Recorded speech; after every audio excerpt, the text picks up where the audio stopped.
शुरू करते हैं उस दो जहान दे पालनहार का नाम लैके जो सब ते बहुत ही रहमतां और बख्शिशां करने वाला है। अज तुसी सारे जी बड़े प्रेम नाल चल के सत्संग दे विच आए हो, तो कुछ ऐसे प्रेमी हुंदे है जो सत्संग की खातर आते हैं, और कुछ ऐसे भी प्रेमी हुंदे है जिहड़े सत्संग के नाल नाल उन्हां दे जीवन च कोई परेशानी हुंदी है, कोई तकलीफ हुंदी है, कोई दुख हुंदा है, तो अपनी परेशानी तकलीफ दुख नूं लैके आंदे है, क्योंकि पता है कि हर मुश्किल, हर परेशानी, हर तकलीफ, हर दुख का हल उस मालिक दे चरना चाहिए। जिद्दां कहा गया है कि हर मुश्किल की कुंजी यारों हथ मुरशद दे आए, मुरशद नज़र करे जिस वेले तो मुश्किल रहे ना काए। इसलिए इंसान बड़े प्रेम नाल, बड़ी शरधा दे नाल, बड़े यकीन नाल मालिक दे घर तक आंदा है, क्योंकि पता है कि मेरी हर मुश्किल की कुंजी मैनूं उत्थों ही मिलनी है। इसलिए जदों इंसान प्रेम नाल, शरधा दे नाल उस मालिक दे दर तक आंदा है, तो फिर वाकई उहदी मुश्किल का हल भी हुंदा है, और उसदे नाल नाल उस इंसान नूं, उस प्रेमी नूं वो मार्ग भी मिल जाता है जिस मार्ग ते चल के वो उस रहमतां दे भंडार तक पहुँच जाता है कि दोबारा उन्होंने मंगण की जरूरत ही नहीं पैंदी। क्योंकि यही असीं भी चाहते हैं कि तकलीफां दुखां नूं लैके असीं बेनती करते हैं, उहदा हल तां लै लैंदे हैं, पर अगर असीं कुछ ऐसा समझ लईए, कुछ ऐसा जान लईए कि वो समझ के, वो जान के असीं उस मंजिल नूं पा लईए जिथे जाके फिर दोबारा सानूं मंगण की लोड़ ही ना रहे, फिर जीवन का मज़ा है। समझते हो कि नहीं? क्योंकि कहा जाता है कि जिस तरह एक भिखारी है, जरा समझना, ये बड़ी प्यारी एक छोटी जी साखी तो समझावांगे कि एक भिखारी सी, तकरीबन उसकी उम्र कोई 38-39 साल की सी। मंगदा मंगदा एक फकीर दे कोल चला गया। जदों फकीर ने देखिया कि ये भिखारी मंगदा मंगदा फिर रहा है, कदी किसी के अगे हथ अड्डदा है, कदी किसी अगे हथ अड्डदा है, हुण वो फकीरां दे कोल आ गया, क्योंकि फकीर भी चले जा रहे सी, और दूरों फकीर उन्होंने भिखारी नूं देख रहे सी, वो कदी किसी अगे हथ अड्ड रहा सी, कदी किसी अगे। हुण जदों फकीरां दे कोल आया तो फकीरां ने उस भिखारी नूं कहा कि ऐ नौजवान, तेरे हथ पैर बहुत सलामत है, फिर भी तू दूसरे अगे हथ अड्ड रहा है, दूसरे कोलों भीख मंग रहा है, तो रुक। कह के फकीरां ने अपनी जेब च हथ पाया और 2 रुपए कढ़े, और उस समय वो 2 रुपए बहुत कीमत रखते सी। उन्होंने 2 रुपए कढ़े, 1 रुपया वो हाथ से रखिया कि लै ये तेरे भोजन वास्ते है, तू कपड़ा लेना, भोजन लेना, ये वो वास्ते है, और आ जिहड़ा मैं दूजा रुपया तेनों दे रहा हाँ, तू इस तरह कर, हुणे ही बाजार च मेरे नाल चल, और मेरिया अखां सामने इस दूसरे रुपये नाल कुल्हाड़ी खरीद। की खरीद? कुल्हाड़ी। वो कहता मारे कुल्हाड़ी का मैं की करना है? कहते चलता सही तू। ਉਹਦੇ हथ से रखिया, ਉਹਨੂੰ नाल लै गए और एक दुकान ते गए जिथे जाके फकीरां ने उन्होंने कहा आ कुल्हाड़ी खरीद। उन्हें कुल्हाड़ी खरीदी। कहता महाराज हुण मैं की करना है? कहते बेटा हुण तेरे हथ च है, तेरे हथ च कुल्हाड़ी है ना, हुण तू 2 काम कर सकदा है, या तो कुल्हाड़ी नूं सुट के फेंक के दोबारा फिर तू दूजियां के हथ अड्ड के मंगतिया की तरह अपना जीवन गुजार सकता है, तो या फिर हुण इस कुल्हाड़ी नाल मेहनत कर, जंगल चों लकड़ा कट और उन्हां लकड़ां नूं बेच के अपना पेट भर, और याद रख जे तू मेहनत करेगा तो तैनूं किसी अगे हथ अड्डण की कदी जरूरत नहीं पेगी। हुण मंग मंग के तू सच दसी, मंग मंग के तेरा किन्ना क पेट भरदा है? वो कहता महाराज कभी भुखा भी रहना पैंदा है, नहीं मिलता कुछ तो भुखा भी रहना पैंदा है। फकीर कहते असीं वचन करते जे तू मेहनत करेगा तो दोबारा मंगण की तैनूं जरूरत ही नहीं पेगी, इसलिए जा कर्म कर, 15 दिन बाद इत्थे तैनूं मिलांगे, फिर दसी जे 15 दिन तेरी जिंदगी ना बदली तो फिर तैनूं जो ठीक लगे वो कर, पर 15 दिनों वास्ते जो मैं कह रहा वो करके देख लै। तो वो नौजवान ने, क्योंकि उम्र चाहे 38-39 साल की सी, कोई बुढ़ापे की उम्र नहीं होंगी, फकीरां की गल मन के गया, और जिस तरह फकीरां ने दसिया सी सुक्कियां लकड़ां वढ़दा सी, बाजार लिया के बेचदा सी।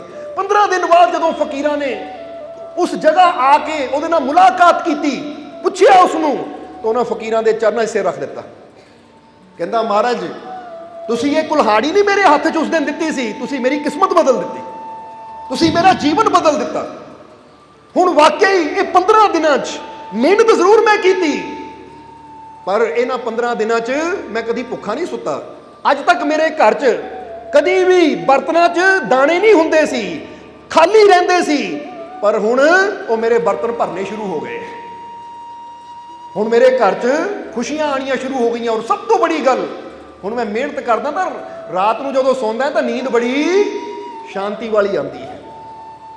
ਜ਼ਰਾ ਸਮਝਣਾ ਸਾਰਿਆਂ ਨੇ, ਨੀਂਦ ਬੜੀ ਸ਼ਾਂਤੀ ਵਾਲੀ ਆਉਂਦੀ ਹੈ, ਬੜੀ ਸੰਤੁਸ਼ਟੀ ਮਨ ਨੂੰ ਰਹਿੰਦੀ ਹੈ। ਤਾਂ ਉਸ ਵੇਲੇ ਫਕੀਰ ਕਹਿੰਦੇ, ਬੇਟਾ ਇਸੇ ਲਈ ਤਾਂ ਐਸੀ ਤੈਨੂੰ ਉਸ ਦਿਨ ਕਿਹਾ ਸੀ ਕਿ ਇਹ ਕੁਲਹਾੜੀ ਅਗਰ ਪਕੜੇਗਾ, ਮਿਹਨਤ ਕਰੇਗਾ ਤਾਂ ਅੱਗੇ ਵਧੇਗਾ, ਤਾਂ ਜੇ ਇਹਨੂੰ ਫੈਂਕ ਦੇਗਾ ਤਾਂ ਸਾਰੀ ਜ਼ਿੰਦਗੀ ਮੰਗਦਾ ਹੀ ਰਹਿ ਜਾਏਗਾ। ਸੋ ਬੇਟਾ ਮਿਹਨਤ ਕਰ, ਅੱਗੇ ਤੋਂ ਤੈਨੂੰ ਮੰਗਣ ਦੀ ਜ਼ਰੂਰਤ ਕਦੀ ਨਹੀਂ ਪਏਗੀ। ਵਾਕਈ ਉਹਦੀ ਜ਼ਿੰਦਗੀ ਬਦਲ ਗਈ। ਹੁਣ ਦੋ ਚੀਜ਼ਾਂ ਹੁੰਦੀਆਂ ਹੈ ਕਿ ਇੱਕ ਤਾਂ ਭਿਖਾਰੀ ਨੂੰ ਭੀਖ ਦਿੱਤੀ ਜਾਂਦੀ ਹੈ, ਔਰ ਇੱਕ ਭਿਖਾਰੀ ਨੂੰ ਕੁਝ ਐਸਾ ਦਿੱਤਾ ਜਾਂਦਾ ਕਿ ਦੁਬਾਰਾ ਮੰਗਣ ਦੀ ਉਹਨੂੰ ਜ਼ਰੂਰਤ ਹੀ ਨਾ ਪਵੇ। ਹੁਣ ਅਸੀਂ ਸੋਚਦੇ ਹਾਂ ਜੇ ਤੁਸੀਂ ਵੀ ਫਕੀਰਾਂ ਦੇ ਦਰ ਤੇ ਆਏ ਹੋ ਤਾਂ ਤੁਹਾਡੀਆਂ ਬੇਨਤੀਆਂ ਵੀ ਕਰ ਸਕਦੇ ਕਿ ਤੁਸੀਂ ਆਓ, ਬੇਨਤੀ ਪੂਰੀ ਹੋਈ ਤਾਂ ਚਲੇ ਗਏ, ਪਰ ਤੁਹਾਨੂੰ ਕੁਝ ਐਸੀ ਸਮਝ ਵੀ ਦੇ ਸਕਦੇ ਹਾਂ, ਕੁਝ ਐਸਾ ਵੀ ਸਿਖਾ ਸਕਦੇ ਹਾਂ ਕਿ ਅਗਰ ਤੁਸੀਂ ਉਸ ਤੇ ਮਿਹਨਤ ਕਰ ਲਵੋ ਤਾਂ ਤੁਸੀਂ ਉਸ ਆਨੰਦ ਤੱਕ, ਉਸ ਮੰਜ਼ਿਲ ਤੱਕ ਪਹੁੰਚ ਸਕਦੇ ਹੋ ਕਿ ਦੁਬਾਰਾ ਸ਼ਾਇਦ ਤੁਹਾਨੂੰ ਕਿਸੇ ਕੋ ਮੰਗਣ ਦੀ ਜ਼ਰੂਰਤ ਹੀ ਨਾ ਰਵੇ। ਸਮਝਦੇ ਹੋ ਕਿ ਨਹੀਂ?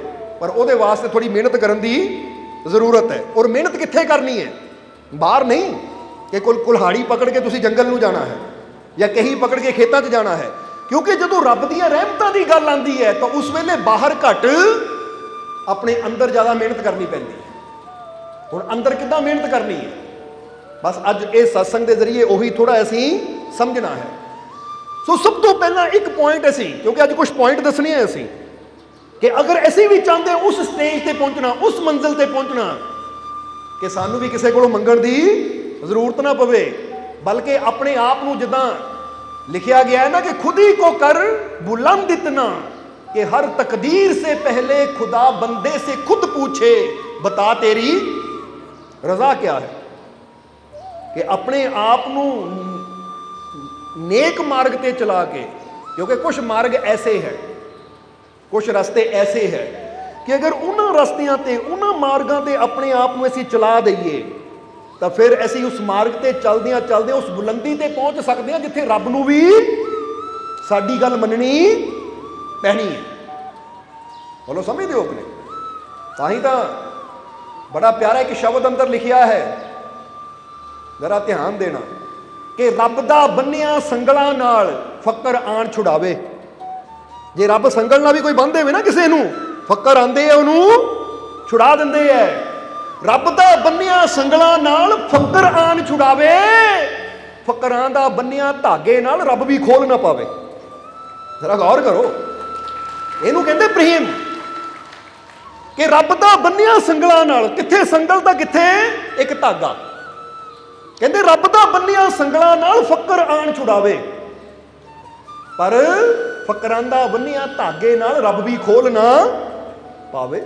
ਜੇ ਫਕਰ ਧਾਗੇ ਨਾਲ ਬੰਨ੍ਹਣ ਨਾ ਤਾਂ ਧਾਗੇ ਨਾਲ ਬੰਨਿਆ ਫਕਰ ਦਾ ਉਹ ਰੱਬ ਵੀ ਖੋਲ ਨਹੀਂ ਪਾਉਂਦਾ। ਕਾਰਨ ਕੀ ਹੈ? ਕਾਰਨ ਕੀ ਹੈ? ਕਹਿੰਦੇ ਨੇ ਸ਼੍ਰੀ ਕ੍ਰਿਸ਼ਨ ਦੇ ਜੀਵਨ ਦੀ ਇੱਕ ਕਹਾਣੀ ਤੋਂ ਥੋੜਾ ਜਿਹਾ ਦੱਸਾਂਗੇ ਕਾਰਨ। ਕਿ ਸ਼੍ਰੀ ਕ੍ਰਿਸ਼ਨ ਜਿਨ੍ਹਾਂ ਨੇ ਪਰਬਤ ਤੇ ਆਪਣੀ ਉਂਗਲੀ ਤੇ ਪਰਬਤ ਨੂੰ ਉਠਾ ਲਿਆ, ਕਹਿੰਦੇ ਗੋਵਰਧਨ ਪਰਬਤ ਨੂੰ ਆਪਣੀ ਉਂਗਲੀ ਤੇ ਉਠਾ ਲਿਆ। ਕਿਹੜੀ ਉਂਗਲੀ ਤੇ ਉਠਾਇਆ ਸੀ? ਚਿੱਚੀ ਉਂਗਲੀ। ਚਿੱਚੀ ਉਂਗਲੀ ਕਹਿੰਦੇ ਨਾ, ਸਭ ਤੋਂ ਛੋਟੀ ਉਂਗਲੀ। ਹੁਣ ਇਹਦਾ ਇਸ਼ਾਰਾ ਕੀ ਸੀ? ਇਹ ਸ਼੍ਰੀ ਕ੍ਰਿਸ਼ਨ ਸਾਨੂੰ ਕੁਝ ਸਮਝਾਉਣਾ ਚਾਹੁੰਦੇ ਸੀ। ਉਹ ਕੀ ਸਮਝਾਉਣਾ ਚਾਹੁੰਦੇ ਸੀ? ਕਿ ਜਿਹੜੇ ਭਗਵਾਨ ਤੇ ਵਿਸ਼ਵਾਸ ਕਰਨ ਵਾਲੇ ਆ ਨਾ, ਆਪਣੇ ਰੱਬ ਤੇ ਯਕੀਨ ਕਰਨ ਵਾਲੇ ਆ, ਉਹਨਾਂ ਮੂਹਰੇ ਮੁਸ਼ਕਿਲਾਂ ਦਾ ਪਹਾੜ ਵੀ ਹੋਵੇ ਤਾਂ ਉਹ ਉਹਨੂੰ ਵੀ ਚਿੱਚੀ ਉਂਗਲੀ ਤੇ ਚੱਕ ਲੈਂਦੇ ਆ। ਕੋਈ ਬੜੀ ਗੱਲ ਨਹੀਂ ਹੈ। ਪਰ ਜਿਹਦੇ ਅੰਦਰ ਵਿਸ਼ਵਾਸ ਨਾ ਹੋਵੇ, ਜਿਹਦੇ ਅੰਦਰ ਯਕੀਨ ਨਾ ਹੋਵੇ, ਉਹ ਛੋਟੀ ਜਿਹੀ ਤਕਲੀਫ ਨੂੰ ਵੀ ਇਦਾਂ ਮੰਨ ਲੈਂਦਾ ਕਿ ਲੈ ਵੀ ਮੈਂ ਤਾਂ ਮਰ ਗਿਆ, ਕਿਉਂਕਿ ਮੇਰੇ ਤੇ ਬੜੀਆਂ ਮੁਸ਼ਕਿਲਾਂ ਪੈ ਗਈਆਂ, ਹੁਣ ਮੈਂ ਮਰ ਗਿਆ। ਅਸੀਂ ਛੋਟੀ ਮੁਸ਼ਕਿਲ ਨੂੰ ਪਹਾੜ ਵੀ ਸਮਝ ਸਕਦੇ ਹਾਂ, ਪਰ ਕਦੋਂ? ਜਦੋਂ ਸਾਨੂੰ ਆਪਣੇ ਰੱਬ ਤੇ ਯਕੀਨ ਨਾ ਹੋਵੇ, ਆਪਣੇ ਮਾਲਿਕ ਤੇ ਵਿਸ਼ਵਾਸ ਨਾ ਹੋਵੇ। ਔਰ ਜਿਹਨੂੰ ਆਪਣੇ ਰੱਬ ਤੇ ਯਕੀਨ ਹੈ, ਰੱਬ ਤੇ ਵਿਸ਼ਵਾਸ ਹੈ, ਤਾਂ ਉਹ ਕੀ ਕਹਿੰਦਾ ਹੈ, ਹੋਵੇ ਜਿੰਨਾ ਮਰਜ਼ੀ ਮੁਸ਼ਕਿਲਾਂ ਦਾ ਬੜੇ ਤੋਂ ਬੜਾ ਪਹਾੜ, ਪਰ ਮੇਰੇ ਮਾਲਕ ਦੀ ਰਹਿਮਤ ਦੇ ਸਾਹਮਣੇ ਇਹ ਛੋਟਾ ਹੀ ਹੈ, ਕਿਉਂਕਿ ਉਹਦੀ ਰਹਿਮਤ ਮੈਨੂੰ ਉਹ ਤਾਕਤ ਦਿੰਦੀ ਹੈ, ਉਹਦੀ ਰਹਿਮਤ ਮੈਨੂੰ ਉਹ ਸ਼ਕਤੀ ਦਿੰਦੀ ਹੈ ਕਿ ਮੁਸ਼ਕਿਲਾਂ ਦੇ ਬੜੇ ਤੋਂ ਬੜੇ ਪਹਾੜ, ਜਿਹਨੂੰ ਦੁਨੀਆ ਕਹਿੰਦੀ ਬਹੁਤ ਬੜਾ ਦੁੱਖ, ਮੈਂ ਉਹਨੂੰ ਵੀ ਚਿੱਚੀ ਉਂਗਲੀ ਨਾਲ ਕਰ ਦੂੰ। ਜਿਹਦਾ ਬੰਦਾ ਮੇਰੀ ਚਿੱਚੀ ਉਂਗਲੀ ਦਾ ਕੰਮ ਹੈ, ਮਿਸਾਲ ਦਿੰਦਾ ਕਿ ਨਹੀਂ, ਉਹ ਕੰਮ ਬੜਾ ਔਖਾ ਹੈ, ਉਹ ਲੈ ਤੇਰੇ ਵਾਸਤੇ ਔਖਾ, ਮੇਰਾ ਤਾਂ ਬਾਏਂ ਹੱਥ ਦਾ ਕੰਮ, ਮੈਂ ਤਾਂ ਬਾਏਂ ਹੱਥ ਨਾਲ ਹੀ ਕਰ ਦੂੰ, ਜਾਂ ਮੈਂ ਤਾਂ ਉਂਗਲੀ ਦੇ ਇਸ਼ਾਰੇ ਨਾਲ ਹੀ ਕਰ ਦੂੰ। ਇਹ ਗੁਰੂ ਰਹਿਬਰ ਸਾਨੂੰ ਹਿੰਮਤ ਦਿੰਦੇ ਹੈ। ਬੰਦਾ ਕਹਿੰਦਾ ਉਹਨਾਂ ਨੇ ਚਮਤਕਾਰ ਕੀਤਾ, ਪਰ ਉਹ ਚਮਤਕਾਰ ਕਿਉਂ ਕਰਦੇ ਹੈ? ਤਾਂ ਕਿ ਸਾਨੂੰ ਗਿਆਨ ਮਿਲੇ, ਸਾਨੂੰ ਸਮਝ ਮਿਲੇ ਕਿ ਜੇ ਮੈਂ ਆਪਣੇ ਪ੍ਰਭੂ ਦੇ ਯਕੀਨ ਤੇ ਕਰ ਸਕਦਾ ਹਾਂ ਤਾਂ ਤੇਰੇ ਅੰਦਰ ਵੀ ਇਹ ਸ਼ਕਤੀ ਛੁਪੀ ਹੋਈ ਹੈ, ਤੇਰੇ ਅੰਦਰ ਵੀ ਇਹ ਤਾਕਤ ਛੁਪੀ ਹੋਈ ਹੈ। ਬਸ ਤੈਨੂੰ ਆਪਣੀ ਤਾਕਤ ਤੇ, ਆਪਣੇ ਮਾਲਿਕ ਤੇ, ਆਪਣੇ ਪ੍ਰਭੂ ਤੇ ਵਿਸ਼ਵਾਸ ਕਰਨ ਦੀ ਜ਼ਰੂਰਤ ਹੈ, ਕਿਉਂਕਿ ਜਿੱਥੇ ਵਿਸ਼ਵਾਸ ਹੈ ਉੱਥੇ ਹੀ ਤਾਕਤ ਪ੍ਰਗਟ ਹੁੰਦੀ ਹੈ। ਸਮਝ ਰਹੇ ਹੋ ਕਿ ਨਹੀਂ? ਵਿਸ਼ਵਾਸ ਦੇ ਨਾਲ ਹੀ ਛੁਪੀ ਹੋਈ ਸ਼ਕਤੀ ਸਾਹਮਣੇ ਆਉਂਦੀ ਹੈ। ਤਾਂ ਜੇ ਵਿਸ਼ਵਾਸ ਹੀ ਨਾ ਹੋਵੇ, ਇਹ ਯਕੀਨ ਹੀ ਨਾ ਹੋਵੇ, ਹੁਣ ਇੱਕ ਕਿਸਾਨ ਇੱਕ ਅਨਾਜ ਦੇ ਦਾਣੇ ਨੂੰ ਜ਼ਮੀਨ 'ਚ ਪਾਉਂਦਾ ਹੈ, ਕਿਉਂ ਪਾਉਂਦਾ ਹੈ? ਕਿਉਂਕਿ ਉਹਨੂੰ ਵਿਸ਼ਵਾਸ ਹੈ ਕਿ ਮੈਂ ਛੋਟਾ ਜਿਹਾ ਦਾਣਾ ਪਾਣਾ ਤੇ ਦਾਣੇ 'ਚੋਂ ਬੇਲ ਨਿਕਲਣੀ ਹੈ। ਜੇ ਉਹਨੂੰ ਵਿਸ਼ਵਾਸ ਨਾ ਹੋਵੇ ਤਾਂ ਕਦੇ ਵੀ ਆਪਣੀਆਂ ਬੋਰੀਆਂ ਦੀਆਂ ਬੋਰੀਆਂ ਜ਼ਮੀਨ 'ਚ ਨਾ ਖਿਲਾਰੇ। ਬੋਲੋ ਸਮਝਦੇ ਹੋ ਕਿ ਨਹੀਂ? ਉਹਨੂੰ ਵਿਸ਼ਵਾਸ ਹੈ ਨਾ। ਵਿਸ਼ਵਾਸ ਦਾ ਮਤਲਬ ਕੀ ਹੁੰਦਾ ਹੈ? ਕਿ ਜੋ ਅੱਜ ਨਹੀਂ ਹੈ, ਮੈਨੂੰ ਨਜ਼ਰ ਨਹੀਂ ਆ ਰਿਹਾ, ਪਰ ਮੈਂ ਵਿਸ਼ਵਾਸ ਕਰਦਾ ਹਾਂ ਕਿ ਉਹ ਚੀਜ਼ ਮੈਨੂੰ ਮਿਲੇਗੀ। ਹੁਣ ਇੱਕ ਦਾਣੇ ਨੂੰ ਦੇਖ ਲਓ, ਉਹ 'ਚ ਕੋਈ ਬੇਲ ਨਹੀਂ ਹੈ, ਉਹ 'ਚ ਕੋਈ ਪੌਦਾ ਨਹੀਂ ਹੈ, ਪਰ ਉਹ ਦਾਣੇ ਦੇ ਉੱਪਰ ਵਿਸ਼ਵਾਸ ਹੈ ਕਿ ਜੇ ਇਹਨੂੰ ਜ਼ਮੀਨ 'ਚ ਬੀਜੂਗਾ ਤਾਂ ਮੈਨੂੰ ਪੌਦਾ ਮਿਲੇਗਾ, ਔਰ ਉਹ ਪੌਦੇ ਨੂੰ ਹਜ਼ਾਰਾਂ ਦਾਣੇ ਲੱਗਣਗੇ। ਇਹ ਵਿਸ਼ਵਾਸ ਹੈ। ਇਸੇ ਤਰ੍ਹਾਂ ਜੋ ਅੱਜ ਨਹੀਂ ਹੈ ਪਰ ਅਸੀਂ ਵਿਸ਼ਵਾਸ ਕਰਦੇ ਹਾਂ, ਤਾਂ ਫਿਰ ਸਾਨੂੰ ਕੱਲ ਨੂੰ ਉਹ ਰਿਜ਼ਲਟ ਦੇ ਰੂਪ ਵਿੱਚ ਮਿਲਣਾ ਸ਼ੁਰੂ ਹੋ ਜਾਂਦਾ ਹੈ, ਕਿਉਂਕਿ ਸਾਡਾ ਵਿਸ਼ਵਾਸ ਹੀ ਉਸ ਨੂੰ ਪ੍ਰਗਟ ਕਰਦਾ ਹੈ। ਸਮਝਦੇ ਹੋ? ਕਹਿੰਦੇ ਨਾ, ਧੰਨੇ ਨੇ ਪੱਥਰ ਵਿੱਚੋਂ ਰੱਬ ਨੂੰ ਪਾ ਲਿਆ। ਕਿੱਦਾਂ ਪਾਇਆ? ਉਹਨੂੰ ਵਿਸ਼ਵਾਸ ਸੀ। ਨਹੀਂ ਤਾਂ ਜਿਸ ਨੇ ਪੱਥਰ ਦਿੱਤਾ ਸੀ ਉਹਨਾਂ ਤਾਂ ਸਧਾਰਨ ਪੱਥਰ ਦਿੱਤਾ ਸੀ, ਉਹਦੇ ਬਦਲੇ ਗਊ ਵੀ ਲੈ ਲਈ ਧੰਨੇ ਕੋਲੋਂ, ਪਰ ਧੰਨੇ ਨੇ ਉਹ ਸਧਾਰਨ ਪੱਥਰ ਵਿੱਚੋਂ ਵੀ, ਕਹਿੰਦੇ ਸ਼ਲੀਗ੍ਰਾਮ ਵੀ ਨਹੀਂ ਸੀ, ਉਹ ਸਧਾਰਨ ਪੱਥਰ ਸੀ, ਰੰਗ ਕਰਕੇ ਦੇ ਦਿੱਤਾ, ਔਰ ਹੱਸਿਆ ਬਾਅਦ ਚੋਂ ਕਿ ਲੈ ਮੈਂ ਤਾਂ ਧੰਨੇ ਨੂੰ ਮੂਰਖ ਬਣਾ ਦਿੱਤਾ। ਪਰ ਇਹ ਨਹੀਂ ਪਤਾ ਕਿ ਪ੍ਰੇਮ ਇੱਕ ਐਸੀ ਤਾਕਤ ਹੈ, ਵਿਸ਼ਵਾਸ ਇੱਕ ਐਸੀ ਤਾਕਤ ਹੈ ਕਿ ਜਿਹਦੇ ਅੰਦਰ ਪ੍ਰੇਮ ਹੋਵੇ, ਵਿਸ਼ਵਾਸ ਹੋਵੇ, ਉਹਨੂੰ ਕੋਈ ਮੂਰਖ ਨਹੀਂ ਬਣਾ ਸਕਦਾ, ਕਿਉਂਕਿ ਉਹਦਾ ਪ੍ਰੇਮ, ਉਹਦਾ ਵਿਸ਼ਵਾਸ ਭਗਵਾਨ ਨੂੰ ਵੀ ਪੱਥਰ 'ਚੋਂ ਪ੍ਰਗਟ ਹੋਣ ਤੇ ਮਜਬੂਰ ਕਰ ਦਿੰਦਾ ਹੈ। ਗੱਲ ਤਾਂ ਵਿਸ਼ਵਾਸ ਦੀ ਹੈ, ਯਕੀਨ ਦੀ ਹੈ। ਇਸ ਲਈ ਬੜੀ ਸਮਝਣ ਵਾਲੀ ਗੱਲ ਹੈ ਕਿ ਧੰਨੇ ਨੂੰ ਇੰਨਾ ਵਿਸ਼ਵਾਸ ਸੀ ਪੱਥਰ ਤੇ, ਤਾਂ ਉਹਨੇ ਪੱਥਰ 'ਚੋਂ ਰੱਬ ਨੂੰ ਪਾ ਲਿਆ। ਅੱਜ ਬੰਦੇ ਨੂੰ ਆਪਣੇ ਗੁਰੂ ਤੇ ਵਿਸ਼ਵਾਸ ਨਹੀਂ ਹੈ, ਮੁਰਸ਼ਦ ਤੇ ਵਿਸ਼ਵਾਸ ਨਹੀਂ ਹੈ। ਨਹੀਂ ਤਾਂ ਜੇ ਮੁਰਦਾ ਪੱਥਰ 'ਚੋਂ ਰੱਬ ਮਿਲ ਸਕਦਾ ਤਾਂ ਜੀਦੇ ਜਾਗਦੇ ਗੁਰੂ 'ਚੋਂ ਕਿਉਂ ਨਹੀਂ ਮਿਲ ਸਕਦਾ? ਸਮਝਦੇ ਹੋ ਕਿ ਨਹੀਂ? ਗੱਲ ਤਾਂ ਵਿਸ਼ਵਾਸ ਦੀ ਹੈ, ਗੱਲ ਤਾਂ ਯਕੀਨ ਦੀ ਹੈ। ਇਸ ਲਈ ਯਕੀਨ, ਵਿਸ਼ਵਾਸ ਸਾਨੂੰ ਰੱਬ ਦੀਆਂ ਉਹਨਾਂ ਰਹਿਮਤਾਂ ਤੱਕ ਲੈ ਕੇ ਜਾਂਦਾ ਹੈ, ਉਹ ਬਖਸ਼ਿਸ਼ਾਂ ਤੱਕ ਲੈ ਕੇ ਜਾਂਦਾ ਹੈ ਕਿ ਜਿਹੜੀਆਂ ਬਖਸ਼ਿਸ਼ਾਂ ਬੇਅੰਤ ਹੈ। ਔਰ ਇੱਕ ਗੱਲ ਹੋਰ ਦੱਸਾਂਗੇ, ਇੱਥੇ ਸਾਨੂੰ ख्वाजा हसन वसरी के जीवन का एक बड़ा प्यारा किस्सा याद आ गया। ख्वाजा हसन वसरी, उन्होंने जीवन की बड़ी प्यारी गल है कि वह हमेशा मैंबर ते बह के उन्होंने अगे संगत बहती होंगी सी, तो लोगों को खिताब करते समझाते होंगे सी। एक दिन वो मैंबर ते बैठे समझा रहे हैं कि अपने रब के दरवाजे ते दस्तक दिंदे रहो, दस्तक दिंदे रहो, कदी ना कदी तो रब का दरवाजा तुहाडे वास्ते खुलेगा ही, कदी ना कदी तो रब का दरवाजा तुहाडे वास्ते खुलेगा। बस खड़काते रहो, दस्तक दिंदे रहो, दस्तक दिंदे रहो, कदी ना कदी वो दरवाजा तुहाडे वास्ते जरूर खुलेगा। और ख्वाजा हसन बसरी का उसले नाम सी, बहुत लोग उन्होंने मानते सी। पर उस वेले की होया, जदों ख्वाजा हसन बसरी ने गल कही कि अपने रब के दरवाजे ते दस्तक दिंदे रहो, दस्तक दिंदे रहो, कदी ना कदी तो तुहाडा रब दरवाजा खोलेगा, तुहाडी सुनेगा ही। जदों इन्नी गल कही तो पिछों एक औरत उठी, पिछों एक औरत उठी और उन्हें उच्ची आवाज में कहा कि ऐ हसन बसरी, ये की कह रहा है? जरा ध्यान देना, एडे बड़े फकीर ने एक औरत ने चैलेंज किया पिछों कि ऐ हसन बसरी, ये की कह रही है तू? सारे का ध्यान उधर गया कि एक औरत पिछों बोल रही है। सारे ध्यान जब उधर गया तो ख्वाजा हसन बसरी ने भी उधर देखा, तो देख के उस औरत की तरफ देखिया ਔਰ ਉਸ ਔਰਤ ਨੂੰ ਇਸ਼ਾਰੇ ਨਾਲ ਕੋਲ ਬੁਲਾਇਆ। ਔਰਤ ਕੋਲ ਆ ਗਈ। ਜਦੋਂ ਕੋਲ ਆਈ ਤਾਂ ਉਸ ਵੇਲੇ ਹਸਨ ਬਸਰੀ ਕਹਿਣ ਲੱਗੇ, ਐ ਬੀਬੀ ਤੂੰ ਕੀ ਕਹਿਣਾ ਚਾਹੁੰਦੀ ਹੈ? ਕਿ ਮੈਂ ਕਹਿ ਰਿਹਾ ਹਾਂ ਕਿ ਆਪਣੇ ਰੱਬ ਦੇ ਦਰਵਾਜ਼ੇ ਤੇ ਦਸਤਕ ਦਿੰਦੇ ਰਹੋ, ਦਸਤਕ ਦਿੰਦੇ ਰਹੋ, ਕਦੀ ਨਾ ਕਦੀ ਤਾਂ ਰੱਬ ਤੁਹਾਡੇ ਵਾਸਤੇ ਆਪਣਾ ਦਰਵਾਜ਼ਾ ਖੋਲੇਗਾ ਹੀ, ਕਦੀ ਨਾ ਕਦੀ ਤੁਹਾਡੀ ਸੁਣੇਗਾ ਹੀ। ਕੀ ਮੈਂ ਗਲਤ ਕਹਿ ਰਿਹਾ ਹਾਂ? ਤਾਂ ਉਸ ਵੇਲੇ ਉਹ ਔਰਤ ਬੋਲੀ ਕਿ ਹਾਂ ਹਸਨ ਬਸਰੀ, ਤੂੰ ਗਲਤ ਬੋਲ ਰਿਹਾ ਹੈ। ਕੀ ਕਹਿ ਰਿਹਾ ਕਿ ਰੱਬ ਦੇ ਦਰਵਾਜ਼ੇ ਤੇ ਦਸਤਕ ਦਿੰਦੇ ਰਹੋ, ਕਦੀ ਨਾ ਕਦੀ ਤਾਂ ਰੱਬ ਆਪਣਾ ਦਰਵਾਜ਼ਾ ਖੋਲੇਗਾ ਹੀ। ਉਹ ਹਸਨ ਬਸਰੀ ਇੱਕ ਗੱਲ ਦੱਸੋ, ਮੇਰੇ ਰੱਬ ਦਾ ਦਰਵਾਜ਼ਾ ਬੰਦ ਕਦੋਂ ਹੁੰਦਾ ਹੈ? ਉਹਦਾ ਦਰਵਾਜ਼ਾ ਤਾਂ 24 ਘੰਟੇ ਖੁੱਲਾ ਰਹਿੰਦਾ ਹੈ। ਖੁੱਲੇ ਤਾਂ ਉਹਦਾ ਦਰਵਾਜ਼ਾ ਜਿਹਦਾ ਕਦੀ ਬੰਦ ਵੀ ਹੋਵੇ। ਉਹ ਮੇਰਾ ਰੱਬ ਐਸਾ ਹੈ, ਉਹਦੀ ਰਹਿਮਤ ਦਾ ਦਰਵਾਜ਼ਾ, ਉਹਦੇ ਘਰ ਦਾ ਦਰਵਾਜ਼ਾ ਕਦੀ ਬੰਦ ਹੁੰਦਾ ਹੀ ਨਹੀਂ ਹੈ।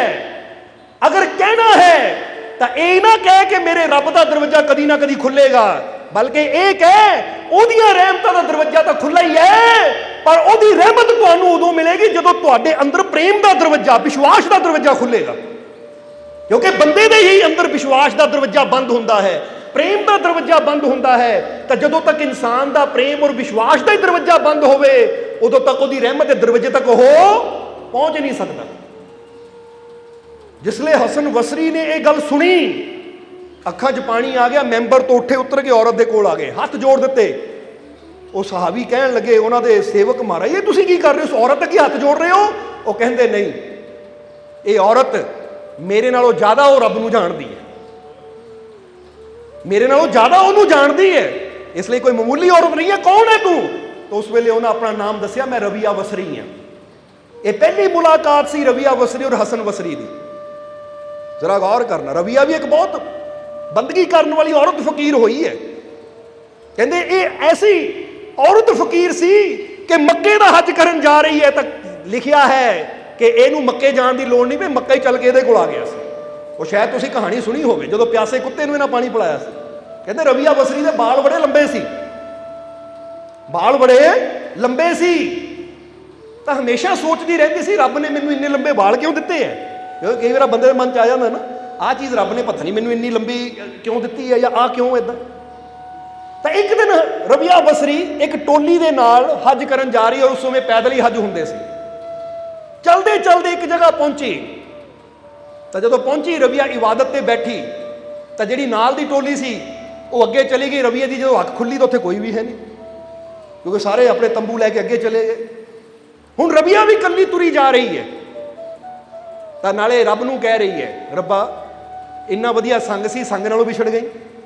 ਪਰ ਹੁਣ ਇਹ ਤਾਂ ਰੱਬ ਹੀ ਜਾਣਦਾ ਕਿ ਸੰਗ ਨਾਲੋਂ ਵਿਛਾੜਨਾ ਵੀ ਉਹਦੇ ਪਿੱਛੇ ਵੀ ਕੋਈ ਰਾਜ ਸੀ, ਕਿਉਂਕਿ ਕੁਝ ਰਹਿਮਤਾਂ ਹੁੰਦੀਆਂ ਉਹ ਸਾਰਿਆਂ 'ਚ ਨਹੀਂ ਦਿਖਾਈਆਂ ਜਾਂਦੀਆਂ, ਉਹ ਰਹਿਮਤ ਇਕੱਲੇ ਨੂੰ ਹੀ ਦਿਖਾਈ ਜਾਂਦੀ ਹੈ। ਇਸ ਲਈ ਜੇ ਕਦੀ ਜੀਵਨ 'ਚ ਇਕੱਲੇ ਵੀ ਰਹਿ ਜਾਓ ਨਾ, ਘਬਰਾਓ ਨਾ, ਡਰੋ ਨਾ, ਫਿਕਰ ਨਾ ਕਰੋ, ਕਿਉਂਕਿ ਇਕੱਲਾ ਜਦੋਂ ਇਨਸਾਨ ਹੁੰਦਾ ਹੈ ਨਾ, ਤਾਂ ਫਿਰ ਪਤਾ ਨਹੀਂ ਉਹਦੀ ਰਹਿਮਤ ਦਾ ਕਿਹੜਾ ਨਜ਼ਾਰਾ ਬੰਦੇ ਨੇ ਦੇਖ ਲੈਣਾ। ਕਿਉਂਕਿ ਜਦ ਵੀ ਉਹਦੀ ਰਹਿਮਤ ਦੇਖੀ ਹੈ ਤਾਂ ਬਾਬਾ ਫਰੀਦ ਨੇ ਦੇਖੀ ਤਾਂ ਇਕੱਲੇ ਹੀ ਬੈਠੇ ਸੀ, ਮਹਾਤਮਾ ਬੁੱਧ ਨੇ ਦੇਖੀ ਇਕੱਲੇ ਹੀ ਬੈਠੇ ਸੀ, ਸ਼੍ਰੀ ਗੁਰੂ ਨਾਨਕ ਦੇਵ ਜੀ ਨੇ ਦੇਖੀ ਇਕੱਲਿਆਂ ਨੇ ਦੇਖੀ। ਉਹ ਮੇਲਿਆਂ 'ਚ ਨਹੀਂ ਦੇਖੀ ਜਾਂਦੀ, ਉਹ ਤਾਂ ਇਕੱਲੇ ਹੋ ਕੇ ਦੇਖੀ ਜਾਂਦੀ, ਜਦੋਂ ਹਰ ਪਾਸਿਓਂ ਆਪਣਾ ਧਿਆਨ ਹਟਾ ਕੇ ਬੰਦਾ ਉਹਦੇ ਨਾਲ ਜੋੜ ਲੈਂਦਾ। ਤਾਂ ਹੀ ਕਹਿੰਦੇ ਬੰਦਗੀ ਕਰਨੀ, ਸਿਮਰਨ ਕਰਨਾ ਤਾਂ ਇਦਾਂ ਕਰਕੇ ਦੁਨੀਆ ਹੀ ਭੁੱਲ ਜਾਵੇ, ਉਹਦੇ ਨਾਲ ਐਸੀ ਸੁਰਤੀ ਜੁੜੇ ਕਿ ਜਾਂ ਤੂੰ ਹੋਵੇ ਜਾਂ ਉਹ ਹੋਵੇ ਬਸ। ਹੁਣ ਰਬੀਆ ਬਸਰੀ ਤੁਰ ਪਈ, ਜਾ ਰਹੀ ਹੈ। ਜਦੋਂ ਜਾ ਰਹੀ ਹੈ ਤਾਂ ਕੀ ਦੇਖਿਆ ਕਿ ਇੱਕ ਕੁੱਤਾ ਹੈ, ਸਮਝਦੇ ਹੋ ਕਿ ਨਹੀਂ? ਔਰ ਕੁੱਤਾ, ਉਹਦੀ ਜ਼ੁਬਾਨ ਬਾਹਰ ਨਿਕਲੀ ਹੋਈ ਹੈ, ਉਹਨੂੰ ਬੜੀ ਪਿਆਸ ਲੱਗੀ, ਉਹ ਰਬੀਆ ਦੇ ਕੋਲ ਆ ਗਿਆ। ਤਾਂ ਰਬੀਆ ਸਮਝ ਗਈ ਕਿ ਇਸ ਵੇਲੇ ਬੜਾ ਪਿਆਸਾ ਹੈ, ਪਰ ਹੁਣ ਮੈਂ ਪਾਣੀ ਕਿੱਥੋਂ ਪਿਲਾਵਾਂ? ਕਿਉਂਕਿ ਉਹ ਸੰਗ ਦੇ ਨਾਲ ਸੀ ਤਾਂ ਉਹਨਾਂ ਕੋਲ ਪਾਣੀ ਵੀ ਸੀ, ਸਭ ਕੁਝ ਸੀ, ਕੋਈ ਫਿਕਰ ਨਹੀਂ ਸੀ। ਪਰ ਹੁਣ ਇੰਤਜ਼ਾਮ ਕਿੱਥੋਂ ਕਰਾਂ, ਕਿਉਂਕਿ ਉਹ ਤਾਂ ਅੱਗੇ ਚਲੇ ਗਏ। ਹੁਣ ਧਿਆਨ ਤੇ ਬੈਠੀ ਸੀ, ਤਾਂ ਧਿਆਨ ਤੇ ਬੰਦਗੀ ਤੇ ਬੈਠਿਆਂ ਨੂੰ ਟਾਈਮ ਦਾ ਪਤਾ ਨਹੀਂ ਲੱਗਾ। ਤਾਂ ਹੁਣ ਉਹਨਾਂ ਨੇ ਵੀ ਦੇਖਿਆ, ਕਿਉਂਕਿ ਜਿਹੜੇ ਕਾਫਿਲੇ ਹੁੰਦੇ ਕਿਸੇ ਦੀ ਇੱਕ ਦੀ ਖਾਤਰ ਨਹੀਂ ਰੁਕਦੇ, ਉਹ ਤਾਂ ਚੱਲਦੇ ਹੈ। ਹੁਣ ਤੁਸੀਂ 에ਅਰਪੋਰਟ ਤੇ ਬੈਠੇ ਹੋਵੋ, ਤੁਹਾਡੇ ਪਲੇਨ ਦਾ ਟਾਈਮ ਜੇ ਹੋਵੇ ਕਿ 3 ਵਜੇ ਫਲਾਈਟ ਹੈ, ਹੁਣ ਤੁਸੀਂ ਕਿਤੇ ਸੌ ਜਾਵੋ ਜਾ ਕੇ, ਤਾਂ ਉਹਨਾਂ ਨੇ ਪਹਿਲਾਂ ਤਾਂ ਲੱਭਣਾ, ਪਰ ਦੇਖਣਾ ਕਿ ਹੁਣ ਟਾਈਮ ਓਵਰ ਹੋ ਗਿਆ ਤਾਂ ਛੱਡ ਕੇ ਚਲੇ ਜਾਣਾ ਉਹਨਾਂ ਨੇ। ਇਸ ਲਈ ਉੱਥੇ ਬੰਦੇ ਨੂੰ ਆਪ ਹੀ ਧਿਆਨ ਰੱਖਣਾ ਪੈਂਦਾ, ਭਾਈ ਮੇਰੀ ਫਲਾਈਟ ਦੇ ਟਾਈਮ ਮੈਂ ਗੇਟ ਮੋਰੇ ਪਹੁੰਚ ਜਾਵਾਂ। ਇਸੇ ਤਰ੍ਹਾਂ ਜਦੋਂ ਯਾਤਰਾ ਹੁੰਦੀ ਹੈ, ਤਾਂ ਜਦੋਂ ਕਾਫਿਲੇ ਚੱਲਦੇ ਆ, ਤਾਂ ਬੰਦੇ ਨੂੰ ਆਪ ਹੀ ਧਿਆਨ ਰੱਖਣਾ ਪੈਂਦਾ ਕਾਫਿਲੇ ਦੇ ਜਾਣ ਦਾ। ਪਰ ਰਬੀਆ ਜਦੋਂ ਬੰਦਗੀ ਤੇ ਬੈਠੀ ਤਾਂ ਐਸੀ ਸੁਰਤੀ ਜੁੜੀ, ਨਾਲੇ ਰੱਬ ਨੇ ਕੁਝ ਰਹਿਮਤਾਂ ਦਿਖਾਣੀਆਂ ਸੀ, ਇਸ ਲਈ ਜਰੀਆ ਬਣ ਗਿਆ। ਕਿ ਰਬੀਆ ਹੁਣ ਕੱਲੀ ਜਾ ਰਹੀ, ਜਦੋਂ ਕੂਕਰ ਨੂੰ ਦੇਖਿਆ, ਕੁੱਤੇ ਨੂੰ ਦੇਖਿਆ ਤਾਂ ਮਨ 'ਚ ਬੜਾ ਤਰਸ ਆਇਆ, ਪਾਣੀ ਕਿੱਥੋਂ ਮਿਲੇਗਾ। ਹੁਣ ਪਾਣੀ ਦੀ ਤਲਾਸ਼ ਕਰਦੇ ਕਰਦੇ ਕੀ ਹੋਇਆ ਕਿ ਰਬੀਆ ਇੱਕ ਕੂਏ ਦੇ ਕੋਲ ਪਹੁੰਚੀ। ਜਦੋਂ ਕੂਏ ਦੇ ਕੋਲ ਪਹੁੰਚੀ ਤਾਂ ਕੂਏ ਤੇ ਕੋਈ ਨਾ ਡੋਲ ਸੀ ਨਾ ਰੱਸੀ ਸੀ, ਕੂਏ 'ਚ ਪਾਣੀ ਜ਼ਰੂਰ ਸੀ। ਹੁਣ ਰਬੀਆ ਨੂੰ ਇਹ ਪਰੇਸ਼ਾਨੀ ਹੋਈ ਕਿ ਉਹ ਪਿਆਸਾ ਕੂਕਰ ਹੈ, ਹੁਣ ਉਹਨੂੰ ਪਾਣੀ ਕਿੱਦਾਂ ਪਿਲਾਇਆ ਜਾਵੇ, ਕਿਉਂਕਿ ਕੋਈ ਸਾਧਨ ਨਹੀਂ ਹੈ ਜਿਹਦੇ ਨਾਲ ਪਾਣੀ ਕੂਏ 'ਚੋਂ ਕੱਢ ਕੇ ਇਹਨੂੰ ਪਿਲਾਇਆ ਜਾਵੇ। ਨਾ ਕੋਈ ਰੱਸੀ ਹੈ ਨਾ ਡੋਲ ਹੈ। ਕੀ ਕਰਾਂ ਮੈਂ ਕਿ ਕਿਸੇ ਤਰ੍ਹਾਂ ਇਹ ਪਿਆਸੇ ਕੂਕਰ ਦੀ ਪਿਆਸ ਬੁਝਾ ਸਕਾਂ। ਕਹਿੰਦੇ ਜਦੋਂ ਸੋਚ ਰਹੀ ਹੈ ਰਬੀਆ ਕਿਸ ਤਰ੍ਹਾਂ, ਤਾਂ ਫਿਰ ਅੰਦਰ ਕੀ ਖਿਆਲ ਆਇਆ, ਉਹਦਾ ਧਿਆਨ ਆਪਣੇ ਬਾਲਾਂ ਵੱਲ ਗਿਆ ਔਰ ਫਿਰ ਉਹਦੇ ਚਿਹਰੇ ਤੇ ਇੱਕ ਮੁਸਕਰਾਹਟ ਆ ਗਈ। ਕਹਿੰਦੀ ਸ਼ੁਕਰ ਹੈ ਰੱਬਾ, ਅੱਜ ਮੈਨੂੰ ਪਤਾ ਲੱਗਾ ਮੈਨੂੰ ਇਹ ਬਾਲ ਤੂੰ ਕਿਉਂ ਦਿੱਤੇ। ਹੁਣ ਦੇਖੋ ਕੀ ਕੀਤਾ, ਉਹਨੇ ਆਪਣੇ ਬਾਲਾਂ ਨੂੰ ਉਖਾੜਨਾ ਸ਼ੁਰੂ ਕੀਤਾ ਔਰ ਬਾਲਾਂ ਨੂੰ ਉਖਾੜ ਕੇ ਉਹਨਾਂ ਬਾਲਾਂ ਦੀ ਇੱਕ ਰੱਸੀ ਬਣਾਈ, ਜਿੱਦਾਂ ਗੁੱਤ ਗੁੰਦ ਦਿੰਦੇ ਆ ਨਾ ਬਾਲਾਂ ਦੀ, ਇਸੇ ਤਰ੍ਹਾਂ ਉਹਨਾਂ ਗੁੰਦ ਗੁੰਦ ਕੇ ਇੱਕ ਰੱਸੀ ਬਣਾਈ। ਫਿਰ ਆਪਣਾ ਦੁਪੱਟਾ ਲਿਆ, ਉਹਦੇ ਨਾਲ ਦੁਪੱਟਾ ਬੰਨਿਆ ਔਰ ਦੁਪੱਟੇ ਨੂੰ ਬਾਲਾਂ ਨਾਲ ਬੰਨ੍ਹ ਕੇ ਖੂਹ ਦੇ ਵਿੱਚ ਪਾਇਆ। ਜਦੋਂ ਭਿੱਜ ਗਿਆ ਉਹਨੇ ਬਾਹਰ ਖਿੱਚਿਆ, ਕੁੱਤੇ ਦੇ ਕੋਲ ਲਿਜਾ ਕੇ ਉਹ ਪਾਣੀ ਨਿਚੋੜ ਕੇ ਉਹਨੂੰ ਪਿਲਾਇਆ, ਕਿਉਂਕਿ ਇਹੀ ਸਾਧਨ ਸੀ ਹੁਣ। ਪਰ ਇਹ ਬਾਲ ਪੱਟਣ ਵਿੱਚ, ਬਾਲ ਖਿੱਚਣ ਦੇ ਵਿੱਚ ਉਹਦੇ ਸਿਰ ਚੋਂ ਲਹੂ ਨਿਕਲਣ ਲੱਗ ਗਿਆ। ਇੰਨੀ ਪੀੜਾ, ਇੰਨੀ ਤਕਲੀਫ ਹੋਈ, ਪਰ ਫਿਰ ਵੀ ਜਦੋਂ ਕੁੱਤੇ ਨੂੰ ਪਾਣੀ ਪਿਲਾ ਰਹੀ ਸੀ, ਉਹ ਪਿਆਸਾ ਕੁੱਤਾ ਪਾਣੀ ਪੀ ਰਿਹਾ ਸੀ, ਤਾਂ ਰਬੀਆ ਨੂੰ ਆਪਣੀ ਤਕਲੀਫ ਭੁੱਲ ਗਈ, ਬਲਕਿ ਉਹ ਕੁੱਤੇ ਨੂੰ ਸੰਤੁਸ਼ਟ ਹੁੰਦਾ ਦੇਖ ਕੇ ਉਹਦੇ ਚਿਹਰੇ ਤੇ ਇੱਕ ਮੁਸਕਰਾਹਟ ਆ ਗਈ। ਤਾਂ ਹੀ ਤਾਂ ਕਿਹਾ ਜਾਂਦਾ ਹੈ ਕਿ ਆਖਿਰ ਮਰਨਾ ਹੈ ਮੌਤ ਨੇ ਛੱਡਣਾ ਨਹੀਂ, ਯਾਰਾ ਕਿਸੇ ਲਈ ਮਰੇ ਤੇ ਤਾਂ ਜਾਣਾ, ਭਲਿਆ ਨਾਲ ਕਰਦਾ ਹਰ ਕੋਈ ਭਲਾ, ਯਾਰਾ ਭਲਾ ਬੁਰਿਆਂ ਨਾਲ ਕਰੇ ਤੇ ਤਾਂ ਜਾਣਾ। ਤੇਰਾ ਕੱਲੇ ਦਾ ਤਰਨਾ ਬਹਾਦਰੀ ਨਹੀਂ, ਲੈ ਕੇ ਡੁੱਬਦੇ ਨੂੰ ਤਰੇ ਤੇ ਤਾਂ ਜਾਣਾ।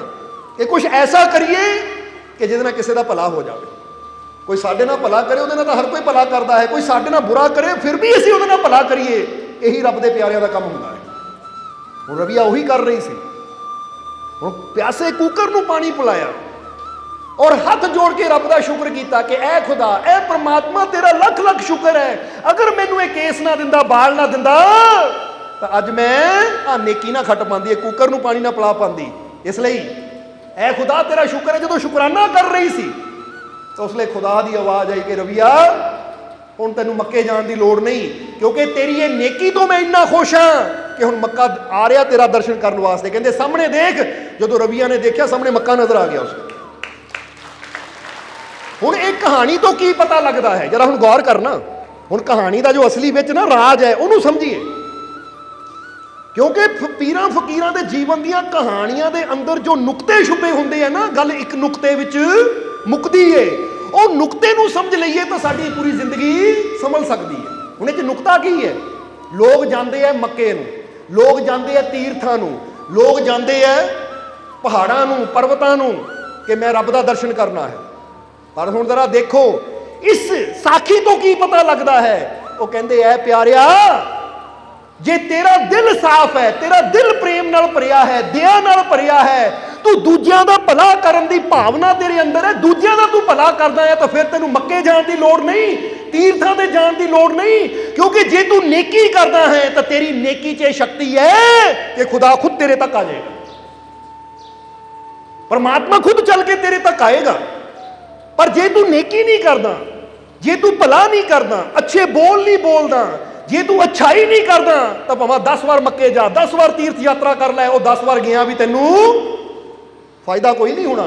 ਕਿਉਂਕਿ ਪਰਮਾਤਮਾ ਇਹ ਨਹੀਂ ਦੇਖਦਾ ਤੂੰ ਸਰੀਰ ਨਾਲ ਇੱਥੇ ਚੱਲ ਕੇ ਕਿੰਨੀ ਵਾਰ ਗਿਆ, ਉਹ ਦੇਖਦਾ ਕਿ ਤੇਰੇ ਅੰਦਰ ਭਾਵਨਾ ਕੈਸੀ। ਹੁਣ ਰਬੀਆ ਨੂੰ ਜਾਣ ਦੀ ਜ਼ਰੂਰਤ ਨਹੀਂ ਪਈ, ਕਿਉਂਕਿ ਉਹਨਾਂ ਇੱਕ ਪਿਆਸੇ ਜਾਨਵਰ ਨੂੰ ਪਾਣੀ ਪਿਲਾ ਦਿੱਤਾ, ਉਹਨਾਂ ਦਇਆ ਕੀਤੀ, ਉਹਦੇ ਅੰਦਰ ਕਰੁਣਾ ਸੀ, ਉਹਦੇ ਅੰਦਰ ਪਿਆਰ ਸੀ, ਤਾਂ ਉਹ ਮੱਕਾ ਚੱਲ ਕੇ ਉਹਦੇ ਤੱਕ ਆ ਗਿਆ। ਤਾਂ ਜੇ ਤੁਹਾਡੇ ਅੰਦਰ ਵੀ ਕਰੁਣਾ ਹੋਵੇ, ਦਇਆ ਹੋਵੇ, ਪ੍ਰੇਮ ਹੋਵੇ, ਤੁਹਾਡੇ ਅੰਦਰ ਵੀ ਸਰਬਤ ਦੇ ਭਲੇ ਦੀ ਕਾਮਨਾ ਹੋਵੇ, ਤਾਂ ਫਿਰ ਤੁਹਾਨੂੰ ਵੀ ਕਿਤੇ ਜਾਣ ਦੀ ਲੋੜ ਨਹੀਂ, ਉਹ ਪ੍ਰਮਾਤਮਾ ਖੁਦ ਚੱਲ ਕੇ ਤੁਹਾਡੇ ਕੋਲ ਆ ਜਾਏਗਾ ਕਿ ਪਿਆਰਿਆ ਚੱਲਾ ਕਿੱਥੇ ਹੈ, ਤੇਰੀ ਨੇਕੀ ਤੋਂ ਮੈਂ ਇੰਨਾ ਖੁਸ਼ ਹਾਂ ਕਿ ਤੈਨੂੰ ਜਾਣ ਦੀ ਲੋੜ ਨਹੀਂ, ਲੈ ਮੈਂ ਤੇਰੇ ਕੋਲ ਹਾਂ। ਕਿਉਂਕਿ ਵੈਸੇ ਵੀ ਤਾਂ ਅੰਦਰ ਹੀ ਹੈ ਨਾ, ਉਹ ਕਿੱਥੇ ਹੈ ਰੱਬ। ਪਰ ਪ੍ਰਗਟ ਕਦੋਂ ਹੋਣਾ ਹੈ? ਜਦੋਂ ਅਸੀਂ ਕੁਝ ਅੱਛਾ ਕਰਾਂਗੇ, ਕੁਝ ਨੇਕੀਆਂ ਕਰਾਂਗੇ। ਸਮਝਦੇ ਹੋ ਕਿ ਨਹੀਂ? इसलिए साडे अंदर अच्छाई होएगी, साडे अंदर नेकी होएगी, नेक भावना होएगी, तो फिर परमात्मा या ओदी रहमत खुद चल के साडे तक आ जाती है। अज बंदा नेकी करता नहीं और बाहरों दिखावे बहुत करता है, बंदा बाहरों दिखावे बहुत करता है। मैं इन्ने टाइम आ पाठ करदा, मैं इन्ने टाइम पूजा करदा, मैं इन्ने टाइम नमाज पढ़दा हाँ, मैं ये करदा, मैं वो करदा, बाहरों मैं सारे पहरावे जो भी है सब कुछ कर रहे हो, बाहर को जो मर्जी करी जाओ, जब तक अंदर साफ नहीं होएगा, जब तक अंदर नेकी की भावना नहीं होएगी, उदों तक रब नूं तुहाडे दिखावे नाल कोई मतलब नहीं कि बाहरों तुसीं की कर रहे हो। तुहाडे अंदर प्यार होना चाहिए है, विश्वास होना चाहिए है, तुहाडे अंदर यकीन होना चाहिए है। जिदा रविया ने कहा ना, वो रब का दरवाजा बंद नहीं हुंदा, ਉਹਦੀ ਰਹਿਮਤ ਦਾ ਦਰਵਾਜ਼ਾ ਤਾਂ 24 ਘੰਟੇ ਖੁੱਲਾ ਹੈ, ਬਸ ਇਨਸਾਨ ਦਾ ਹੀ ਪ੍ਰੇਮ ਔਰ ਵਿਸ਼ਵਾਸ ਦਾ ਦਰਵਾਜ਼ਾ ਬੰਦ ਹੁੰਦਾ ਹੈ। ਇਸ ਕਰਕੇ ਇਨਸਾਨ ਉਹਦੀਆਂ ਰਹਿਮਤਾਂ ਨੂੰ ਦੇਖ ਨਹੀਂ ਪਾਉਂਦਾ। ਸਮਝ ਰਹੇ ਹੋ ਕਿ ਨਹੀਂ? ਹੁਣ ਸਮਝ ਲਓ ਇਹ ਦੋ ਅੱਖਾਂ ਹੈ, ਇੱਕ ਪ੍ਰੇਮ ਦੀ ਅੱਖ ਹੈ, ਇੱਕ ਵਿਸ਼ਵਾਸ ਦੀ ਅੱਖ ਹੈ। ਹੁਣ ਜੇ ਬੰਦ ਹੋ ਜਾਏਗੀ ਅੱਖ ਤਾਂ ਸਭ ਕੁਝ ਹਨੇਰਾ ਹੀ ਹਨੇਰਾ ਹੋਏਗਾ, ਨਜ਼ਰ ਆਏਗਾ ਕੁਝ, ਤਾਂ ਜਿੱਦਾਂ ਹੀ ਅੱਖ ਖੁੱਲੇਗੀ ਤਾਂ ਸਭ ਕੁਝ ਹੈ। ਇਸੇ ਤਰ੍ਹਾਂ ਰੱਬ ਦੀ ਰਹਿਮਤ ਵੀ ਹਰ ਜਗ੍ਹਾ ਹੈ, बस प्रेम और विश्वास की अख खोलने की जरूरत है। जो प्रेम और विश्वास की अख खुलेगी तो हर जगह ही वो है। तो जे साडे अंदर प्रेम ही नहीं, विश्वास ही नहीं, यकीन नहीं अपने मालिक ते, तो फिर तो वही गल होनी कित्थे है रब, मैंने तो दीदा ही नहीं। बोलो समझते हो कि नहीं? या बंदा कहता कदों ओदी रहमत होएगी, कदों ओदी रहमत का दरवाजा खुलेगा। ਜਿਹੜੇ ਵਿਸ਼ਵਾਸ ਕਰਨ ਵਾਲੇ ਹੈ ਨਾ, ਯਕੀਨ ਕਰਨ ਵਾਲੇ, ਇਹ ਨਹੀਂ ਪੁੱਛਦੇ ਕਦੋਂ ਹੋਏਗਾ, ਉਹ ਕਹਿੰਦੇ ਮੈਂ ਬੇਨਤੀ ਕੀਤੀ ਹੈ, ਮੈਨੂੰ ਯਕੀਨ ਹੈ ਜ਼ਰੂਰ ਹੋਏਗਾ, ਜ਼ਰੂਰ ਹੋਏਗਾ, ਕਿਉਂਕਿ ਉਹਦੀ ਰਹਿਮਤ ਨੇ ਕਦੋਂ ਮੌਜ ਵਿੱਚ ਆ ਜਾਣਾ ਹੈ, ਇਹਦਾ ਬੰਦੇ ਨੂੰ ਵੀ ਪਤਾ ਨਹੀਂ ਹੁੰਦਾ ਕਿ ਉਹਦੀ ਰਹਿਮਤ ਕਦੋਂ ਆਪਣੇ ਮੌਜ ਦੇ ਘਰ ਵਿੱਚ ਆ ਜਾਂਦੀ ਹੈ। ਇੱਥੇ ਇੱਕ ਛੋਟੀ ਜਿਹੀ ਕਹਾਣੀ ਦੱਸਾਂਗੇ, ਇਹਨੂੰ ਸਮਝ ਲੈਣਾ ਤੁਸੀਂ। ਇਹ ਆ ਜਾਂਦਾ ਕਿ ਇੱਕ ਵਾਰ ਦੇਵਦੂਤ, ਕਿ ਇੱਕ ਦੇਵਦੂਤ ਕਹਿ ਲਓ, ਫਰਿਸ਼ਤਾ ਕਹਿ ਲਓ, ਧਰਤੀ ਤੇ ਘੁੰਮ ਰਿਹਾ ਸੀ। ਤਾਂ ਉਹਨੇ ਕੀ ਦੇਖਿਆ ਕਿ ਇੱਕ ਸੰਨਿਆਸੀ ਜਿਹਦੀ ਉਮਰ ਕੋਈ 100 ਸਾਲ ਦੇ ਕਰੀਬ ਹੈ, ਦਾੜੀ ਚਿੱਟੀ, ਸਿਰ ਦੇ ਵਾਲ ਚਿੱਟੇ, ਉਹ ਬੈਠਾ ਹੋਇਆ ਹੈ ਸਮਾਧੀ ਦੇ ਵਿੱਚ। ਤਾਂ ਦੇਵਦੂਤ ਉਹਦੇ ਕੋਲ ਪਹੁੰਚਾ। ਦੇਵਦੂਤ ਨੇ ਉਸ ਨੂੰ ਪੁੱਛਿਆ ਜਾ ਕੇ ਕਿ ਐ ਸੰਨਿਆਸੀ, ਤੂੰ ਸਮਾਧੀ 'ਚ ਬੈਠਾ ਹੈ, ਧਿਆਨ ਤੇ ਬੈਠਾ ਹੈ, ਮੈਂ ਰੱਬ ਦੇ ਘਰ ਦਾ ਦੂਤ ਹਾਂ, ਤੈਨੂੰ ਧਿਆਨ ਤੇ ਬੈਠਾ ਦੇਖ ਕੇ ਦਿਲ ਬੜਾ ਖੁਸ਼ ਹੋਇਆ। ਤਾਂ ਮੈਂ ਇਹ ਚਾਹੁੰਦਾ ਹਾਂ ਕਿ ਜੇ ਤੇਰੇ ਦਿਲ 'ਚ ਕੋਈ ਗੱਲ ਹੋਵੇ ਤਾਂ ਮੈਨੂੰ ਦੱਸ ਦੇ, ਮੈਂ ਜਾ ਕੇ ਰੱਬ ਤੱਕ ਤੇਰਾ ਸੁਨੇਹਾ ਪਹੁੰਚਾ ਦੇਵਾਂ, ਔਰ ਫਿਰ ਰੱਬ ਉਹਦਾ ਕੀ ਜਵਾਬ ਦਿੰਦਾ ਉਹ ਤੈਨੂੰ ਦੱਸ ਦੇਵਾਂ। ਮੈਂ ਜਰਾ ਸਮਝਣਾ। ਤਾਂ ਉਸ ਵੇਲੇ ਉਹ ਸੰਨਿਆਸੀ ਨੇ ਕਿਹਾ ਕਿ ਮੇਰੇ ਦਿਲ ਦੇ ਵਿੱਚ ਇੱਕ ਸਵਾਲ ਹੈ ਕਿ ਮੈਂ ਪਿਛਲੇ 70 ਸਾਲ ਤੋਂ ਰੱਬ ਦੀ ਬੰਦਗੀ ਕਰ ਰਿਹਾ, ਧਿਆਨ ਕਰ ਰਿਹਾ, ਪਰ ਹਾਲੇ ਤੱਕ ਰੱਬ ਦੀ ਝਲਕ ਨਹੀਂ ਮਿਲੀ। ਜਰਾ ਰੱਬ ਨੂੰ ਪੁੱਛ ਕੇ ਆਈ ਹੋਰ ਕਿੰਨਾ ਸਮਾਂ ਲੱਗੇਗਾ, ਕਿੰਨਾ ਸਮਾਂ ਲੱਗੇਗਾ। ਤਾਂ ਉਸ ਵੇਲੇ ਉਹਨੇ ਦੇਵਦੂਤ ਨੇ ਕਿਹਾ ਠੀਕ ਹੈ ਜ਼ਰੂਰ, ਮੈਂ ਰੱਬ ਨੂੰ ਪੁੱਛ ਕੇ ਹੁਣੇ ਹੀ ਆਉਂਦਾ ਹੈ, ਤੈਨੂੰ ਦੱਸ ਦਿੰਦਾ ਹੈ। ਹੁਣ ਕਹਿ ਕੇ ਦੇਵਦੂਤ ਚਲਿਆ। ਤਾਂ ਉੱਥੋਂ ਥੋੜ੍ਹੀ ਦੂਰ ਇੱਕ ਨੌਜਵਾਨ ਸੰਨਿਆਸੀ ਵੀ ਬੈਠਾ ਹੋਇਆ ਸੀ, ਨੌਜਵਾਨ ਸੰਨਿਆਸੀ ਜਿਹਦੀ ਉਮਰ ਕੋਈ 35-40 ਸਾਲ ਦੀ। ਤਾਂ ਦੇਵਦੂਤ ਨੇ ਸੋਚਿਆ ਕਿ ਉਸ ਬਿਰਧ ਇਨਸਾਨ ਦਾ ਸੁਨੇਹਾ ਤਾਂ ਲੈ ਕੇ ਜਾਣਾ ਹੀ ਹੈ, ਸੰਨਿਆਸੀ ਦਾ, ਇਹਨੂੰ ਵੀ ਪੁੱਛ ਲਵਾਂ, ਕੋਈ ਇਹਦੇ ਮਨ ਦੀ ਵੀ ਗੱਲ ਹੈ। ਹੁਣ ਜਾਣਾ ਤਾਂ ਹੈਗਾ ਹੀ ਹੈ, ਜਾਣਾ ਤਾਂ ਇੱਕੋ ਹੀ ਜਗ੍ਹਾ ਹੈ, ਦੋਨਾਂ ਦਾ ਸੁਨੇਹਾ ਲੈ ਜਾਂਦੇ ਆ, ਫਿਰ ਜੋ ਰੱਬ ਕਹੇਗਾ ਦੱਸ ਦੇਵਾਂਗੇ। ਇਸ ਨੌਜਵਾਨ ਨੂੰ ਵੀ ਪੁੱਛਿਆ। ਜਦੋਂ ਪੁੱਛਿਆ ਤਾਂ ਨੌਜਵਾਨ ਪਹਿਲਾਂ ਬੜਾ ਮੁਸਕਰਾਇਆ, ਹੱਸਿਆ। ਉਹ ਕਹਿੰਦਾ ਵੀ ਤੂੰ ਹੱਸ ਰਿਹਾ, ਮੈਂ ਤੈਨੂੰ ਪੁੱਛ ਰਿਹਾ, ਕੋਈ ਤੇਰੇ ਮਨ 'ਚ ਗੱਲ ਹੋਵੇ ਤਾਂ ਦੱਸ ਦੇ। ਤਾਂ ਉਸਲੇ ਨੌਜਵਾਨ ਨੇ ਕਿਹਾ ਵੈਸੇ ਤਾਂ ਉਹ ਤੋਂ ਕੀ ਪੁੱਛਣਾ, ਉਹ ਸਭ ਜਾਣਦਾ ਹੀ ਹੈ, ਪਰ ਫਿਰ ਵੀ ਜੇ ਤੂੰ ਇਹ ਦੇਵਦੂਤ ਮੈਨੂੰ ਪੁੱਛ ਰਿਹਾ ਤਾਂ ਬਸ ਇਹ ਪੁੱਛ ਲਈ ਕਿ ਰੱਬਾ ਕਦੋਂ ਮੁਲਾਕਾਤ ਹੋਏਗੀ, ਮੈਂ ਤੈਨੂੰ ਬਹੁਤ ਪ੍ਰੇਮ ਕਰਦਾ ਹਾਂ, ਤੈਨੂੰ ਬਹੁਤ ਇਸ਼ਕ ਕਰਦਾ ਹਾਂ, ਬਸ ਇਹ ਦੱਸ ਦੇ ਮੁਲਾਕਾਤ ਕਦੋਂ ਹੋਏਗੀ, ਮੈਂ ਇੰਤਜ਼ਾਰ ਕਰ ਰਿਹਾ। ਸੰਨਿਆਸੀ ਨੇ ਵੀ ਇਹੀ ਪੁੱਛਿਆ ਕਿ ਮੈਂ ਇੰਨੇ ਸਾਲ ਤੋਂ ਭਗਤੀ ਕਰ ਰਿਹਾ, ਕਦੋਂ ਉਹ ਮਿਲੇਗਾ। ਤਾਂ ਇਹਨਾਂ ਵੀ ਇਹੀ ਪੁੱਛਿਆ ਕਿ ਮੁਲਾਕਾਤ ਕਦੋਂ ਹੋਏਗੀ। ਹੁਣ ਦੇਵਦੂਤ ਈਸ਼ਵਰ ਕੋਲ ਗਿਆ, ਭਗਵਾਨ ਦੇ ਕੋਲ ਗਿਆ, ਔਰ ਜਾ ਕੇ ਪਹਿਲਾਂ ਬੁੜੇ ਸੰਨਿਆਸੀ ਬਾਰੇ ਪੁੱਛਿਆ ਕਿ ਮਹਾਰਾਜ ਉਹ 70 ਸਾਲ ਤੋਂ ਤੇਰੀ ਭਗਤੀ ਕਰ ਰਿਹਾ ਹੈ, ਇਹ ਪ੍ਰਮਾਤਮਾ ਹੈ ਪ੍ਰਭੂ, ਕਦੋਂ ਉਹਨੂੰ ਮਿਲੇਗਾ। ਤਾਂ ਪ੍ਰਮਾਤਮਾ ਨੇ ਕਿਹਾ ਕਿ ਉਹਨੂੰ ਕਹਿ ਦੇ ਹਾਲੇ ਉਹਨੂੰ 30 ਸਾਲ ਹੋਰ ਭਗਤੀ ਕਰਨੀ ਪੈਣੀ ਹੈ। ਕਿੰਨੀ ਕਰਨੀ ਪੈਣੀ ਹੈ? 30 ਸਾਲ ਹੋਰ ਭਗਤੀ ਕਰਨੀ ਪੈਣੀ ਹੈ, ਫਿਰ ਮਿਲੂੰਗਾ। ਤਾਂ ਜੀ ਉਹ ਨੌਜਵਾਨ ਸੰਨਿਆਸੀ ਨੂੰ ਕਦੋਂ ਮਿਲੂਗੇ? ਤਾਂ ਨੌਜਵਾਨ ਸੰਨਿਆਸੀ ਨੂੰ ਕਹਿ ਦੇ ਕਿ ਜਿਸ ਪੇੜ ਦੇ ਥੱਲੇ ਉਹ ਬੈਠਾ ਹੈ ਨਾ, ਉਸ ਪੇੜ ਦੇ ਜਿੰਨੇ ਪੱਤੇ ਹੈ ਉਨੇ ਸਾਲ ਉਹਨੂੰ ਭਗਤੀ ਕਰਨੀ ਪੈਣੀ ਹੈ, ਫਿਰ ਮੇਰਾ ਦਰਸ਼ਨ ਉਹਨੂੰ ਹੋਏਗਾ, ਫਿਰ ਮੇਰੀ ਮੁਲਾਕਾਤ ਉਹਨਾਂ ਹੋਏਗੀ। ਹੁਣ ਪੇੜ ਦੇ ਉੱਪਰ ਹਜ਼ਾਰਾਂ ਹੀ ਪੱਤੇ ਹੁੰਦੇ ਆ। ਇਸ ਲਈ ਹੁਣ ਕਹਿੰਦੇ ਦੇਵਦੂਤ ਵਾਪਸ ਆਇਆ। ਜਦੋਂ ਵਾਪਸ ਆਇਆ ਤਾਂ ਆ ਕੇ ਪਹਿਲਾਂ ਬਿਰਧ ਸੰਨਿਆਸੀ ਨੂੰ ਦੱਸਿਆ। ਜਦੋਂ ਬਿਰਧ ਸੰਨਿਆਸੀ ਨੂੰ ਦੱਸਿਆ ਕਿ ਹਾਲੇ 30 ਸਾਲ ਹੋਰ, ਤਾਂ ਬਿਰਧ ਸੰਨਿਆਸੀ ਨੂੰ ਗੁੱਸਾ ਆ ਗਿਆ ਕਿ 70 ਸਾਲ ਹੋ ਗਏ ਕਰਦਿਆਂ ਨੂੰ, ਹੁਣ 30 ਸਾਲ ਹੋਰ। ਪਹਿਲੀ ਬੜੀ ਮੁਸ਼ਕਿਲ 70 ਸਾਲ ਕੱਟੇ, ਆਹ ਲੈ ਮਾਰਾ ਮੈਂ ਤੋਂ ਨਹੀਂ ਹੁੰਦੀ। ਜਦੋਂ ਬੰਦੇ ਨੂੰ ਹੋਏ ਨਾ 30 ਸਾਲ ਹਾਲੇ, ਪਹਿਲੇ ਹੀ 70 ਸਾਲ ਤੋਂ ਸਭ ਕੁਝ ਤਿਆਗ ਕੇ ਬੈਠਾ, ਗੁੱਸਾ ਆ ਗਿਆ ਉਹਨੂੰ। ਉਹ ਦੇਵਦੂਤ ਵੀ ਡਰ ਗਿਆ, ਕਹਿੰਦਾ ਹੈ ਇੰਨਾ ਗੁੱਸਾ? ਲੱਗਦਾ 70 ਸਾਲ ਭਗਤੀ ਕੀਤੀ ਪਰ ਅੰਦਰੋਂ ਗੁੱਸਾ ਨਹੀਂ ਮਿਟਿਆ, ਇਸੇ ਲਈ ਤਾਂ ਹਾਲੇ ਤੱਕ ਰੱਬ ਨਹੀਂ ਮਿਲਿਆ। ਕਿਉਂਕਿ ਬਾਹਰੋਂ ਸਰੀਰ 70 ਸਾਲ ਕੀ ਕਰ ਰਿਹਾ ਹੈ, ਜੇ ਅੰਦਰ ਗੁੱਸਾ ਹੀ, ਅੰਦਰੋਂ ਆਪਣੀਆਂ ਕਮੀਆਂ ਹੀ ਦੂਰ ਨਾ ਹੋਈਆਂ, ਬਰਤਨ ਹੀ ਅੰਦਰੋਂ ਸਾਫ਼ ਨਾ ਹੋਇਆ, ਹਾਲੇ ਵੀ ਅੰਦਰ ਗੁੱਸਾ ਹੈ, ਕ੍ਰੋਧ ਹੈ, ਤੇ ਇਹਦਾ ਮਤਲਬ 70 ਸਾਲ ਤੇਰੇ ਵਿਅਰਥ ਚਲੇ ਗਏ। ਕਿਉਂਕਿ ਇੱਕ ਸਾਲ ਹੀ ਕਰ ਲੈਂਦਾ ਪਰ ਅੰਦਰ ਤੇਰਾ ਨਿਰਮਲ ਹੋ ਜਾਂਦਾ, ਅੰਦਰ ਤੇਰਾ ਸਾਫ਼ ਹੋ ਜਾਂਦਾ, ਕ੍ਰੋਧ ਮਿਟ ਜਾਂਦਾ, ਬੁਰਾਈ ਮਿਟ ਜਾਂਦੀ, ਤਾਂ ਸ਼ਾਇਦ 70 ਸਾਲ ਕਰਨ ਦੀ ਲੋੜ ਹੀ ਨਾ ਹੁੰਦੀ, ਇੱਕ ਸਾਲ 'ਚ ਹੀ ਰੱਬ ਮਿਲ ਜਾਂਦਾ। ਜੋ ਗੱਲ ਤਾਂ ਅੰਦਰ ਦੀ ਸਫਾਈ ਦੀ ਹੈ। ਪਰ ਹੁਣ ਕੀ ਕੀਤਾ ਜਾਵੇ? ਜੋ ਰੱਬ ਦਾ ਸੰਦੇਸ਼ ਸੀ ਦੇ ਦਿੱਤਾ। ਉਸ ਸੰਨਿਆਸੀ ਨੂੰ ਤਾਂ ਬੜਾ ਗੁੱਸਾ ਚੜਿਆ, ਉੱਠ ਕੇ ਤੁਰ ਪਿਆ ਉਹ। ਹੁਣ ਦੇਵਦੂਤ ਥੋੜਾ ਡਰਿਆ ਕਿ ਸੰਨਿਆਸੀ ਨੂੰ ਹਾਲੇ 30 ਸਾਲ ਕਿਹਾ ਤੇ ਇੰਨਾ ਗੁੱਸਾ, ਤਾਂ ਉਹਨੂੰ ਜਦੋਂ ਕਹੂੰਗਾ ਜਾ ਕੇ ਕਿ ਜਿਸ ਪੇੜ ਥੱਲੇ ਤੂੰ ਬੈਠਾ ਹੈ, ਲੱਖਾਂ ਹੀ ਪੱਤੇ ਆ ਉਹਦੇ, ਤਾਂ ਉਹਨੂੰ ਪਤਾ ਨਹੀਂ ਕਿੰਨਾ ਗੁੱਸਾ ਚੜਨਾ ਹੈ ਵੀ ਨੌਜਵਾਨ। ਹੁਣ ਕਹਿੰਦੇ ਇਹ ਦੇਵਦੂਤ ਉਸ ਨੌਜਵਾਨ ਦੇ ਕੋਲ ਵੀ ਗਿਆ। ਉਹ ਫਿਰ ਮਸਤੀ 'ਚ ਬੈਠਾ ਹੈ, ਮੁਸਕਰਾ ਰਿਹਾ ਹੈ। ਤਾਂ ਦੇਵਦੂਤ ਨੂੰ ਦੇਖ ਕੇ ਉੱਠ ਕੇ ਖੜ ਗਿਆ ਔਰ ਪੁੱਛਿਆ ਕਿ ਮੇਰੇ ਭਗਵਾਨ ਨੇ, ਮੇਰੇ ਪ੍ਰਭੂ ਨੇ ਕੀ ਜਵਾਬ ਦਿੱਤਾ? ਤਾਂ ਉਸ ਲਈ ਦੇਵਦੂਤ ਨੇ ਕਿਹਾ ਥੋੜੀ ਹਿੰਮਤ ਰੱਖੀ, ਧੀਰਜ ਰੱਖੀ, ਮੈਂ ਜੋ ਦੱਸਣ ਲੱਗਾ ਗੱਲ ਬੜੀ ਸਖਤ ਹੈ। ਉਹ ਕਹਿੰਦੇ ਦੱਸ ਤਾਂ ਸਹੀ ਕੀ ਕਿਹਾ ਮੇਰੇ ਰੱਬ ਨੇ? ਉਹ ਕਹਿੰਦੇ ਰੱਬ ਨੇ ਕਿਹਾ ਕਿ ਤੂੰ ਜਿਸ ਪੇੜ ਥੱਲੇ ਬੈਠਾ ਹੈ ਨਾ, ਇਹਦੇ ਜਿੰਨੇ ਪੱਤੇ ਉਨੇ ਸਾਲ ਤੈਨੂੰ ਭਗਤੀ ਕਰਨੀ ਪਏਗੀ, ਫਿਰ ਜਾ ਕੇ ਮੇਰੀ ਮੁਲਾਕਾਤ ਹੋਣੀ ਹੈ। ਕਹਿੰਦੇ ਜਦੋਂ ਇੰਨੀ ਗੱਲ ਕਹੀ ਤਾਂ ਉਹ ਨੌਜਵਾਨ ਸੰਨਿਆਸੀ ਨੱਚਣ ਲੱਗ ਗਿਆ, ਭੰਗੜਾ ਪਾਉਣ ਲੱਗ ਗਿਆ। ਤਾਂ ਉਸ ਵੇਲੇ ਉਹ ਦੇਵਦੂਤ ਕਹਿੰਦਾ ਸ਼ਾਇਦ ਇਹਨੂੰ ਗਲਤ ਸੁਣ ਗਿਆ, ਸ਼ਾਇਦ ਇਹਨੂੰ ਸਹੀ ਨਹੀਂ ਸੁਣਿਆ, ਨੱਚ ਕਿਉਂ ਰਿਹਾ ਹੈ? ਉਹਨੇ ਦੁਬਾਰਾ ਉਹਨੂੰ ਨੌਜਵਾਨ ਨੂੰ ਕਿਹਾ, ਸੰਨਿਆਸੀ ਨੂੰ, ਭਾਈ ਰੁਕ, ਸ਼ਾਇਦ ਤੈਨੂੰ ਦਾਣਾ ਸੁਣਿਆ ਨਹੀਂ, ਤੂੰ ਜਿਸ ਪੇੜ ਥੱਲੇ ਬੈਠਾ ਹੈ, ਜਿੰਨੇ ਇਹਦੇ ਪੱਤੇ ਹੈ, ਇੰਨੇ ਸਾਲ ਤੈਨੂੰ ਭਗਤੀ ਕਰਨੀ ਪਏਗੀ, ਫਿਰ ਰੱਬ ਮਿਲਣਾ ਹੈ, ਔਰ ਤੂੰ ਨੱਚ ਰਿਹਾ ਹੈ। ਤਾਂ ਉਸ ਵੇਲੇ ਉਹ ਨੌਜਵਾਨ ਸੰਨਿਆਸੀ ਨੇ ਕਿਹਾ ਹੈ ਹੀ ਗੱਲ ਨੱਚਣ ਦੀ, ਹੈ ਹੀ ਗੱਲ ਖੁਸ਼ੀ ਦੀ, ਸ਼ੁਕਰ ਹੈ ਮੇਰੇ ਰੱਬ ਦਾ, ਸ਼ੁਕਰ ਹੈ, ਨਹੀਂ ਤਾਂ ਜੰਗਲ ਦੇ ਵਿੱਚ ਲੱਖਾਂ ਹੀ ਪੇੜ ਹੈ, ਕਿਤੇ ਮੇਰੇ ਰੱਬ ਨੇ ਇਹ ਨਹੀਂ ਕਹਿਤਾ ਜੰਗਲ ਦੇ ਸਾਰੇ ਪੇੜਾਂ ਦੇ ਜਿੰਨੇ ਪੱਤੇ ਹੈ ਉਨੇ ਸਾਲ ਭਗਤੀ ਕਰਨੀ ਪੈਣੀ ਹੈ, ਫਿਰ ਰੱਬ ਮਿਲਣਾ। ਉਹ ਇੰਨੀ ਜਲਦੀ, ਇੰਨੀ ਜਲਦੀ, ਐਡੀ ਵੱਡੀ ਤਾਕਤ, ਐਡੀ ਵੱਡੀ ਰਹਿਮਤ, ਜੇ ਹਜ਼ਾਰਾਂ ਸਾਲ ਵੀ ਭਗਤੀ ਕਰਕੇ ਰੱਬ ਮਿਲਦਾ ਹੈ ਤਾਂ ਫਿਰ ਵੀ ਇਹ ਬੜਾ ਸਸਤਾ ਹੈ, ਕਿਉਂਕਿ ਉਹ ਬਹੁਤ ਬੜਾ ਹੈ ਤਾਂ ਮੇਰੀ ਜ਼ਿੰਦਗੀ ਬਹੁਤ ਛੋਟੀ ਜਿਹੀ ਹੈ। ਕਹਿੰਦੇ ਸੰਨਿਆਸੀ ਖੁਸ਼ੀ 'ਚ ਨੱਚ ਰਿਹਾ ਹੈ, ਨੱਚ ਰਿਹਾ ਖੁਸ਼ੀ 'ਚ ਕਿ ਸ਼ੁਕਰ ਹੈ ਰੱਬਾ ਇੰਨੀ ਜਲਦੀ ਮਿਲੇਗਾ ਤੂੰ ਮੈਨੂੰ। ਜਦੋਂ ਇੰਨੀ ਗੱਲ ਕਹੀ ਤਾਂ ਨਾਲ ਹੀ ਰਹਿਮਤ ਹੋਈ, ਅੰਦਰ ਪ੍ਰਕਾਸ਼ ਹੋ ਗਿਆ, ਰੱਬ ਮਿਲ ਗਿਆ ਉਹਨੂੰ ਉਸੇ ਵੇਲੇ। ਉਹ ਦੇਵਦੂਤ ਨੇ ਉਸ ਲਈ ਕਿਹਾ ਭਗਵਾਨ ਤੂੰ ਤਾਂ ਕਹਿੰਦਾ ਸੀ ਜਿੰਨੇ ਪੇੜ ਦੇ ਪੱਤੇ ਉਨਾ ਟਾਈਮ ਲੱਗਣਾ, ਸਮਾਂ ਲੱਗਣਾ, ਤੂੰ ਤਾਂ ਹੁਣੇ ਹੀ ਮਿਲ ਗਿਆ। ਉਹ ਕਹਿੰਦਾ ਕੀ ਕਰਾਂ, ਲੱਗਣਾ ਤਾਂ ਉਨਾ ਹੀ ਸਮਾਂ ਸੀ, ਰੱਬ ਕਹਿੰਦਾ ਲੱਗਣੇ ਤਾਂ ਕਈ ਜਨਮ ਸੀ, ਪਰ ਇਹਦੀ ਆਹੀ ਅਦਾ, ਸ਼ੁਕਰ ਕਰਨ ਦੀ ਅਦਾ, ਸਬਰ ਕਰਨ ਦੀ ਅਦਾ ਮੈਨੂੰ ਇੰਨੀ ਚੰਗੀ ਲੱਗੀ ਕਿ ਮੈਂ ਹੁਣੇ ਹੀ ਆ ਗਿਆ, ਕਿਉਂਕਿ ਮੇਰੀ ਮੌਜ ਹੈ। ਕਈ ਬੰਦੇ ਕਹਿੰਦੇ ਰਹਿਮਤ ਕਦੋਂ ਹੋਏਗੀ, ਮੈਨੂੰ ਟਾਈਮ ਦੇ ਦਿਓ, 2 ਸਾਲ ਬਾਅਦ, 2 ਮਹੀਨੇ ਬਾਅਦ। ਉਹ ਸ਼ੁਕਰ ਕਰੋ, ਉੱਤੇ ਵਿਸ਼ਵਾਸ ਰੱਖੋ, ਉਹਦੀ ਰਹਿਮਤ ਦਾ ਕੋਈ ਪਤਾ ਨਹੀਂ, ਜੋ ਕਵੇ 10 ਸਾਲ ਬਾਅਦ ਹੋਣੀ ਹੈ ਤਾਂ ਤੁਹਾਡੀ ਕੋਈ ਅਦਾ ਹੀ ਐਸੀ ਹੋਵੇ, ਤੁਹਾਡਾ ਕੋਈ ਕਰਮ ਹੀ ਐਸਾ ਹੋ ਜਾਵੇ ਕਿ ਹੁਣੇ ਆ ਜਾਵੇ, ਕਿਉਂਕਿ ਇਹ ਤਾਂ ਉਹਦੀ ਮੌਜ ਹੈ ਨਾ। ਮੌਜ ਕਹਿੰਦੇ ਕਿ ਇਹਨੂੰ ਹੈ।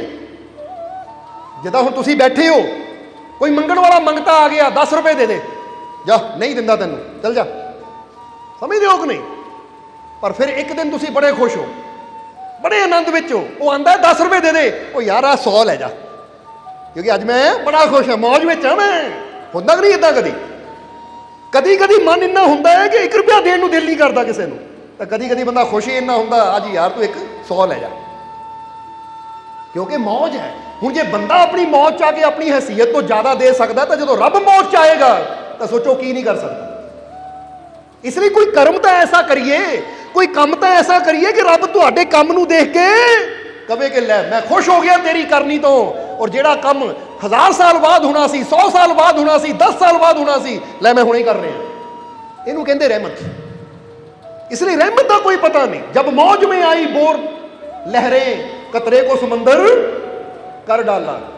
ਉਹਦੀ ਰਹਿਮਤ ਨੇ ਕਦੋਂ ਮੌਜ ਚ ਆਉਣਾ, ਕਤਰੇ ਨੂੰ ਸਮੁੰਦਰ ਕਰ ਦੇਣਾ ਹੈ, ਇਹ ਤਾਂ ਉਹੀ ਜਾਣਦਾ ਹੈ। गल तो प्यार दी है, गल तो विश्वास दी है। टाइम ना पूछो, ये पूछो कि मैं ऐसा की करा, मैं ऐसा की करा कि वो रब मेरे तो राजी हो जावे। और रब की रहमत के दरवाजे तो सदा ही खुले है, बस मैं ऐसा की करा कि उन्हां तक पहुँच सका। समझ रहे हो कि नहीं?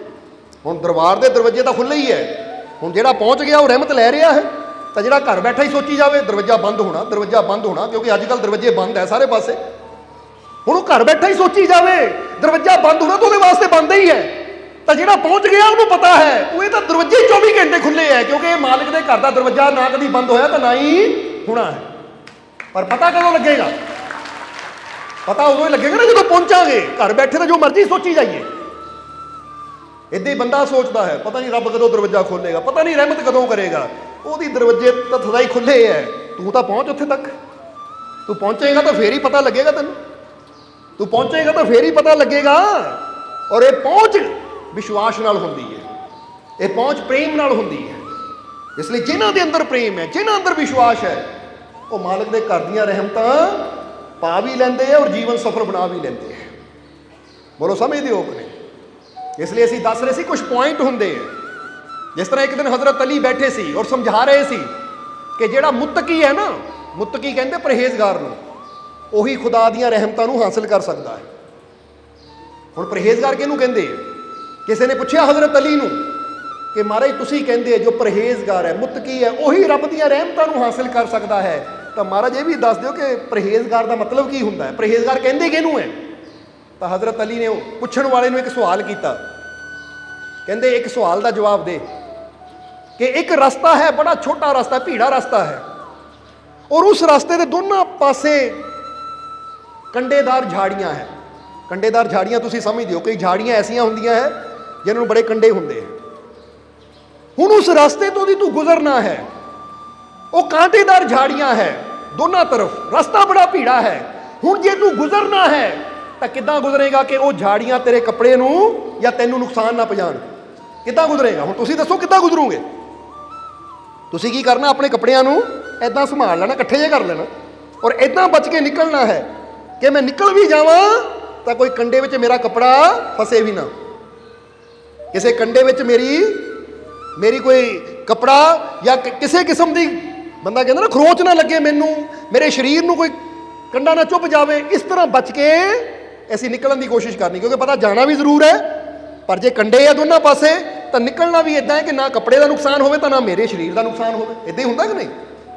कभी किया पहाड़ी सफ़र किया कि नहीं? उत्थे कई बार इदां दियां झाड़ियाँ होंदियां है, झाड़ बूझे होंदे कि बंदा ऐं बच के निकलता है। समझदे हो कि नहीं?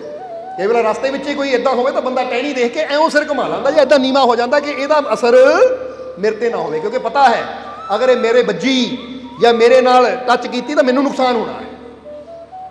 हुण जदों उन्हें कहा महाराज जे दोनों पासे कांटेदार झाड़ियाँ होणगियां और रास्ता तंग होएगा तो फिर मैं अपने कपड़िਆਂ ਨੂੰ समेटूंगा और अपने आप ਨੂੰ उन्हां झाड़ियाँ तो कंडियां तो बचांदा होया वो रास्ता पार कर जाऊँ, क्योंकि जाना जरूर है तो फिर जाना तो इदां ही पैना है।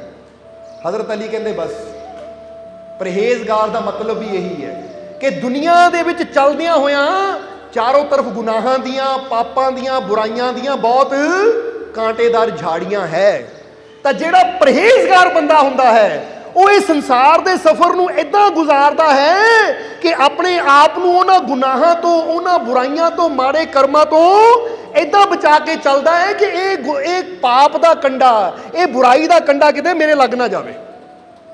समझदे हो कि नहीं? क्योंकि बुराई का कंडा किते मेरे लग ना जाए, या ये बुराई के कंडे च ना मैं किते फस जावां। जिद्दां बंदा कहता ना नशा कीता सी तो नशे दे विच फस गया, आदत पै गई।